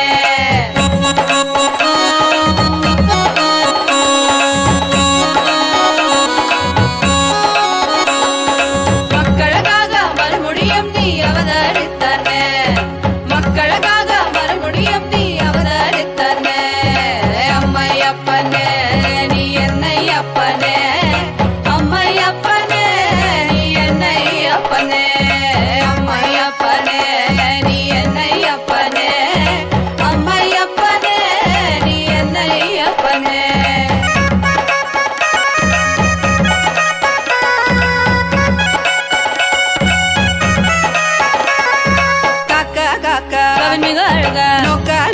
நின்னருள் பெருக கவின்மிக அழக நின்னருள் பெருக ஏதும் பிற இரண்டால் கருணை நீ செய்யும் எந்தாயே ஏதும் பிற இரண்டால் கருணை நீ செய்யும் எந்தாயே அப்பனே செய்யும் எந்தாயே அம்மையப்பனே நீ என்னையப்பனே அம்மையப்பனே நீ என்னையப்பனே அம்மையப்பனே நீ என்னையப்பனே அம்மையப்பனே நீ என்னையப்பனே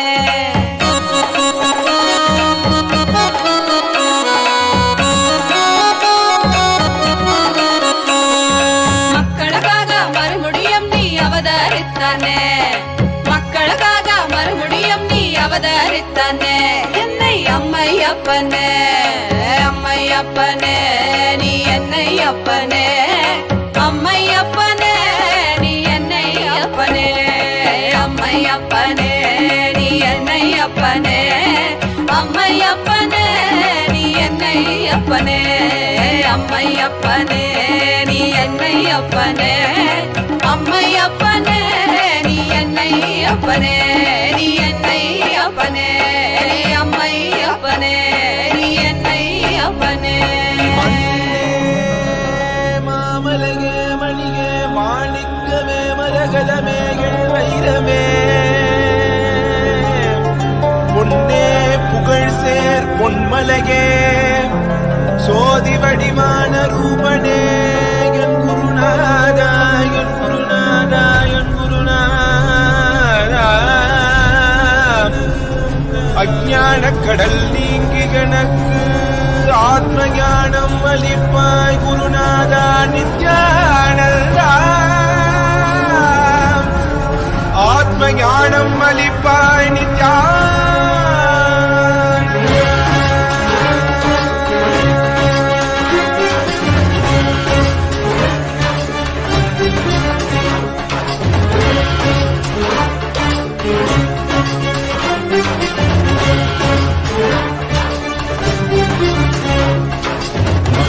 கொண்டு கங்கை முடி கொண்டு நர்த்தனம் புரியும் ஈசனே சுடலை புடுப்பூசி புடுக்கை தன்னை ஏந்தும் காலனே புடி தோலனே பிடியால் உள்ள முறைகின்ற மதுரை மாநகரின் ராசனே இன்னல்களை கலைந்து இன்பங்களை அளிக்கும் சுந்தர வடமணி நேசனே ஞாயிறு திங்கள் நித்தம் உழைகின்ற செவ்விழி கொண்ட செல்வனே சொற்களே எந்த சோமனே ஐயா சோதி வடிவான ரூபனே பரிமொழி காணா அண்ணாமலையே அகிலமும் போற்றிடும் ஐயனே நாதாவரணனே நால்வர் போற்றிட நயமுடனாடிடும் நாதனே ஆழகாலம் உண்டு ஆழம் காடுதடில் ஆனந்த நடமிடும் ஆதி செய்வனே மங்கையிடம் கொண்டு கங்கை முடி கொண்டு நர்த்தனம் புரியும் ஈசனே சுடலை முடி பூசி உடுகை அணையேந்து காலனே புலி தோலனே மீனின் பிடிகால் உள்ள முறைகின்ற மதுரை மாநகரின் ராசனே இன்னல்களை கலைந்து இன்பங்களை அளிக்கும் சுந்தர வடமணி நேசனே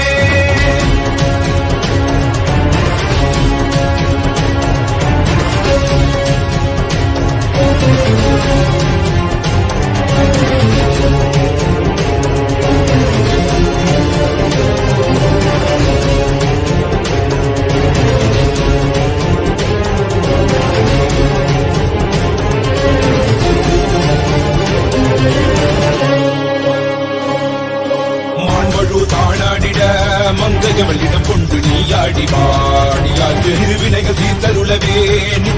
இடபத்தி மேலேறிவா என்றென்றும் வீரனை தானாடிட புவிதனை சுந்தரனை நீயாடிவா முன்னில் விசும்பு தந்தருளவே தேசனே விமலனே நீயாடிவா இவையோர்கள் சின்னலை கலந்திடும் தேவா தேவாதி தேவா சதா சிவா பாபா குருவாக வந்து திருவருள் புரிவாய் நித்யானந்தனே முக்தி தரவாவா பிறவியில் உரைகின்ற பிரமணே நீயாடிவா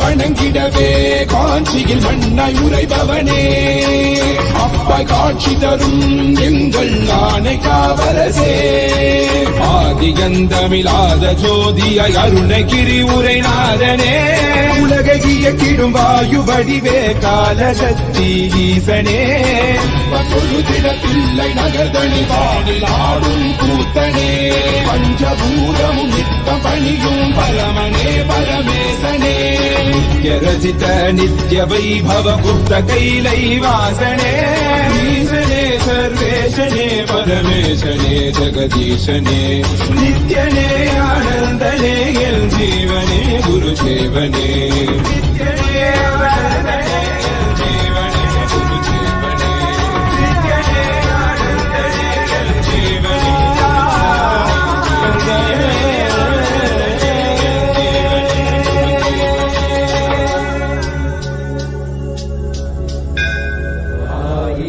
சிரசினை கொண்டு அருந்தரும் சிவனே போற்றி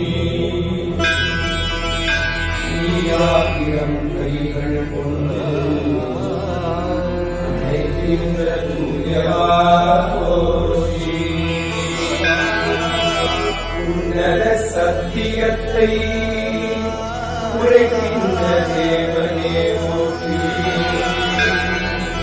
என் நாட்டு ஜீவனுக்கும் இறைவா போற்றி ஔஷதம் தந்தரும் சதாசிவா போற்றி பர்வதம் இருக்கின்ற பரமேஸ்வரனே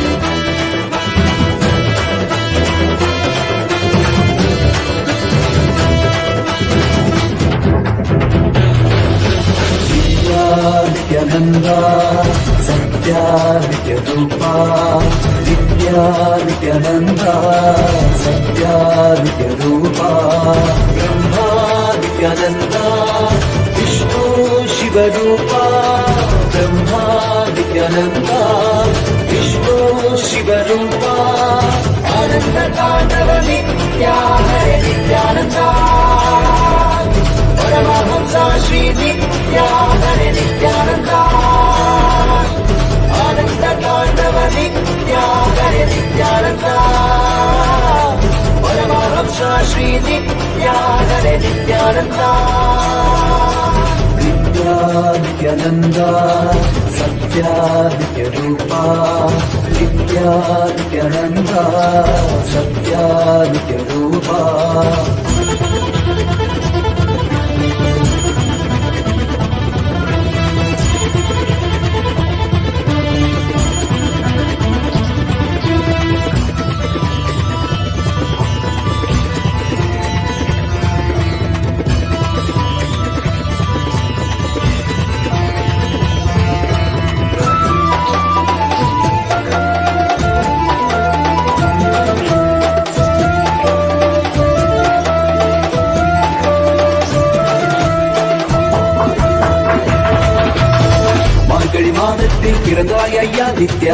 திருவண்ணாமலையில் விரித்தாய் ஐயா.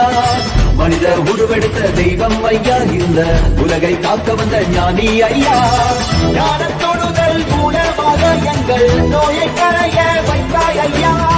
புனிதமான உங்கள் பாதத்தால் தலையெடுத்தை நன்றி ஐயா. பாதை காட்டும் பரமனுமே, பாதம் தொடவே அருளனுமே. வேதம் எல்லாம் உன்னுருவம் வரும், வெற்றி எல்லாம் உன்வடிவம். தெய்வம் என்றால் நீ மட்டும் தான் ஐயா, தெய்வமே நீ சொட்டுதான். கற்றதெல்லாம் உன்னை மட்டும் தான் ஐயா, காண வேண்டும் தினமுனைதான். நித்யா நித்யானந்தா சத்யா நித்ய ரூபா, நித்யா நித்யானந்தா சத்யா நித்ய ரூபா.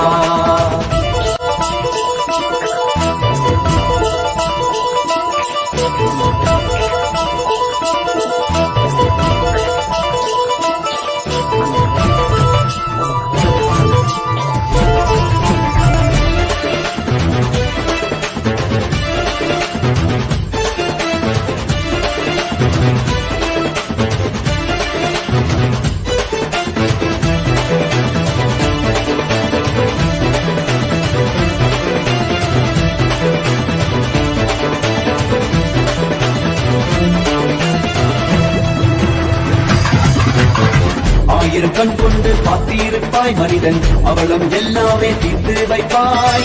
பார்வை படுகின்ற சிவன் வடிவம் யாரும் பாராயிடமெல்லாம் முன்னூறுவம். வேண்டும் மனதிற்குள் புகுந்திருப்பாய் நித்யா, வேண்டாதவர்களும் இறந்திருப்பாய். தாண்டி குதிக்கின்ற மனமாடக்கி உன்னை தாக்கி தொழுதானே அரவணைப்பாய். விதிக்கும் விதியாய் இருப்பவன் நீ, விதிக்குள் இருக்கும் விளைவுகள் நீ, இருக்கும் கதியாய் இருப்பவன் நீ. கவலை உலகும் கருதியும் நீ, சென்ற சிறந்திருக்கும் செங்கரிடும் நீதான். சிந்தை குளிர வைக்கும் பெண்ணிலவு, பிரபஞ்சம் எல்லாமே உன் சீரிப்பு, இந்த அண்டம் எல்லாமே உன் படைப்பு. நித்யானந்தா நித்யானந்தா நித்யானந்தா நித்யானந்தா நித்யானந்தா நித்யானந்தா நித்யானந்தா நித்யானந்தா ஹரி நித்யானந்தா சிவ நித்யானந்தா ஸ்ரீ நித்யானந்தா ஸ்ரீ நித்யானந்தா ஸ்ரீ நித்யானந்தா.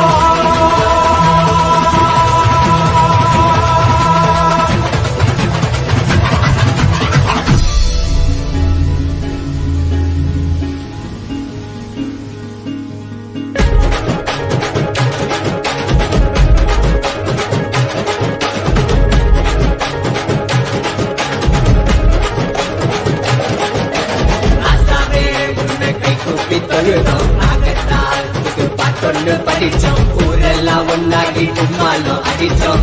பார்க்கப்பட்டதால சக்திகளை அடைஞ்சோம். நெற்றி கண்ணால் இந்த உலகத்தை பார்த்தோம். உன் கையாயிருந்து நோய்களை தீர்த்தோம். சாதிசனம் பிரிவின்றி ஒன்னாக குவிஞ்சோம். தீட்சையினால் சிவ சமுதாயம் படைச்சோம். சிவனே குருவாய் வந்தாய், மழையாய் அலை தந்தாய். பாதம் பணிந்து தொழுதோம், ஜீவன் முக்தி அடைவோம். பட்ட கஷ்டமெல்லாம் போதும், நித்யானந்த சாமி கிட்ட கை கூப்பி போவோம். காத்து கருப்பு அண்டினாலும் தன்னால ஓடும். பெல்லி சூரிய பேயெல்லாம் மாயமாகி போதும். எஞ்சாமி கிட்ட எழுந்திருச்சு வாக்கா, குலசாமி தொட்டா எதிர்கால ஷோக்கா. வாய கட்டி வைத்த கட்டி பொழைச்சாலும் கூட தாய போல தாங்கி நிற்கும் நித்யானந்த சாமி. காவரசா போரா இன்சாவா கரலா நித்யா சாமி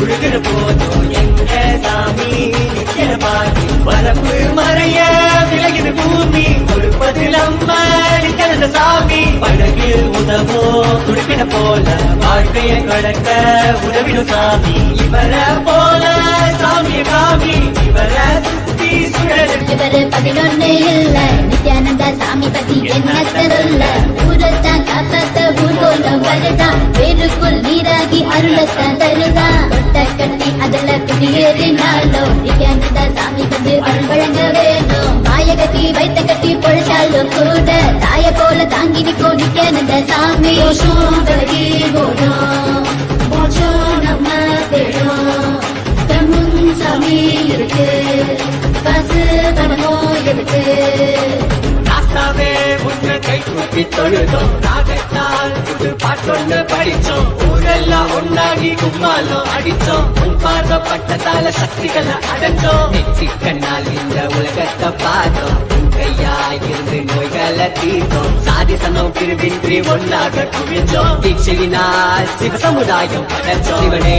குருவாய் வந்தார் மழையாயலை தந்தார் பாதம் பணிந்து கொள்வோம் ஜீவன் முக்தி அடைவோம்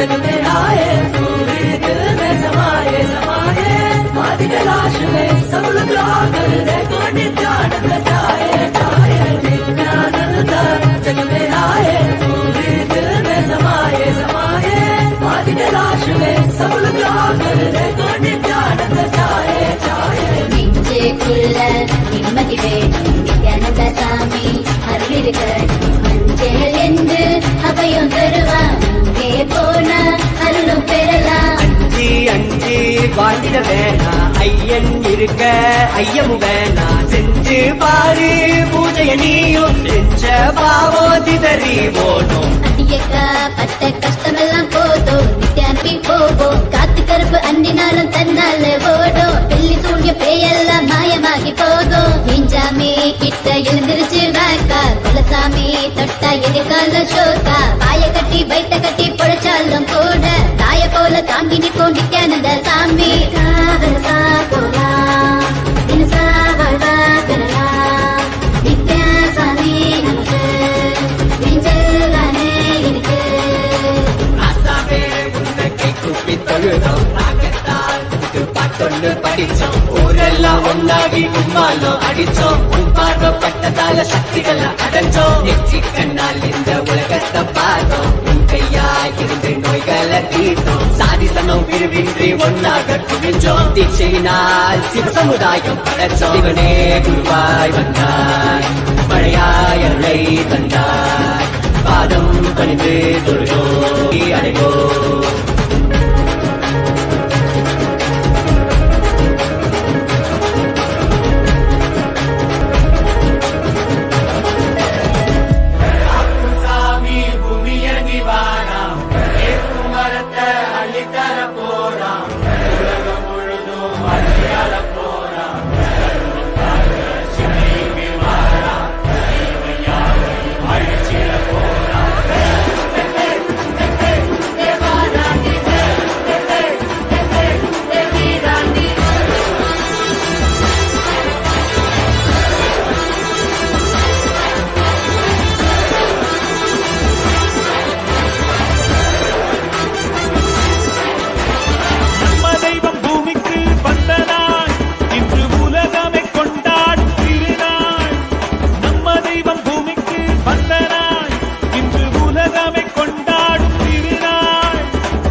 உலக வாழ்க்கையிலே என்றும் நிலையாய் அழியா பொருளாய் தர்மம் காப்பவனே விதியையும் அவனே மாற்றி வைப்பான் நம் வாழும் வாழ்வில் வெற்றி கணக்கை துவக்கி வைப்பானே உலகம் எங்கும் பாதம் வைத்து சக்தி தந்தானே, பல உள்ளங்களின் குறைகள் போக்கி வாழ்வு தந்தானே. உலகம் எங்கும் பாதம் வைத்து சக்தி தந்தானே, பல உள்ளங்களின் குறைகள் போக்கி வாழ்வு தந்தானே. வெயில்மழையும் கடன்மலையும் ஐயன் நானே கடங்கிடுமே, அவன் புகழை தினம் தினமும் பாடி பாடி மகிழ்வோமே. வெயில்மழையும் கடன்மலையும் ஐயன் நானே கடங்கிடுமே, அவன் புகழை தினம் தினமும் பாடி பாடி மகிழ்வோமே. நம்ம தெய்வம் பூமிக்கு வந்த நாள், இன்று உலகமே கொண்டாடும் திருநாள். கையிலே இருக்கும் கடவுளும் கண்கள் முன்னே வந்தானே, ஹரியும் சிவனும் ஒன்றாகி நித்யனாகி நின்றானே. சக்தி என்னும் ரூபத்தை தரிசனமாக தந்தானே, அவதரித்த திருநாளை போற்றி பண்பாடி பூமிக்கு வந்த நாளை வாழ்த்தி கொண்டாடி. நம்ம தெய்வம் பூமிக்கு வந்த நாடு, இன்று உலகமே கொண்டாடும் திருநாடு.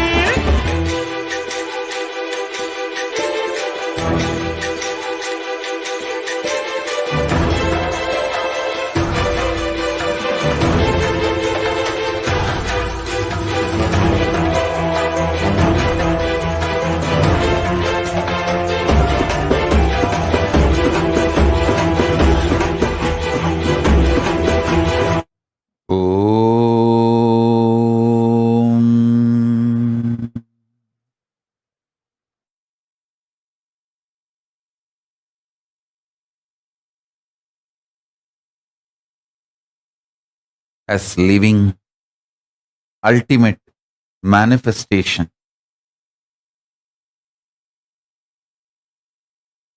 of Paramashiva, I bless you all. Let's all radiate with integrity, authenticity, responsibility, collective integrity, enriching, causing, living Paramadvaitam, Shuddhadvaita Saivam, the state, space, powers, being, superconsciousness, and Kailasa of Paramashiva. Paramashivoham. Om Nithyananda Paramashivoham. The eternal bliss, Nithyananda. Thank you. Be blissful.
श्रीकैलासोन्नतद्वादशान्तश्यामलापीठारूढ श्रीमीनाक्षिसुन्दरेश्वरा भिन्नस्वरूप परशिवपुत्ररत्न Kumar गुरुमण्यतुल्यावतार Shri Parvati स्तन्यपानलब्ध दिव्यज्ञान विश्रुत सकल निगमागम सारभूतद्रा